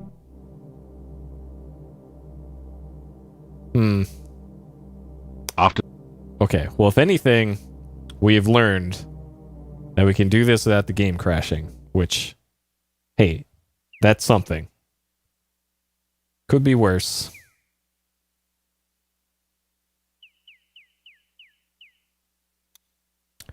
All right. So we haven't met a key NPC yet.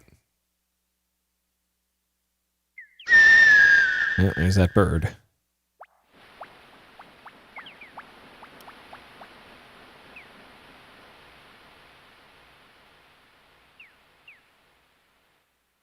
And Katrina, I want to see if Katrina shows up again. Actually, let's just go straight to the inn and then come back out if we need to.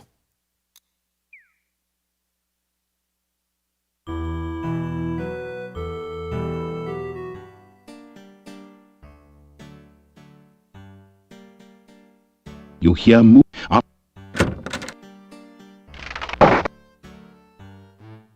Yeah, there we go. Have a seat. Wait, no, better leave the seats here. But why don't you sit down on one? This show can't get on the road until you get off your load. So sit a while and enjoy yourself. Or maybe just sit.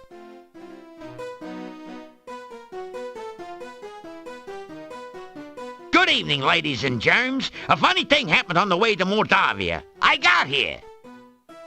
I walked up to the innkeeper here and says to the guy, "You know how lucky you are to have such a funny guy as myself staying here?"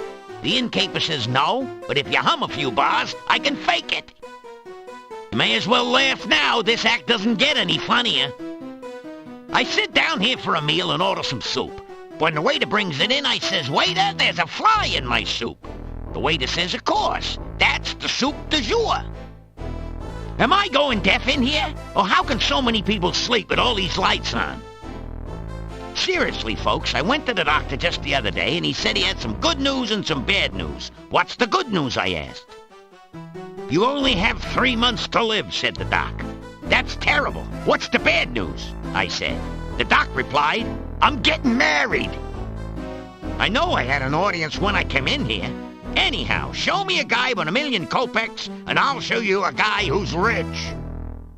Hey, you only had to listen to this material. I'm the one who had to stand here and take it. Anyway, thank you. You've been a swell bunch of seats. Phew. The gnome has stopped speaking. Maybe he's finished telling his joke. You think about applauding, but you're not quite sure if you've heard the punchline yet. What did you think of my performance? Was I hilarious or what? Is this an inn or a cemetery? I've had livelier times at funerals. Some help you were. Couldn't you at least have smiled a little louder?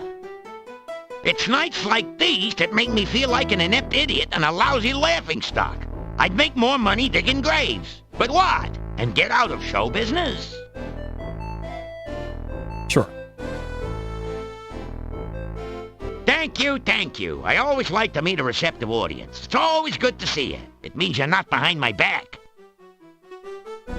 You adopt the traditional thief sign position, wiggling the fingers of your right hand and rubbing your belly with your left hand. No one seems particularly impressed. Dang, no thieves. Pleased to meet you. I could tell by your outfit that you were no ordinary rube. Punny Bones, the name. Joke's a fair game. I'm a pro punster. All right. Goodbye, Pro Punster. Be they ever so humble, there's nobody stays home. I've been on the road so long, I have flat tires on my feet. I go wherever I can tell a good joke, and many places where I can't. I'm staying at this inn for a while until I find something here. I got the last store down the hall. Visit me sometime. I'm sure we can have a few laughs together. Hey, my last tour was a great success. I outran everyone. But there's no business like show business. With me, the show must go on and on and on. I got millions of them. Problem is, I can't remember most of them, and the ones I do remember should have been buried long ago. I used to be worth my wit in gold, but, oh, it's a long story. Ask me about it some other time.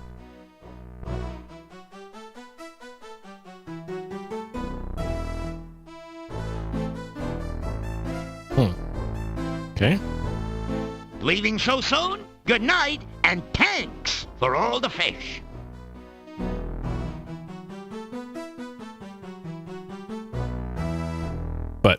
But where's my free meal? You straighten up.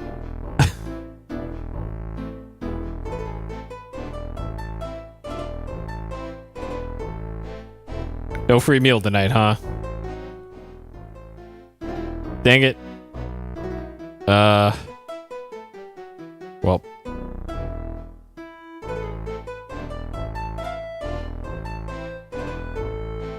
You unlock the door to your room and go in.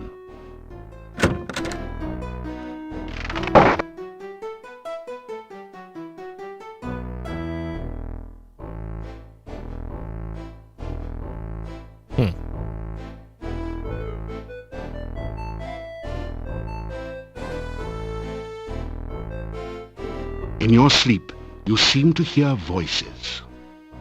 Do you see him? Yes, he is sleeping. Most likely in the inn, although it is hard to focus the vision enough to tell. I do not understand why you did not just capture him in the first place. The charades you play are foolish.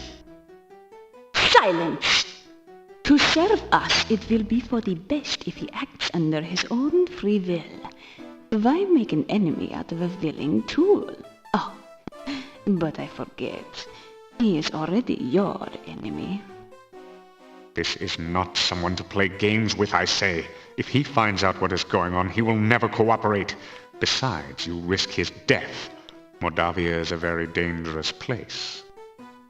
I think he is quite capable of taking care of himself. Besides, I have ways of making him cooperate. As you well know, I will use them only if I must. The voices fade off into oblivion. You awaken as the sun begins to rise. So one of those voices we've most certainly heard before. The other one, not really.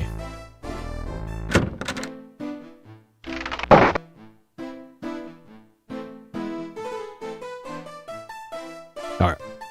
Now it's free food time. It's a typical country breakfast. Fried beets and sausage with garlic for a garnish. I don't think I've ever had beets before.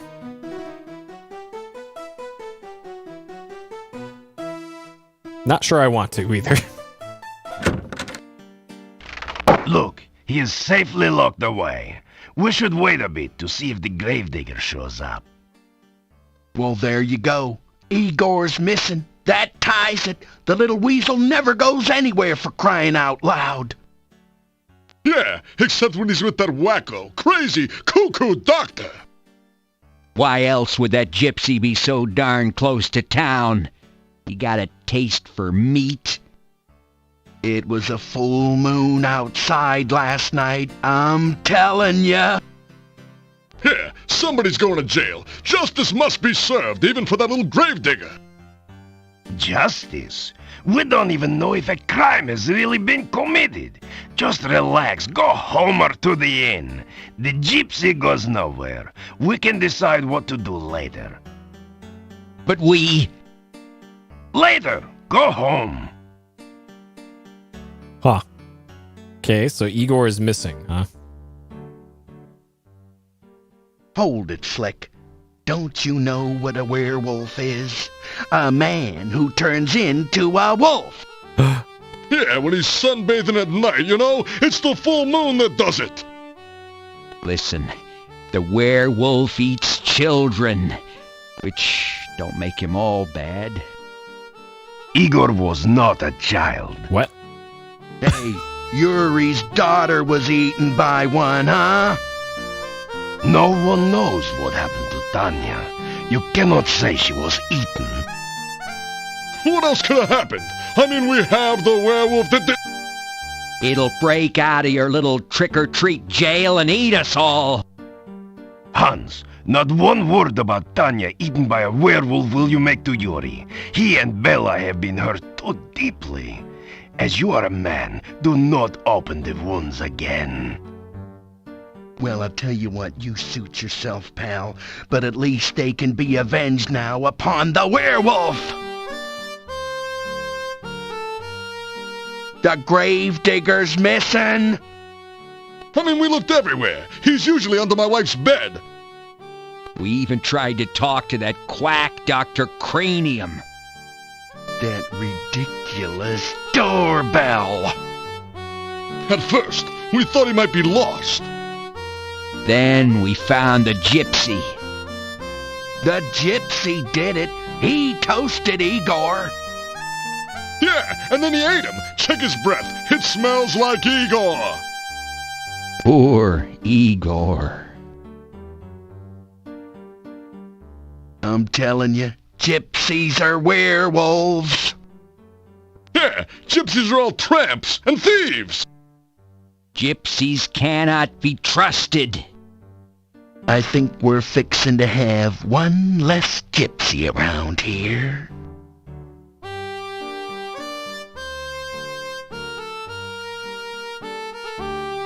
You ask if you can help in the investigation. After all, you are a bona fide hero. We already have the murderer. We ourselves have solved this. We are the heroes here. Look, if you can prove one way or another what happened to Igor, I would be glad of it. I do not like blaming someone for a crime that may not even have been committed. Okay. Alright. We're gonna be Detective Hero.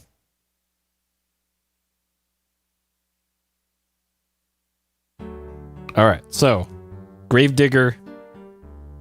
Great place to start investigating. Gonna be the cemetery. Alright, so that is south to the point where I can cross the river. Little stream.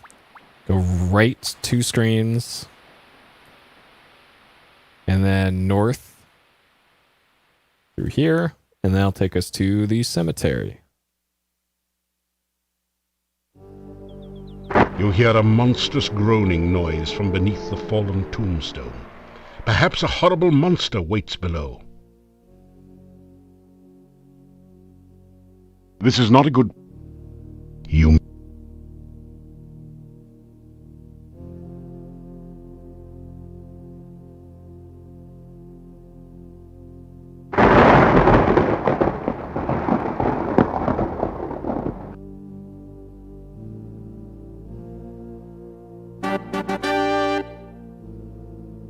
Igor saved! Kind stranger saved Igor! Good kind stranger! Igor happy grave, not Igor's grave!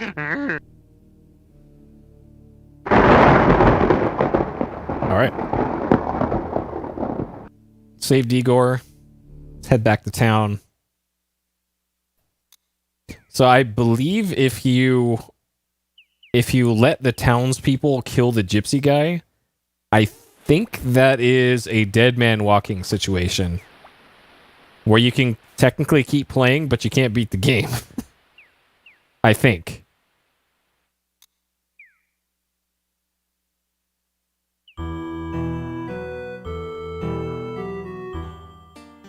The werewolf threat has ended. Since you have found and rescued Igor, I have released our gypsy prisoner. It seems he was not a werewolf after all. All the peasant fears were for nothing.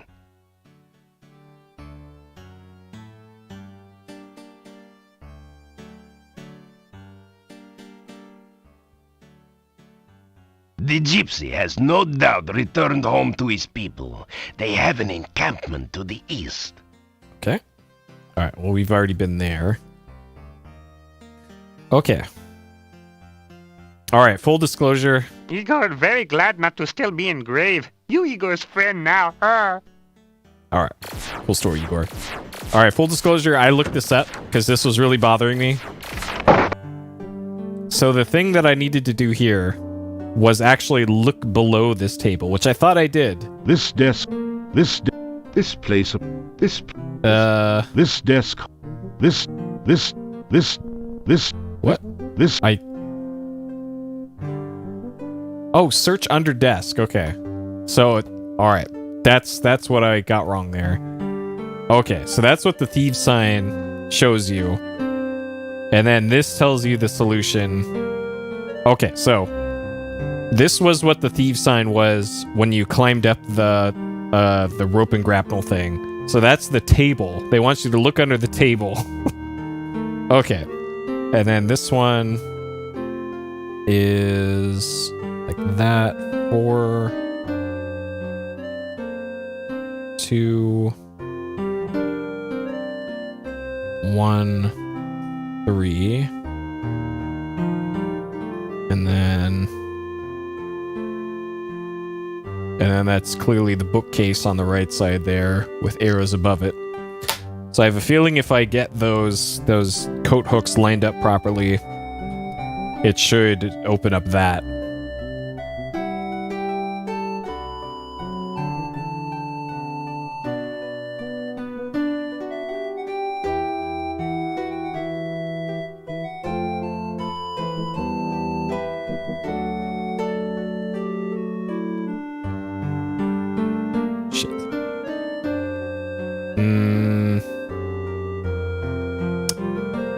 Okay. So I'm wondering if, alright, 1, 2, 1, 2, 3, 1, 2, 3, 4. Okay, so that doesn't give me the expected result. Oh boy, okay. So doing the one on the left only does the one on the left.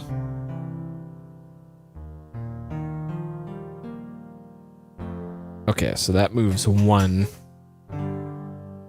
Doing 2 rotates 1, 2, and 3. Or 1, 2, 4.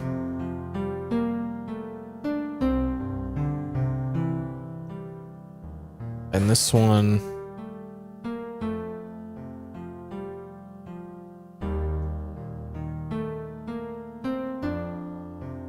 Oh, this rotates all of them counterclockwise.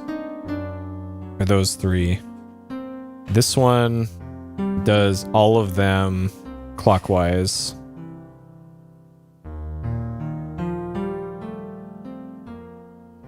And then this one does 1 and 4 counterclockwise. Okay. So, just by doing this, got most of them in almost the right order. So this one needs to be facing to the right.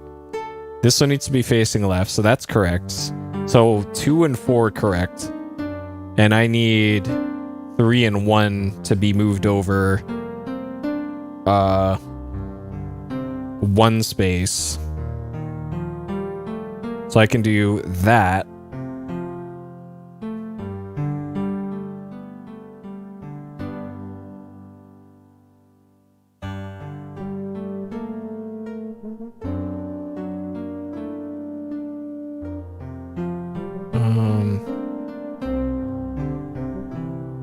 puzzles, man.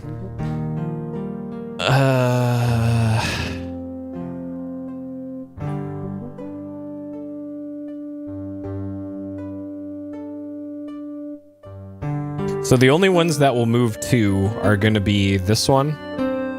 So I need to get this one facing up, which it is by default for this. I need to get this one facing down, and the only way to move this one is with the third one. So that's the only way to move number 3. And then the only other way to move number 2 is with this.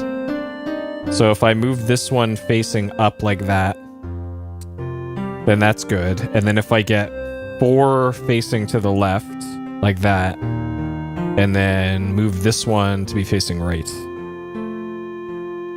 Okay, there we go. All right. Just had to use a little bit of logic there. Okay. Then we can climb up to that. Okay. Puzzle solved. You climb down the ladder into a seedy-looking room. A massive door blocks off a smaller room in the rear. This isn't as dusty as the Adventurers Guild, and the torches look recently lit. Your eye is drawn to the Thieves Guild recruiting poster on the back wall. It gives you fond memories of your home guild. Nice. Hey, Ed. Good morning. Hey, Alyssa. All right, so we made it into the Thieves Guild.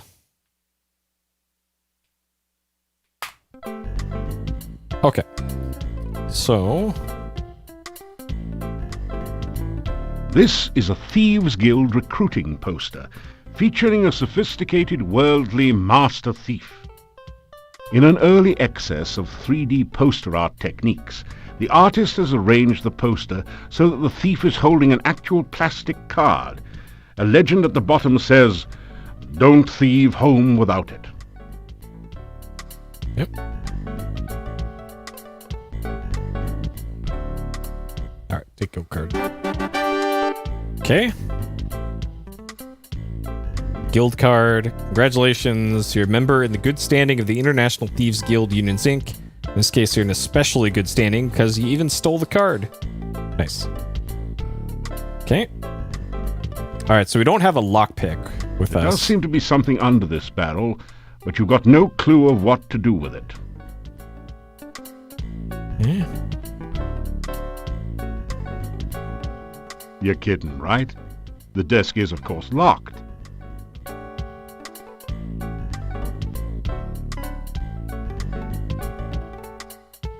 Ah, you found a hidden safe. Good work. So I don't have a lockpick. It sounds pretty safe. There's nothing in these. Ah, you found a hidden safe. Good work. Okay. You examine the metal grate on the floor. It might be a drainage grate, but it's strange that there should be 2 of them right next to each other. Rummaging around under the floor drain, you find a round knob with a point on one side, which you pick up. Thieves have had to clean up after themselves since a few unfortunate accidents with maintenance personnel. Okay, that looks like the dial for a safe. On close examination, you find some scratches that might be thief marks behind the side drain. Okay, so that we've already did. Let me write these down just in case. So that is going to be look beneath the grate, which I did. Okay. Alright, see if we can open this thing. The double doors are locked shut. The lock itself looks sophisticated, but the door has a simple sliding latch. If you had the right tool, you think you could easily slip the latch.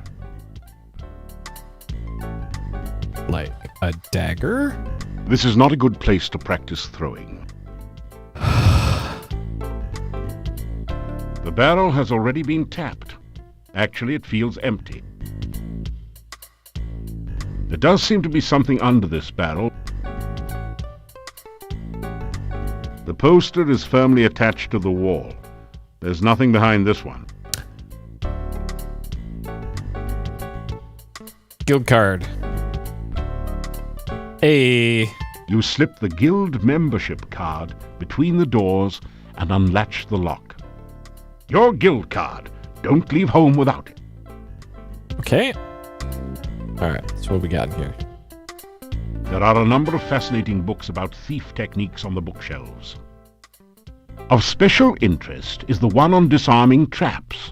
It says that with a new Mark II thieves' toolkits and a bit of skill in picking locks, you can locate and disarm almost any mechanical trap. In the section on surviving magical traps, the book suggests taking up religion. There is also a book on thief marks that tells you all about this secret language of thieves. You learn a number of new symbols and combinations. Okay, but no... Okay, so we've run out of safe spots here. You don't see any way to open the safe. It looks as if the knob is missing.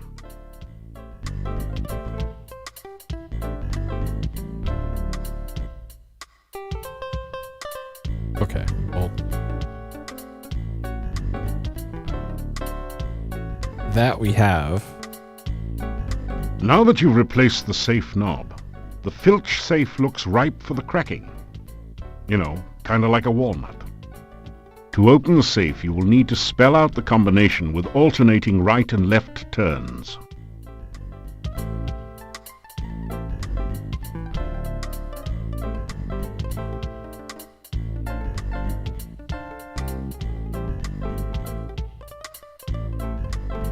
Filch safe. This would be a lot easier. Have you tried looking around where you found the safe knob? Safe plus name. That's got to be a clue, but what name? The answer's in plain sight. You think back over your collection of most commonly used passwords and quickly find one that works. People are so careless with their security. You think back... Alright, so we found that down here. That's about it for the floor grate. You examine the metal grate on the floor. On close examination, you find some scratches that might be thief marks behind the side drain.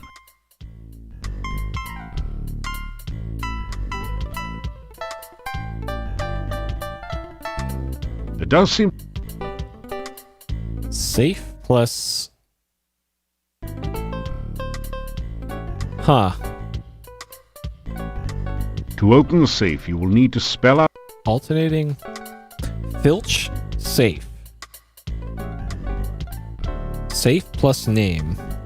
This would be a lot easier. Have you tried looking around where you found the safe knob? Safe plus name.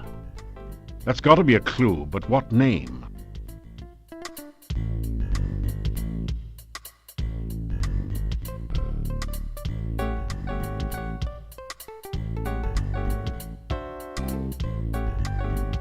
Huh. Like, cage, maybe?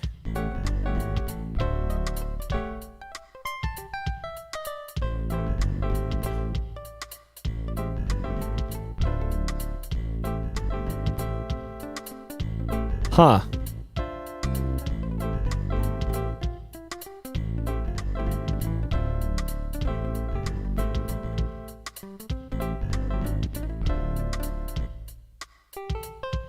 Nothing happens.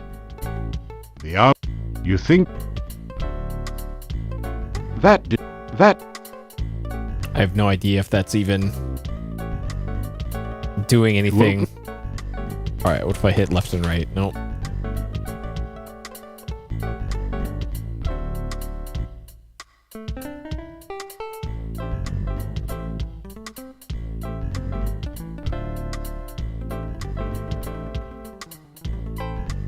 Huh.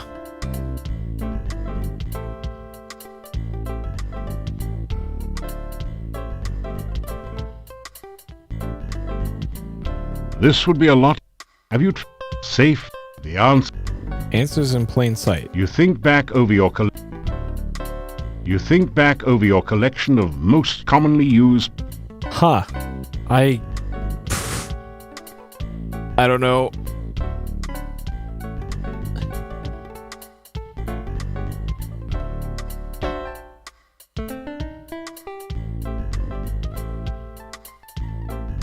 Oh. Okay, this one. This one's kind of bullshit. Safe. Okay. F-I...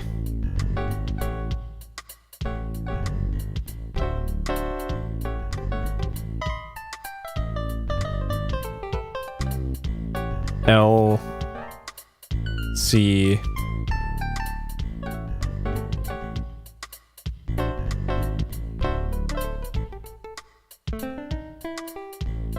I don't know where you get H from.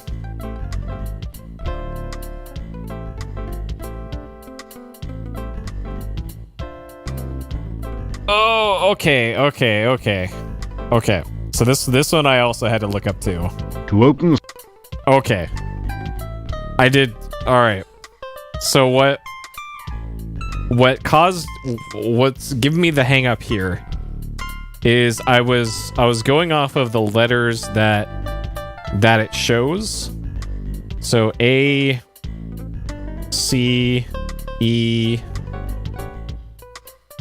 G, I, K, and A.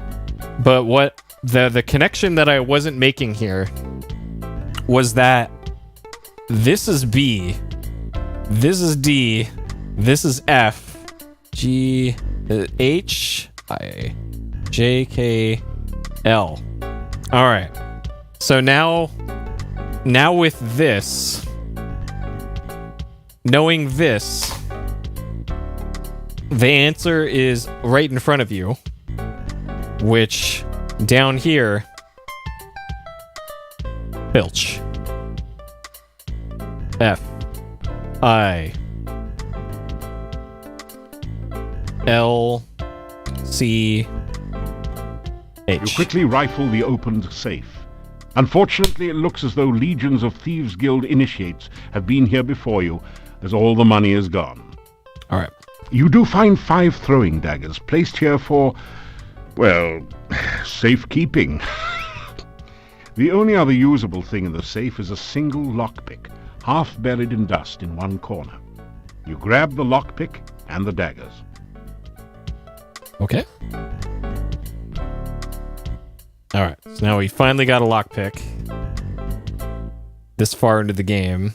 All right. Man, that made me feel so stupid. Holy crap. Ah, that did it. The lock springs open with a satisfying snick. Maybe you should have tried disarming the trap on the desk first. You set off a poison trap. Uh-oh.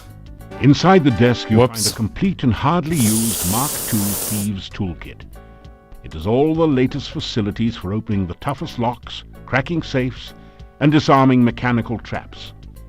There is one lockpick missing from the set, so you add yours to it. Actually, I'm not even You sure. also find a fancy match set of 3 throwing daggers, which you add to your collection. Finally, you find some sort of diary or logbook in the desk. The title of the book reads, Memoirs of a Master Manipulator. Modest, eh? You take it out and set it on the desk, but it's a little heavy to carry around with you. Okay, all right, hold on. So can you check for traps here? You can. Okay. Okay. So you can search for traps. You found a particularly diabolical poison gas trap. Fortunately, it's just like one of those described in the book on traps, so you are able to disarm it. Okay. All right, I'm going to count that as a death because, sure, I wouldn't have. Ah, that did it. All right. Yep. Okay. All right. So now we have our toolkit. Thieves Toolkit. Made by Acme. Find prevails of professional break-in equipment. This kit has all the tools you need to get ahead, or at least inside. This is a Mark II professional model, which includes a device to help you disarm traps. Okay. You leaf through the chief thief's logbook. An interesting entry speaks of a proposed night raid on the castle. The guild members would use the secret passage to avoid notice. You wonder which secret passage that might be. The one the ghost told us about. A later entry in different handwriting indicates how far the guild had declined recently.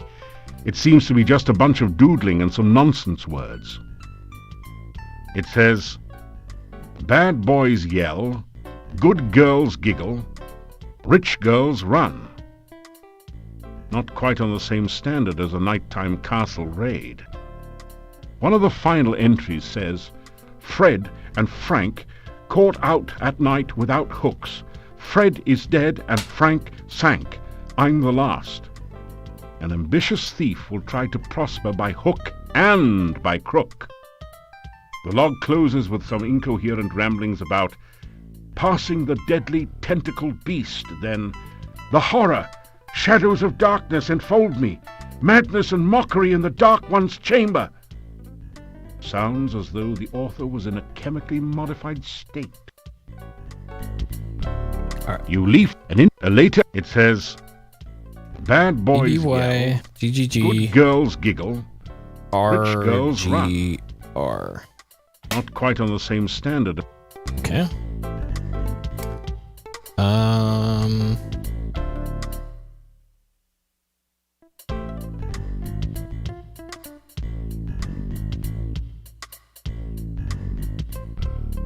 Alright, disarm trap. You set up the thieves' toolkit and try to disarm any traps that may be on the safe. Okay. To disarm the trap, mark 3 boxes in a row, column, or diagonal with the same color.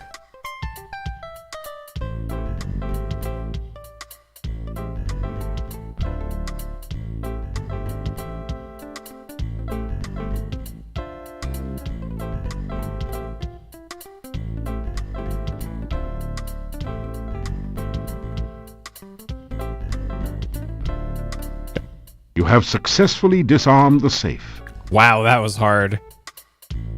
If they just give you infinite time, then what's the point? You crack the safe using the Mark II toolkit. You take the healing potion, throwing dagger, and 5 crowns someone was foolish enough to leave inside. Okay. Sure. That didn't do anything. There's another safe over here. Why is this? Hello? That didn't. You set off a spike trap on the safe. Ouch! You're not sure whether it's safe now or if the trap has rearmed itself. Well, using the Mark II toolkit, you quickly manage to get the safe open. Sure. Inside you find 6 crowns, a throwing dagger, and a potion labeled Poison Cure. They seem a fitting reward for your efforts, so you take them. Okay. This seedy place must be the Thieves' Guild Hall. Actually, it compares favorably to the one in Spielberg, but it's become dusty and neglected. There doesn't seem to have been anyone in here for quite some time. So this section of wall here looks pretty suspicious. You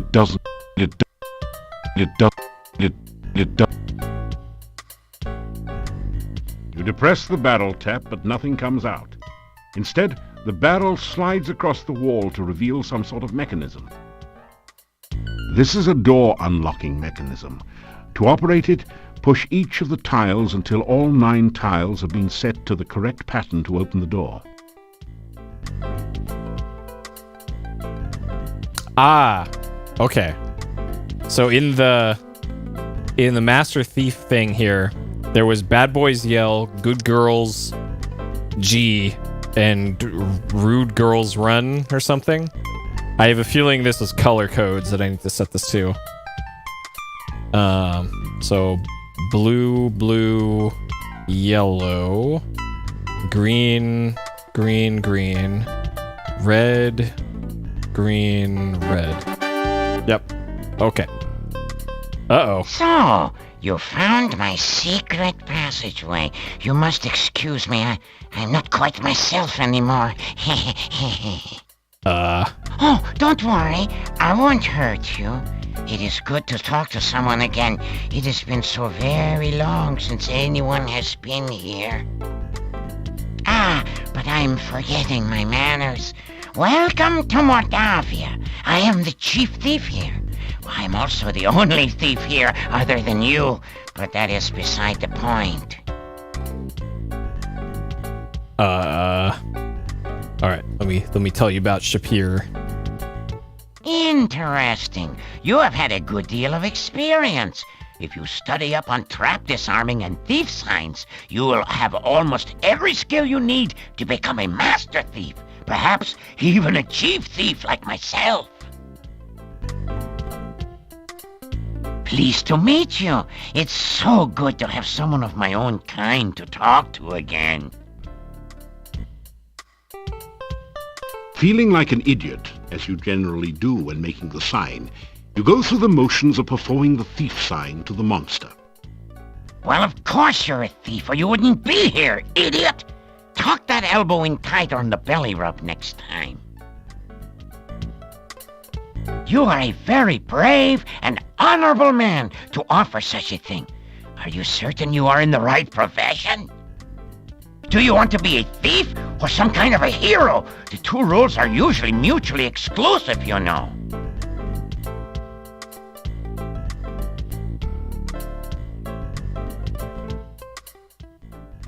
There is a little-known secret way into the castle that I will someday reveal to you when I think you are ready. A spooky ghost already revealed it to me. This was once a thriving training ground for new thieves. They would come from miles around to learn the trade here. If only we were not completely cut off from the rest of the world, this would be the greatest thieves' guild in the whole world. After I became such as I am, many of the members left. One thief said that I was no longer fit to be chief. After I showed him how fast I could throw daggers with these feet, he didn't say much. Never said anything again, as a matter of fact. The ones that left said they felt uncomfortable around me. Fools! Do they think this is some sort of brotherhood of man? This is a brotherhood of thieves! They should be uncomfortable around me. Soon it was just me and two others. They decided to explore the castle after the new owner moved in and never returned. So now, there's only me and you. Okay. You mean this passage behind me? It leads out of town under the bridge near the gate. You can use it to get out of town, but you cannot get back in. The door can't be opened from the outside. You have to be very careful with traps. Always check for them first. Take your time disarming them. One mistake can be your last. This was once a thriving training ground for new... If only... Wait, okay. We are not exactly set up right now to fence stolen items. There are several places around the town where you might be able to find a bit of loose cash, though. I will tell you what. You go out and steal something from someone in town and come back and tell me about it. If it sounds like you know your basic thief skills, I will let you know where the really good places are. Do you like it? I'm afraid it is not very becoming. And to think I once despised cockroaches. It would be too dangerous for you to help me. If I, a master thief and chief of a major guild, dare not go back to the monastery, you would be wise not to even think of such a thing. Is it fun to be a monster? I made a terrible mistake and broke into the monastery one night. It had been abandoned for years, and I thought maybe something had been left behind there. I discovered a secret passage to the basement. That place gave me the creeps. I felt like something was watching me all the time. When I got to the basement, I discovered a small statue I could easily take. When I tried to pick it up, I felt very, very dizzy. When I awoke from my faint, I looked like this. You can imagine my horror. Do you think it's fun to have 6 legs and no matching socks? Do you think I enjoy running around frantically and stopping suddenly for no apparent reason? Do you think it's fun to look in the mirror and wish you had a giant fly swatter so you could commit suicide? Is that your idea of fun? You idiot! You! Forgive me, I'm just not myself lately. My name? Oh, you can call me Chief. No point in being informal here just because no one else is around. This was once a very prosperous town before the swamp cut off the only passages in or out of here. That is a very dangerous place. Do not even think of trying to break into it through the door. The last thief who tried that did not even get the door open. We found his toolkit lying beside the door, but we never found him. You will need to be careful around him. He takes his job most seriously. I once offered him a bribe, just as an offer of goodwill, and the man practically bit my head off. Phew, what a sore head. A strange man, a very strange man. No thief ever managed to break into his house unnoticed or steal anything from there. If you ever plan to stay at the inn or even just eat there, I would not recommend stealing from that place. The people there are suspicious of strangers anyway and would know who to blame. Do you mean Nikolai? Yes, his would be an easy house from which to gain money. Be wary, though. The Burgomeister's bedroom is beside the house, and Dmitri watches out and listens for the old man. That shop is very securely locked up at night. The only way to get into it would be to very literally break in the window, and that would attract unwanted attention. Do not try it unless you want to get caught. So it sounds like we have very limited options for stealing stuff in town.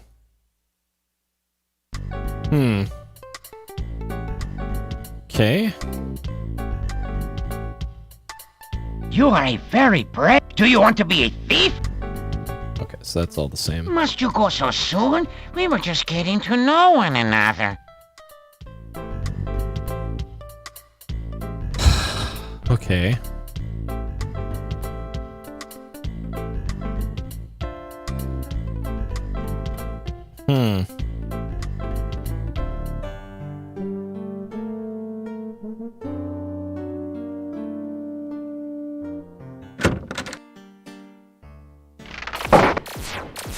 So maybe I can get into the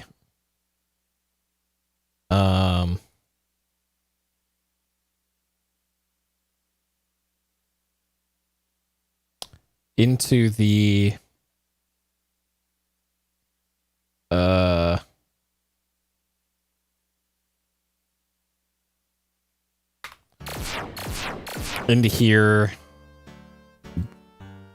like with this. Somebody might see you if you try this during the day. Oh, okay.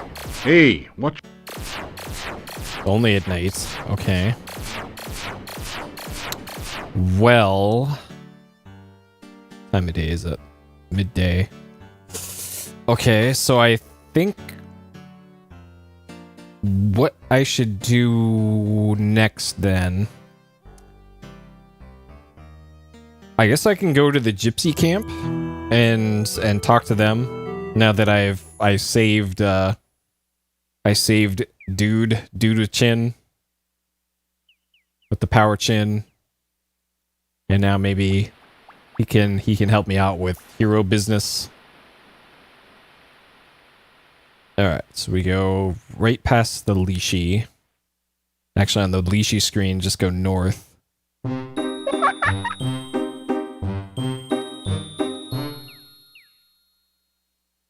Alright. Go all the way north this way. Go right 2 screens. And then north to the gypsy camp.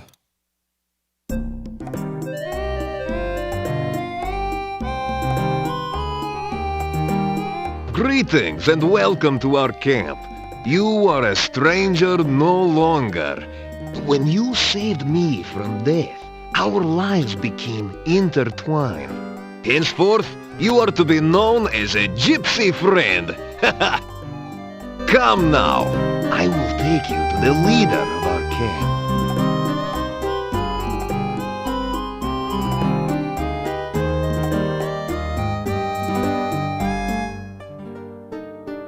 So, you are the one my son spoke of. You saved his life.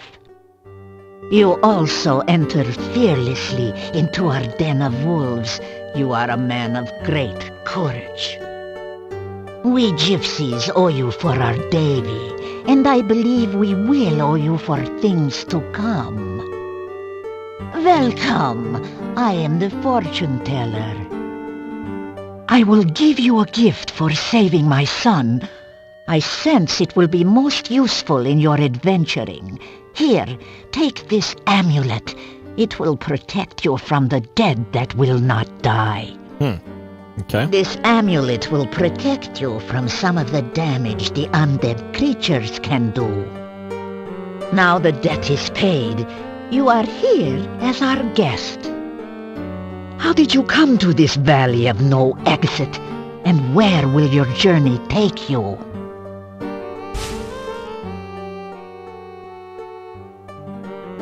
Alright. Greetings. Oh my, for an outsider, you are most polite. You tell the gypsies your name. We are honored to know your name. It is a good name, a strong name. You bear it well. All caps the law is a pretty strong name. You tell about how you got here. The dark cave? You escaped from there? Ah, you are very powerful and lucky. I would guess that a summoning spell went wrong. That cave interferes with all magic around here. But it is best not to speak of that cave. Someone brought you here for some unknown purpose. Most interesting.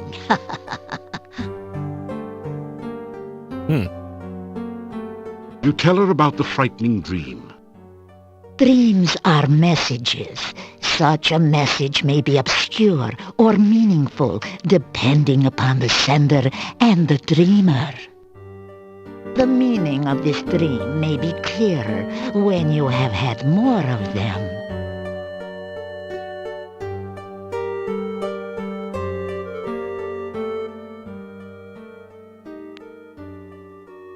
I have been gifted by true sight and foreknowledge. These are gifts with knife edges. Oh, I have seen my own death, and knew my true love's death the day I met him. Still, it is most useful. I will read your fortune in the cards, if you wish. You have only to cross my palm with silver. So much for the legends about werewolves, huh?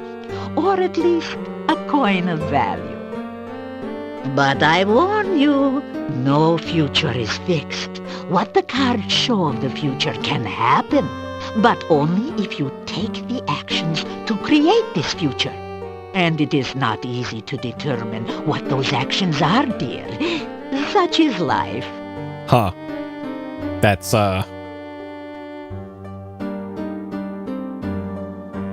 That just seems like a scam to me, but alright. This valley has always been a nexus of power. Magic is very strong here.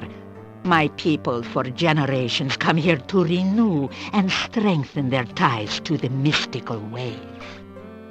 My dear, we are not the only ones drawn by this power.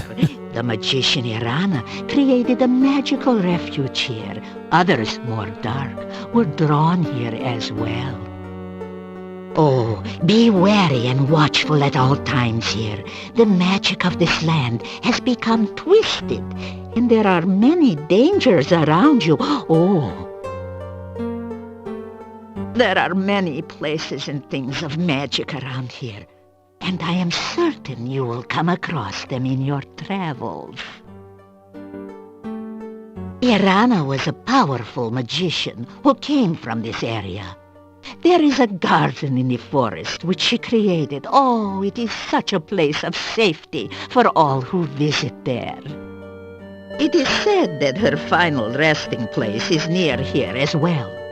Her staff stands in the town and protects those within the walls from outside harm. There are some things about which even I dare not speak. Even thinking about such creatures attracts them. Let us hope that you never need know of such matters.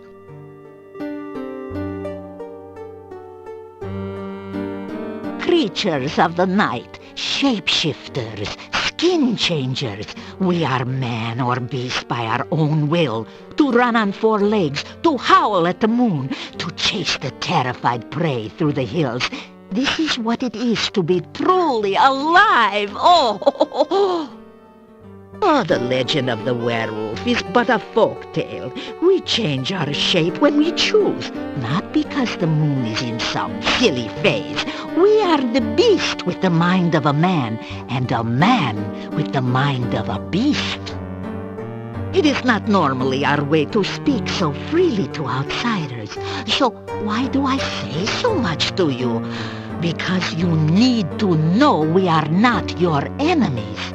You have too many questions that cannot be answered, and your ignorance may be your doom. There is much to you. Your actions to come will affect us all. Do not doubt it. Therefore, I will speak honestly and openly on what I can. Now, I can see by your eyes that our future is linked to you, for weal or woe. We are the roving people, the tinkers and traders and tellers of fortunes. We are the dancers in the night and the music in the wilderness. We are the untamed ones who live only by our own rules. We own no land, and no land owns us. The world is ours for the travel. You may call me Magda. That is the name I go by with you Gorgios. Gorgio is the word we call anyone who is not a gypsy. To release the spirit of a Rusalka, you must first know her true name and that of the person who killed her. Then you must take a broom tied with the hair of the dead woman and beat the grave of her untrue lover 3 times. Then his ghost shall rise, and you must defeat him. And finally, dear, you must give the Rusalka a token of the love which was denied her. Then only can her spirit rest. I'm not doing all that shit. Alright, the Rusalka, she's on her own. She's on her own. I was borrowing some corn from the corn stalks outside the town when the Burgomeister and some townsmen came from the gate. I moved behind the corn stalks to stay out of their way. They looked to be heading to the graveyard. Then one of them pointed at me and shouted, and suddenly they all grabbed me. I had no chance to run. I had no idea what was going on. I knew gypsies were disliked in the village, but I did not know we were so feared. You say goodbye. Farewell, young hero. Perhaps sometime I can read your fortune in the cards for you. You spend the evening in the joyful company of the gypsies. All right, kids, cover your eyes. They seem to have gone all out to make you welcome in their camp. You've eaten a rich, spicy stew with no garlic, with fresh bread and plenty to drink. Now it's time to relax and enjoy. Adults, widen your eyes. Come, is she not beautiful? Ah, why do you hesitate? Go, join in the dance!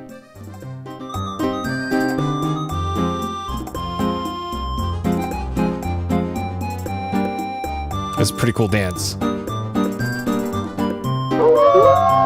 Oh, geez.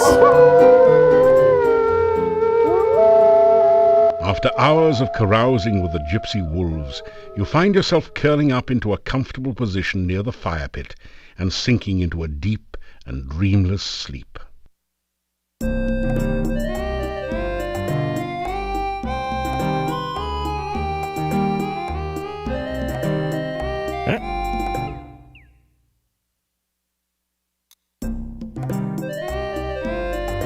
Welcome, welcome. It is good of you to visit our camp once again. May you find here all that you seek. All right, we get our fortune told.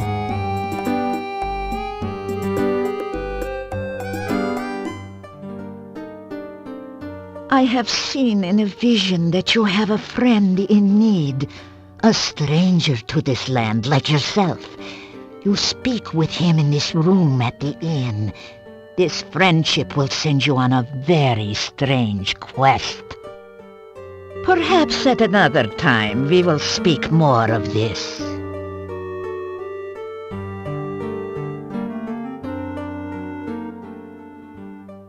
I have always had dreams and visions. Some of these are true events. Some are only what could be true. These visions are, like most dreams, clouded in mists. Their meanings, too, are very shadowy. If you wish to learn of your future, allow me to look into the cards. You have only to give me a crown, and I will give you a reading, huh? Many are the kinds of the dead which do not rest. Some are harmless, some most helpful, but most are extremely dangerous.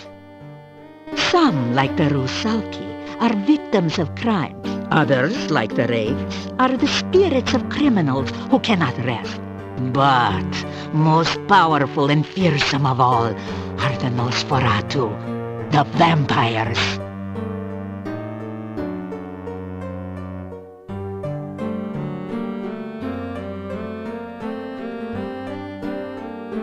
Now, you listen to the words of an old gypsy fortune-teller.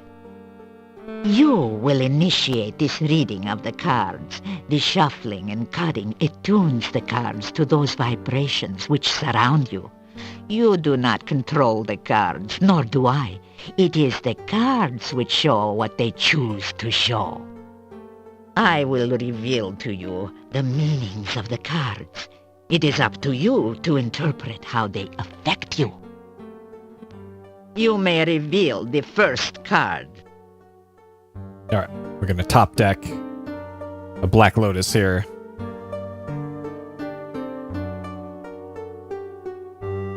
The first card is the significator. It is the symbol of the subject of the reading. This is a card of vigilance and agility. The person this represents is skilled at perceiving the hidden, at spying, and uncovering the unknown. This is a person who has mastery over his body and is lithe and active. This card clearly represents you, and therefore this reading is about you. The cards which surround the significator represent the influences which affect your current situation. This next card represents something from the distant past which is relevant to the here and now. Turn over this card and reveal the influence of your past.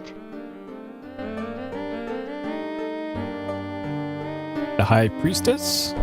This card is the High Priestess. It is inverted, which means the meanings too are turned upside down. The High Priestess is some woman of your past. She is a person of selfishness and passion. Someone who seems to be very powerful, but her knowledge is limited by her own conceit. Turn over the next card to reveal more of this individual.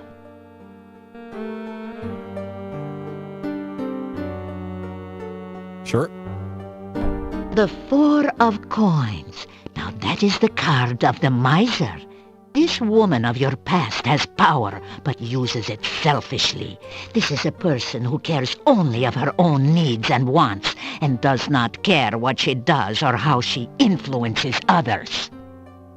This person is one who, as long as you satisfy her needs and vanity, will be willing to aid you, providing it does not require any amount of effort on her part. However, if you act against her, her vengeance will be swift and violent. This is not a person to disregard, and she plays an important part in the events around you. Reveal the next card, something of the more recent past, which has consequences in the present.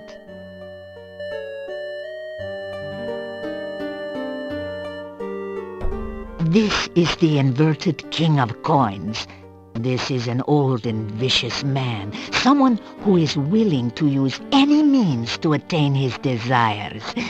Someone who is dangerous and cannot be trusted or underestimated. Reveal the next card that we may learn more of this person.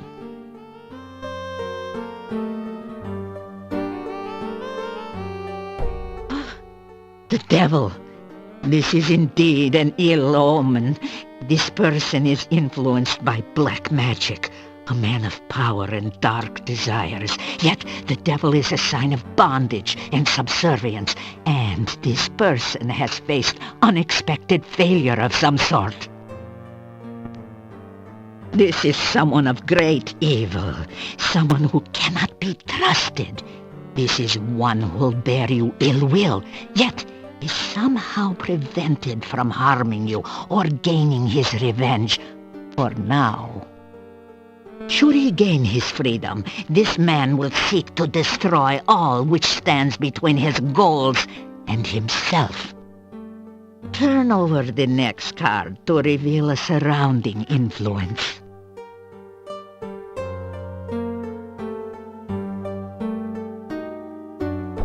Ah, the Queen of Cups. Again, there is a female influencing your present. This is a woman of wisdom and love. She is kind, generous, and virtuous. Let us see what next the cards reveal of this person.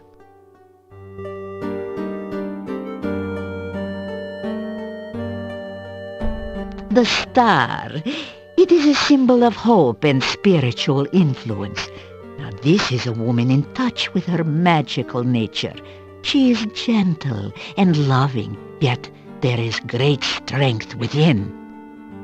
This is a woman who generates hope and help through her actions. The next card reveals the overriding influence upon the future.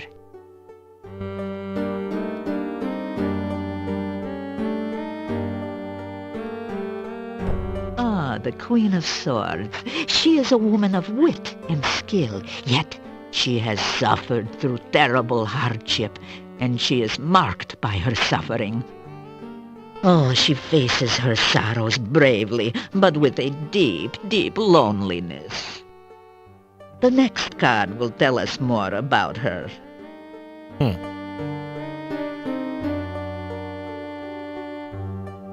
The Moon. It is the card of deception. This woman is a deceiver, or is deceived by her own beliefs.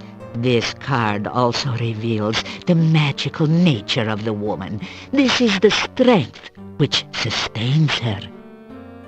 Oh, she is either surrounded by false friends or seeks to betray you herself.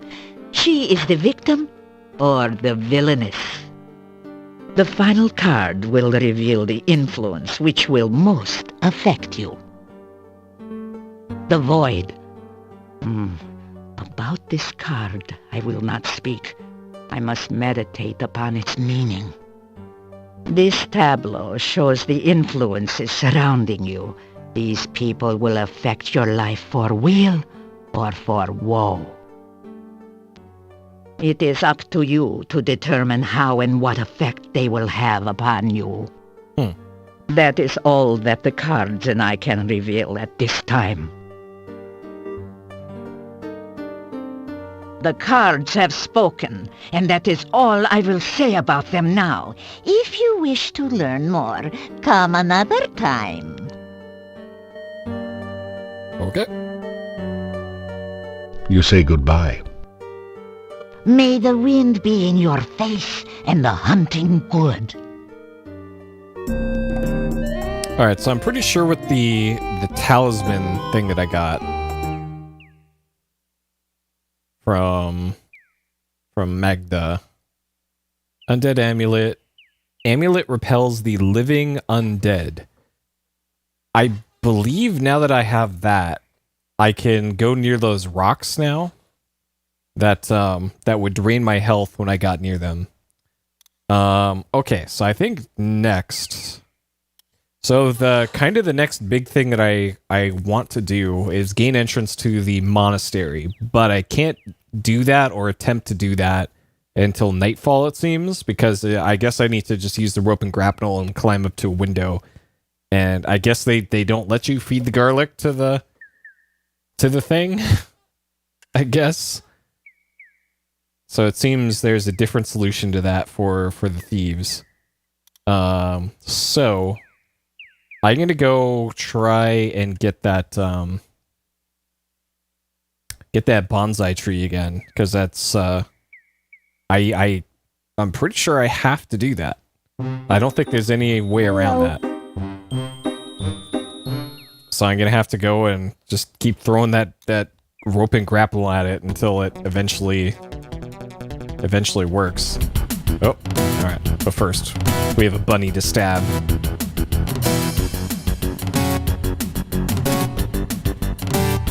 Got him. Okay. That bunny was coming right for me. I had to. Let's see. Other way.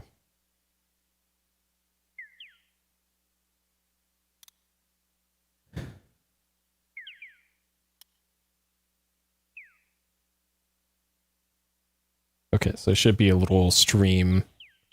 Yep, there it is. Okay. Alright, 2 screens south to the swamp. And then over here to the pillar. Alright, we meet again. This screen. And actually, let's save to...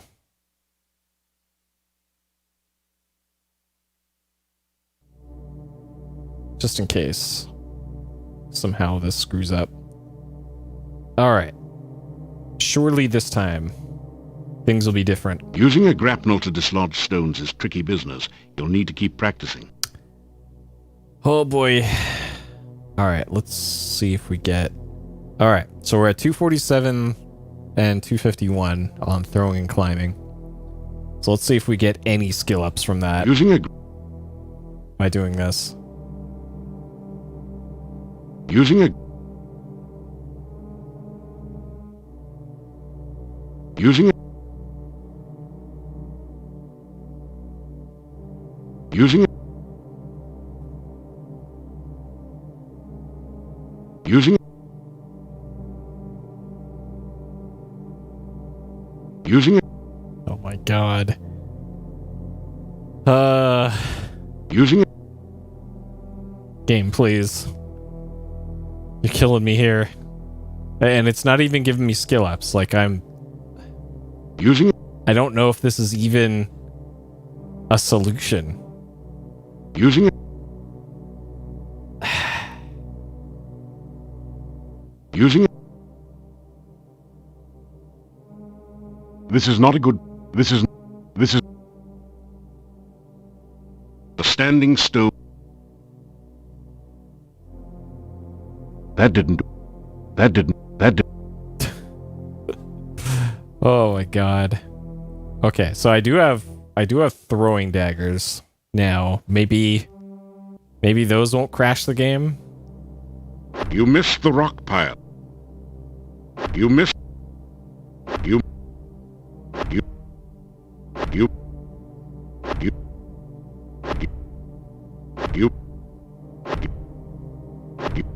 You are down to your last dag. You can't reach the bonsai. You straighten out your... You pick up your... Yep. So that still crashes. Oh man, what the hell? Oh, this puzzle. Oh my god. This is quite something.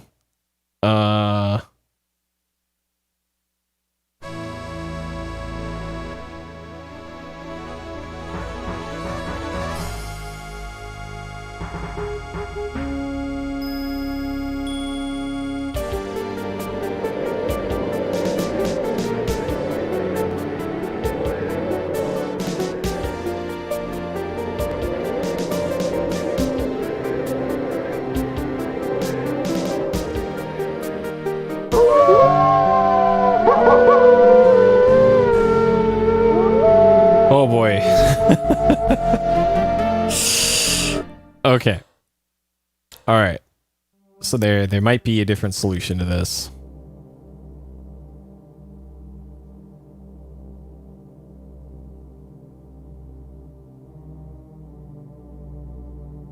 That wouldn't work very well.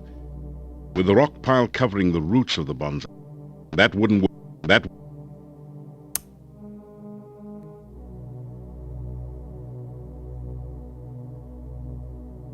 Yes.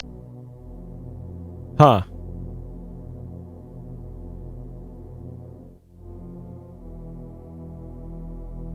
Okay.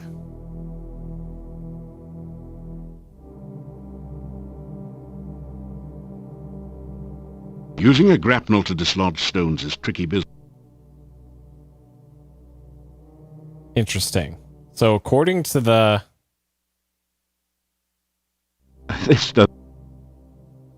According to this thing I'm reading here, you do have to use the rocks. You missed the... To dislodge this. You... And then once you do that, you have to climb up this. So does this crash?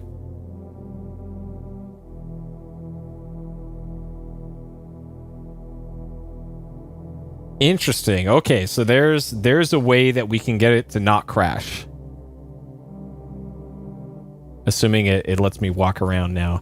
Okay. So this is promising. This will let us... It doesn't. Oh no, don't do... Oh, what are you doing? You can see the desolate, distorted landscape and sodden, sullen swamp swallowed by the engulfing murkiness. Okay. Didn't want to just climb the tree. Okay, so... It appears that I can spam the... the rock throwing to do that.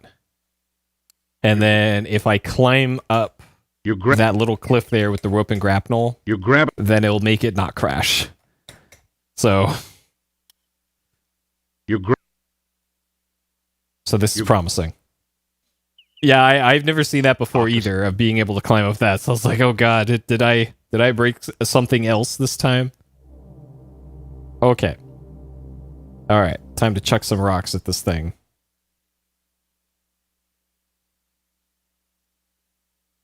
You missed. You missed. You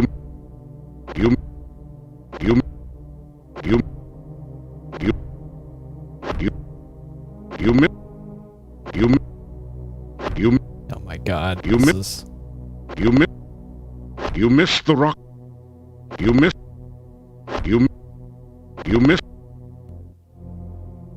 After some rest. You missed.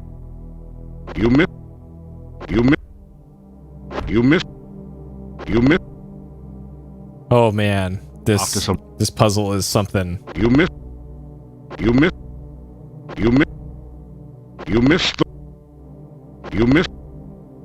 Oh god. I did notice that the fuck. Man, this is awful. this is only going to be a problem in the Thief playthrough. Oh my god.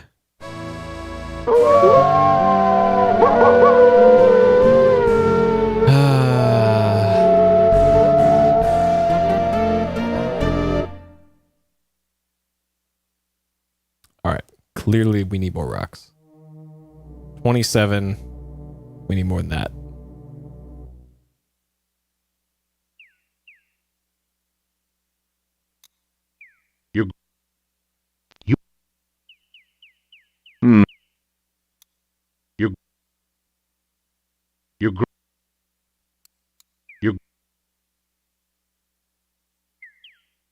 Okay. This time for sure. We got this. And actually, I wonder.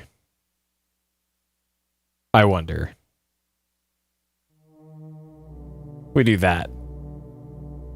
I'll put the slider back up to where it was before. You missed the... Maybe it's because I'm standing so far away from it.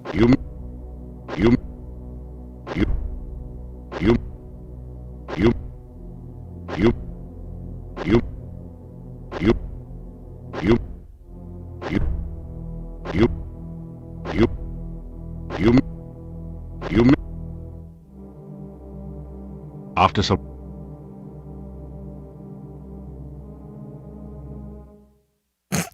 Okay, so even if... Oh, man. Okay. So even if I had knocked it over there... So I need to be standing, like, right next to the rock pile while I'm throwing the rocks, or else it will still crash.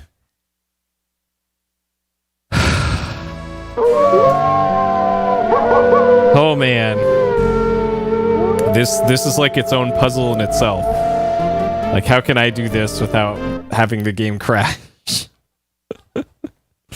Alright, so if we do it from, like, right here...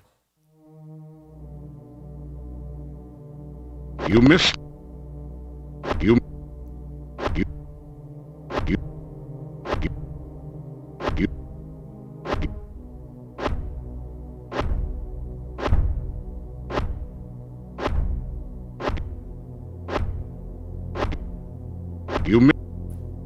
Am I throwing even going up right now? Okay, 255. After.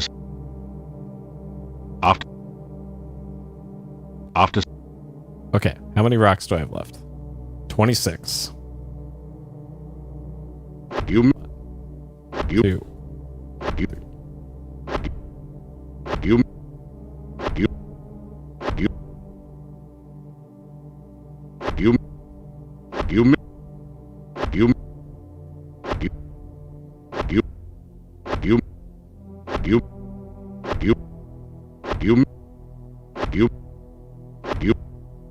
You missed. You missed 20. I should have 6 more. Okay. You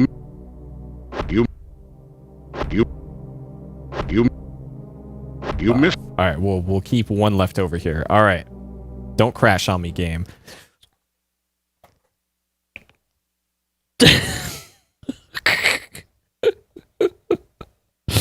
Okay, so he moves over to the left of the pillar to throw the grapnel.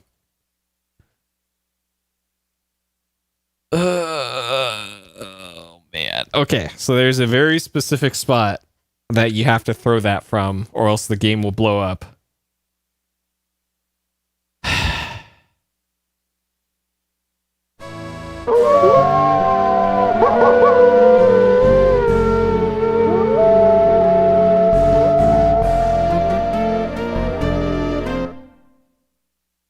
All right, you got to do it from like right here. You miss. And this is all just RNG. This is so stupid. You.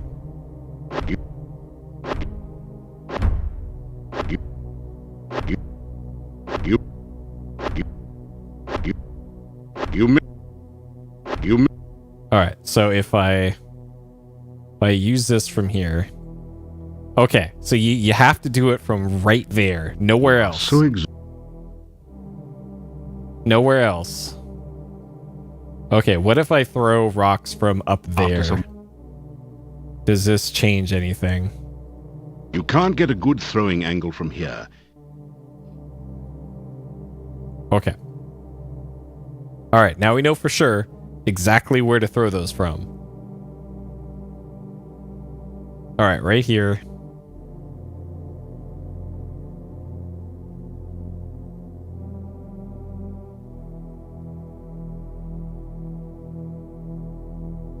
You miss.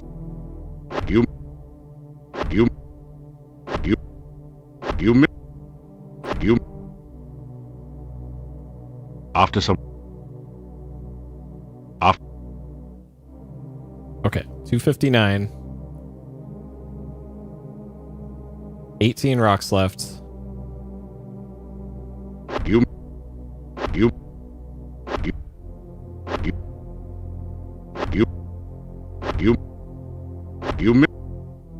miss.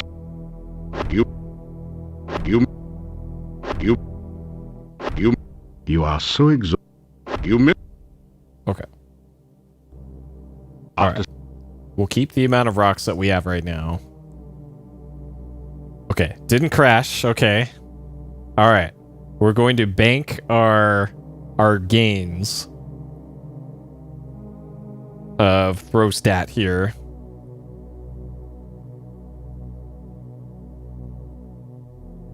All right, save the game so we can keep those gains. After some. All right, and then we got to get our ass back to town. All right, then it'll be nightfall by the time I get back to town. And nobody's going to be around the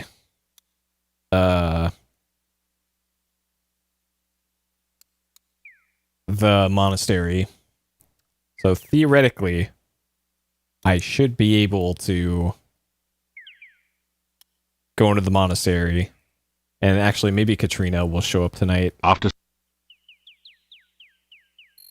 Nope, not here. Okay.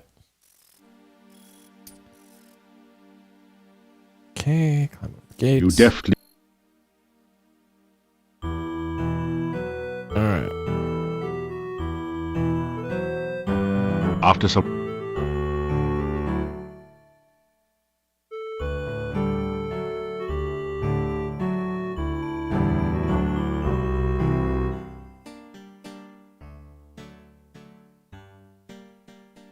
The stone carvings on the dark building seem to writhe in the moonlight. You get the feeling that they are hungry and waiting for something or someone. Oh, maybe you have to do this at night. Maybe that's why. Okay. That didn't do it. That didn't do it. That Interesting. Okay.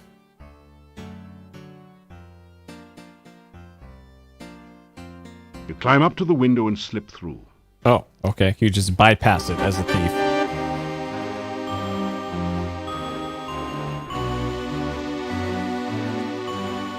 It's a six-tentacled, octopus-like creature.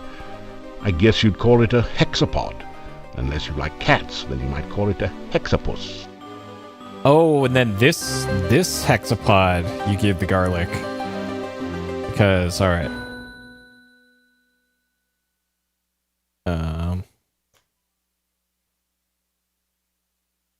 Okay, so I was doing things out of order.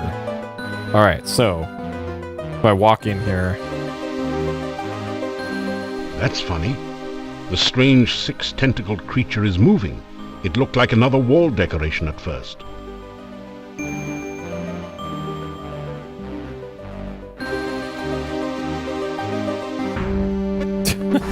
Alright, Hector Hexplot had a lunch. That hapless hero was his lunch. Since you brought no better fare, he chose to eat you then and there. Okay. So that is why you had to do the thing before. Hector the Hexapod happily gorges itself on the garlic. Hector looks much less hungry and perhaps a little less dangerous now. Sure. This amazingly lifelike sculpture looks like a cross between a baby troll and a hermit or dervish. It fits the description of a domovoi, except that it's totally dried out and unmoving. Totally dried out, huh? Well...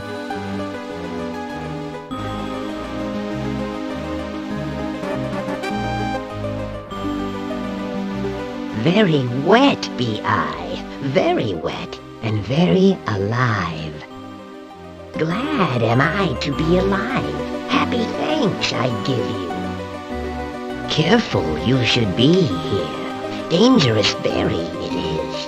Feed the guard or destroy it to find the secret passage down.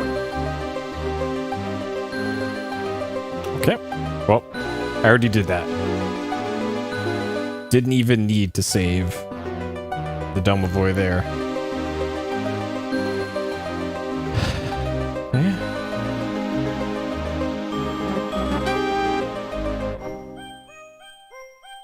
There is a cold feeling down here that chills your bones and sets the hairs on the nape of your neck on end.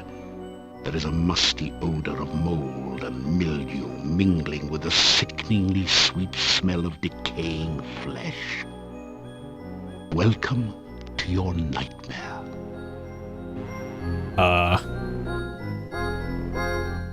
You see a small statue that matches the description that the chief thief gave you. Okay, so we will not mess with that thing. You've seen some pretty ridiculous things in your time, and that's certainly one of them. The huge barrel is labeled Cask of Amontillado. This must be the fabled spirit that provided most of the income and fame of the monastic order here.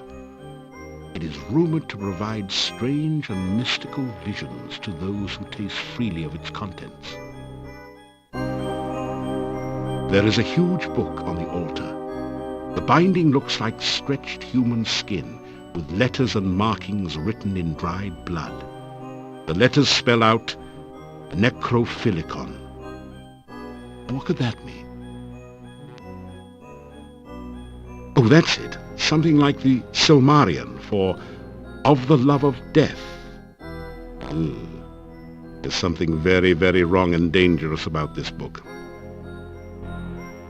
Above the altar is the sign of the Dark One, surrounded by arcane letters. A notch next to the A makes you think that perhaps that is some sort of starting point for the letters. The roll-top desk is spotted with dark and ominous stains.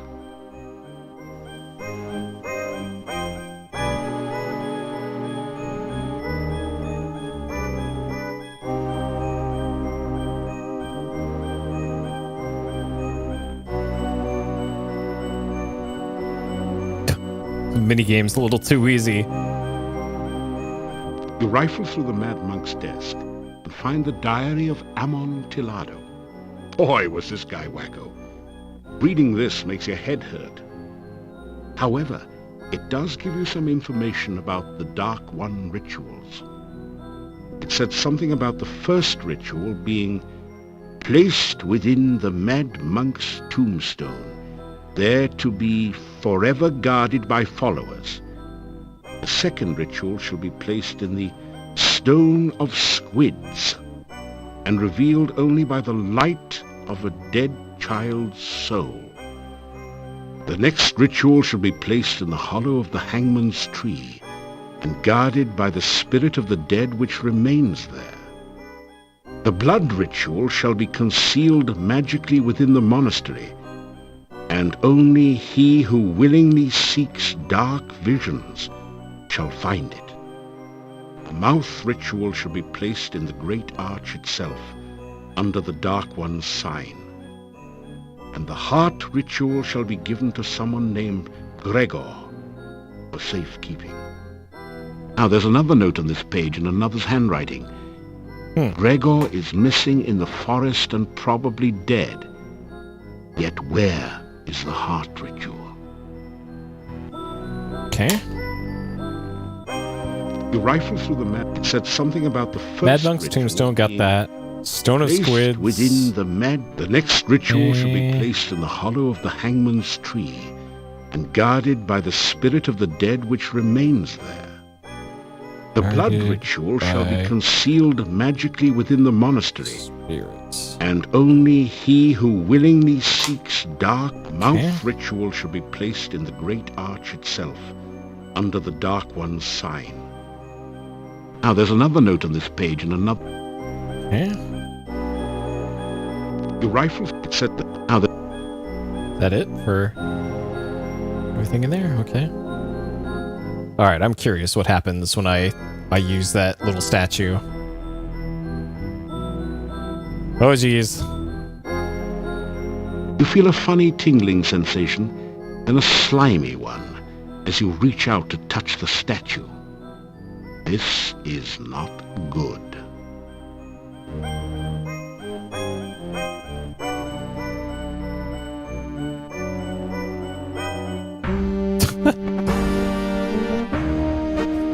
Well, you have to admit that becoming a giant banana slug is one of the more unique situations in your adventuring career. It's also the last, as you choke on your own slime. Okay. Short. Banana slugs are nasty. Like, those things are in the forest north of me. They're, I don't know. So you know how snails are about, like, that big? A banana slug is, like, that fucking big. That's these huge fucking things. You tap the huge cask of Amontillado. This is the strongest stuff you've ever tasted, assuming that you're not an aficionado of dragon's breath. Bottoms up.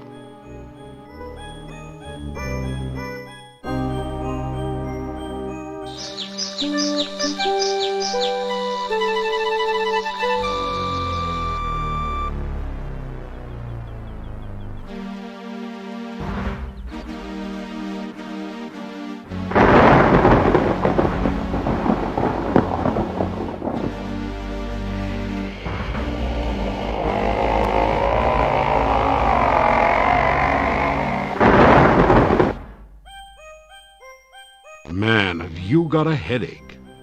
Fortunately, the Dark One rising seems to have been just a vision, not the reality. Yet. Okay. A scroll has formed from the cask's wine droplets. You pick up the rolled paper on the floor. It has a symbol of a drop of blood at the top and the inscription, Ritual of Blood. You can't read any of the other writing on it. Okay. Alright, that looks like everything I can do here then.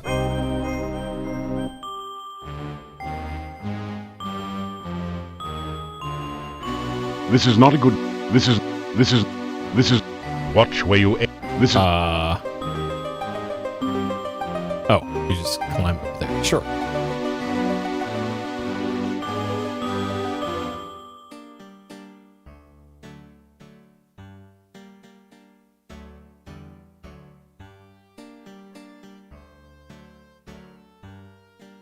You hear movement on the other side of the door. After a few minutes... So, Dmitri says the gypsy didn't really kill Igor after all. Then there's that one about the Easter Bunny. Wait, you didn't hear? That foolish gravedigger fell into a grave, and he was trapped by his own gravestone. He's dumber than a styrofoam cup.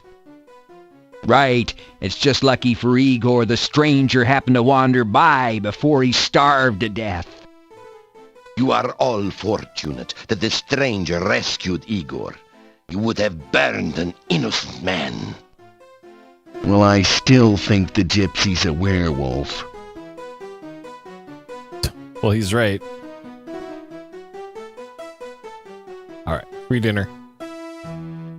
You have some garlic pheasant for supper. It was very kind of you to aid Igor. It has been a long time since we have had someone as heroic as you in Mordavia, yeah? Forgive us if we have seemed so unkind to you. It is just that we have lived so long in fear.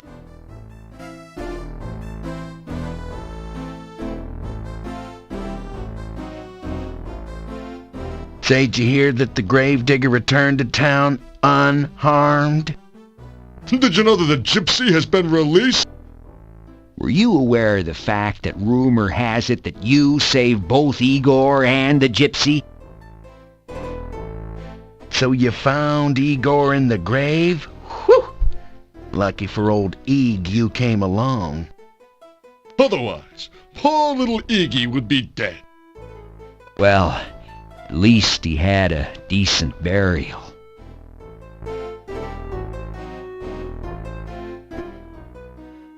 I was very worried about the gypsy.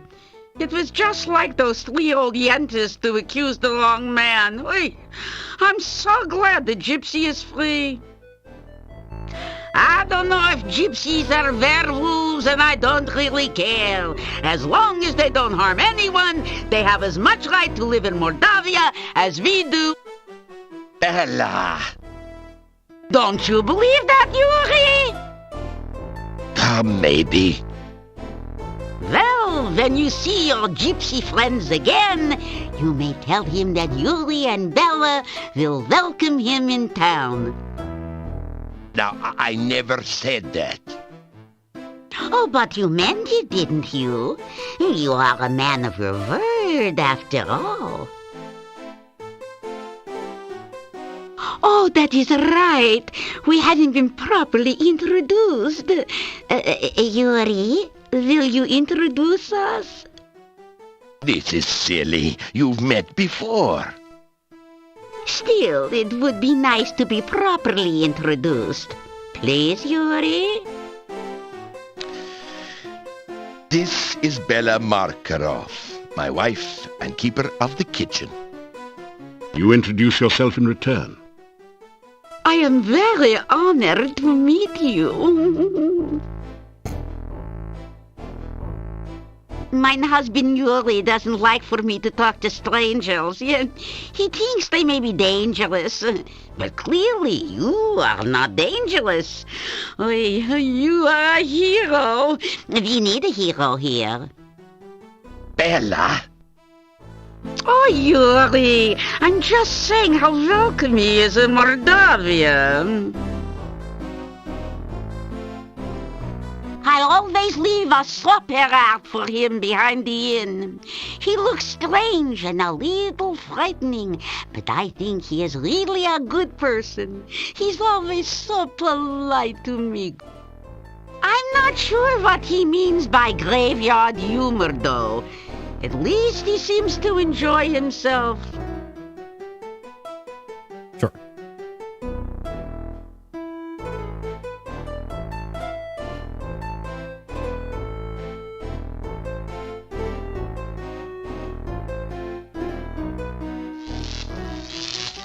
A voice from behind the door says, "Oops, sorry. Seems I forgot about my burglar alarm. Hope it wasn't too shocking for you."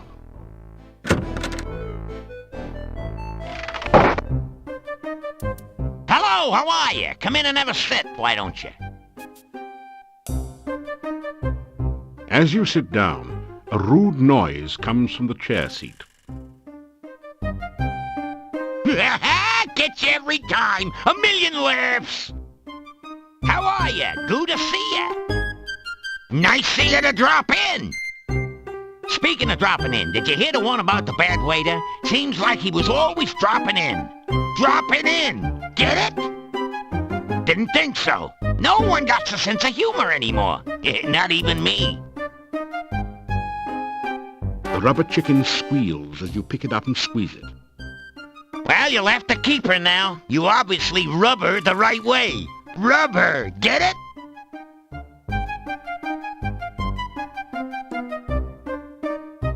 Thinking that the gnome might be one of the brethren, you make the thief sign. The gnome looks rather agitated. Boy, have you got the wrong gnome. I'm not into that kinky stuff, let me tell you. You tell about some of your adventures. What was that you were saying about saving Spielberg? You tell about your adventures in Spielberg. So you're the guy that made me lose my sense of humor. Listen, if you hadn't made Baba Yaga mad, I never would have told the joke that made her take my humor away.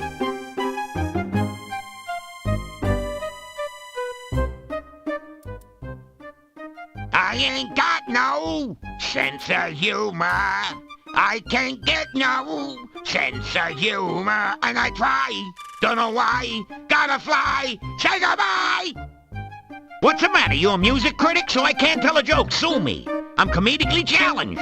A phoebe of a fool. A dweeb dunce. As a matter of fact, I've been cursed. I'm vexed with a hex, so to speak. Pathetic, ain't it? I can't tell a joke if it kicked me in the teeth. Ever since I got Baba Yaga mad at me, I got the bad joke blues. She has no sense of humor whatsoever. Let me tell you, I was just telling a joke about how some hero got Baba Baby hopping mad and fit to be towed. How was I to know she was in the audience at the time? Anyhow, Baba Yaga stands up, says some bad poetry, and the next thing I know is my jokes are jumbled and my puns are pathetic. So here I am in Nowhere Land trying to locate Baba Yaga so as I can get the curse removed and my humor returned. Whoops. Well, that's our bad, I guess. So Baba Yaga was in Quest for Glory 1, and we're the one who turned her into a frog. Whoops.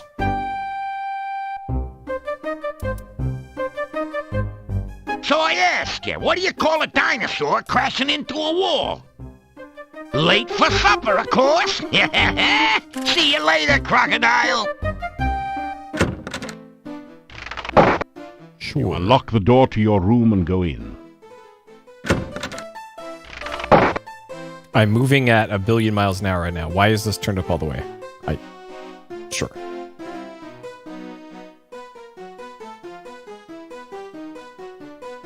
You awaken as the sun begins to rise. Oh, we got a note. The note reads, "Please meet me tonight outside the town gates. I will be waiting." It's signed, Your Friend Katrina. All right. We got a date with waifu. Date with waifu at sundown tonight. Okay. All right. And we will have to do that next time because it is about wrapping up time for me. So 5 hours, 45 minutes. Pretty good progress in this one. I'd say we got maybe probably about three hours or so left of this one. So next time we will be finishing up this one and then doing a little bit of the beginning of Quest for Glory 5. Should probably maybe be the next stream. All right. So that will do it for this one tonight. Let's see. So I got a bunch of my computer parts coming in the mail sometime. According to the AliExpress shipping stuff, it should be, most of my parts should actually be delivered within the next few days, which I don't believe for a second, but sometimes it's accurate. I was expecting those to come in like November, so I don't know. I don't know what's up with that. And then I got a whole bunch of other stuff coming in, so it'll be interesting and exciting. And we'll see how that works out. But that'll do it for tonight. Thank y'all for watching. I hope you have a great day, night, morning, or evening, wherever you are. And I will see you next time. Take care. Have a good one.